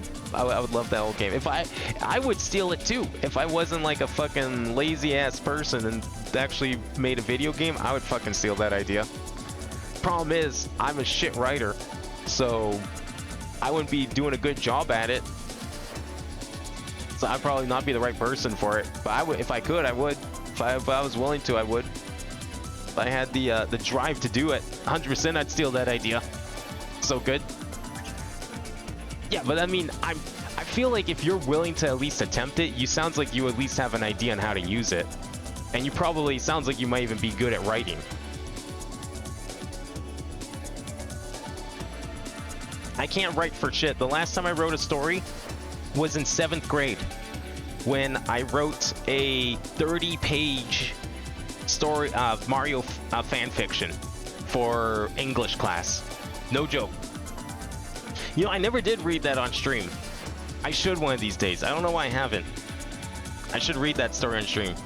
We'll have true story time. I'll read my own story from like 20 years ago. Actually, now that I think about it, would it be, when did I write it? Would we actually be coming up on the 20th anniversary of that story being written? I don't know. I couldn't tell you when the story was post-dated, when I had to submit it to class. But it would have been 7th grade, so actually, no, I guess next year then. It would be next year. Yeah, I was only in 5th grade in 2005. So it'd be a year and a bit from now, would be the 20th anniversary of it. Make it the Halloween stream. It's not a Halloween story though. It's like a very it's a pretty upbeat. It's just a fucking treasure hunt. Okay, you know what? I'll say this though. There is more of a treasure hunt competition in that story than there was in Dawn Trail. I wrote. Maybe I'm biased here because I wrote it, but I'm gonna say confidently I wrote a better treasure hunt story than Square Enix did with Dawn Trail.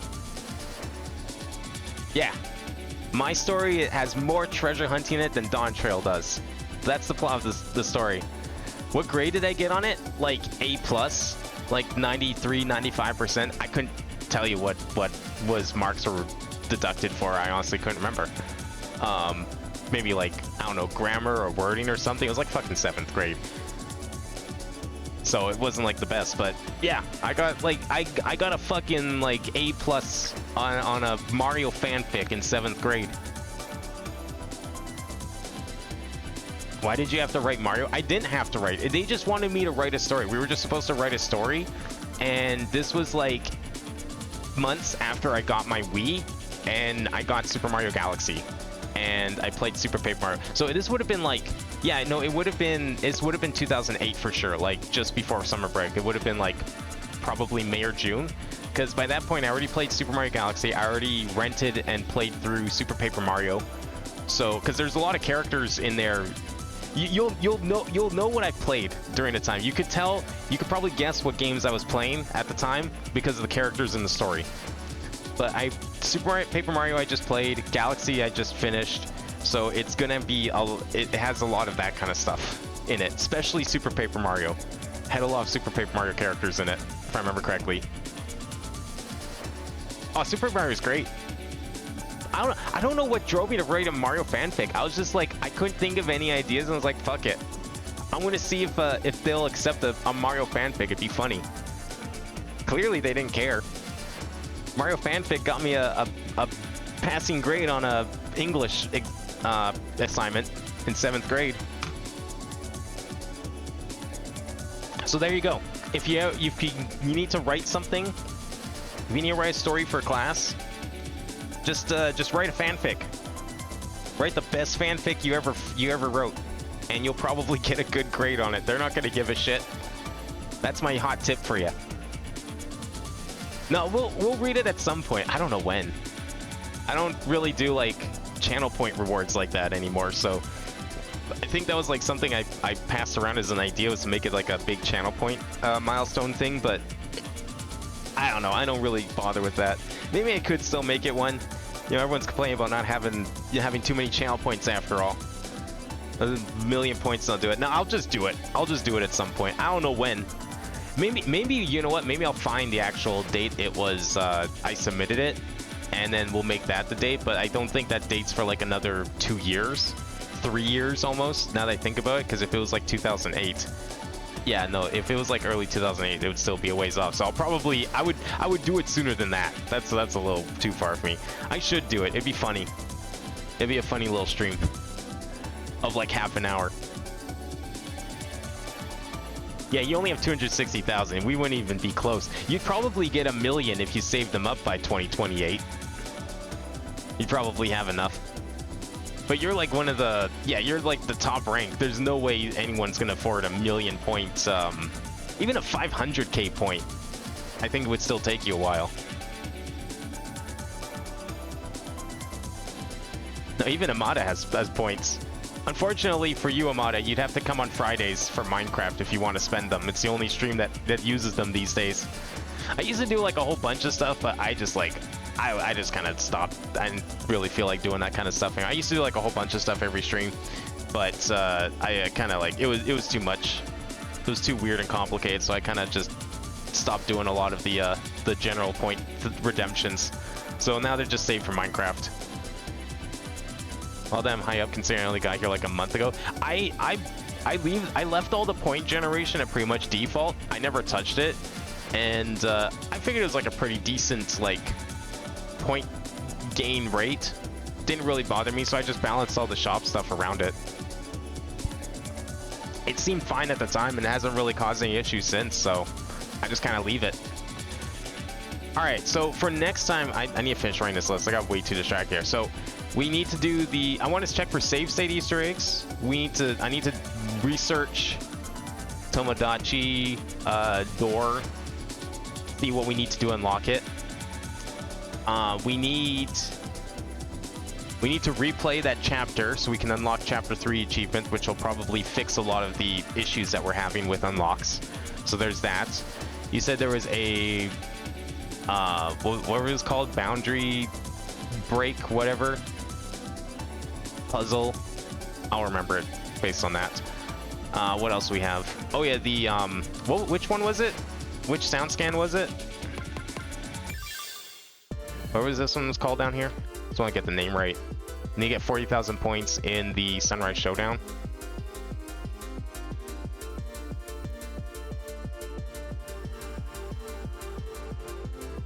Gotta get 40k points in there. Anything else? Oh, those are bots. I have banned and I have banned, rebanned, deleted, redeleted the bots 5 different times. More even. They always come back. I think Twitch like finally cracked down on a lot of the bots, so hopefully they don't, but I just like I gave up trying to erase them, and so they just kind of sit there. I probably should give them one more purge now that Twitch has hopefully gotten rid of them for good. Apparently, like, some streamers have lost like 25% of their viewership because of bots, which is crazy to think about. Like, even if that's not like their own doing, like if that's not even of their own volition and they didn't like pay for those bots, that's still insane that like 25% of some of the top streamers on Twitch of their audience, of their active audience, was bots that just existed on Twitch and just like trolled the channels. I do the thing it unlocks on stream. Yeah, no, I would get like, what I would do if it's, because it's like so far away, if I was to do any grinding off stream, it would be to get close to 40,000 points. Like I'd get to like 3,500 or something. We do the last couple on stream for sure. No, I wouldn't unlock it. I wouldn't do the unlock until stream for sure. I just would want to get close, you know, to save some time, because I mean, playing a rhythm game on stream is fine and all, but it's like 35,000 points. I don't know how long it would actually take me, so I would probably just get close to it so we don't have to do as much. There's a big thing in between space that starts you on the road to the epilogue. Okay, so like between space thing for epilogue. All right, just so I like remember to we can keep track of this stuff and remember what we have and haven't done.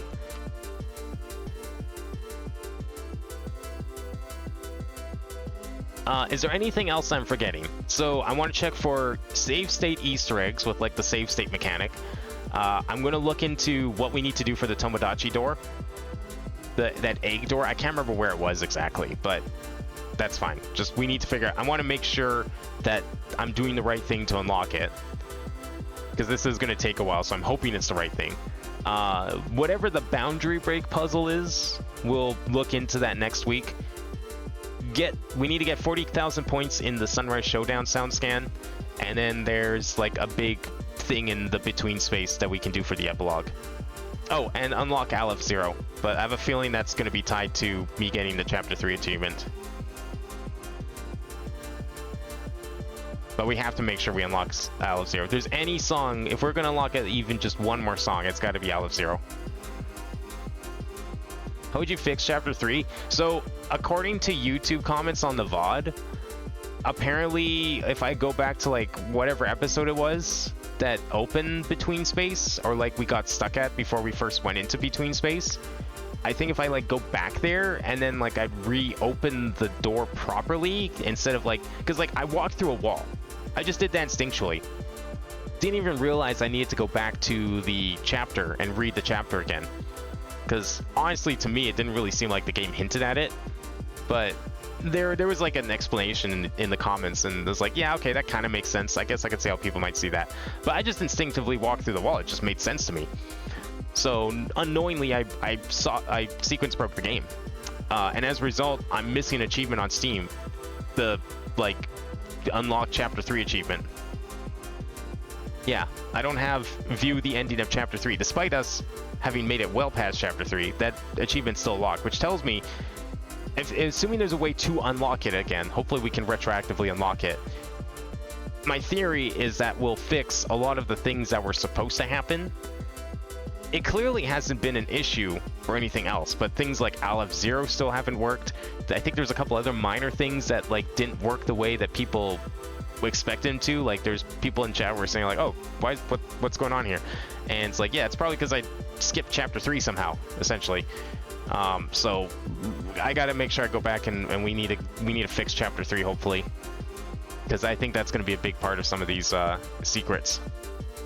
That achievement's the same flag that spawns the Chapter 4 songs. I have the Chapter 4 songs, don't I? Don't we have some Chapter 4 songs, or do I not? Let's kind of rhythm play and find out.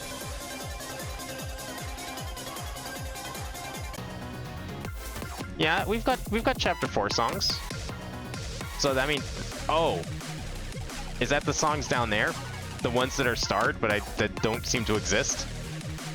Okay, I see what you mean. Yeah. Yeah, I'm missing, as you can see, I don't know how I managed to favorite them. I don't know what situation I was in that let me favorite them, because this is the only screen that lets you favorite things, is this one here. Like, you can't press E to favorite on any other screen that lets you access songs that I found. So I don't know why they have stars next to them, especially if I probably haven't even played them. That's probably just part of the visual bug. But yeah, apparently you're right, I am missing Chapter 4 songs, and that's likely due to the fact that Chapter 3 technically is incomplete. So hopefully we can fix that. I don't know how, but hopefully we can. Maybe I'm not the only one that's like accidentally walked through the wall thinking it was designed that way.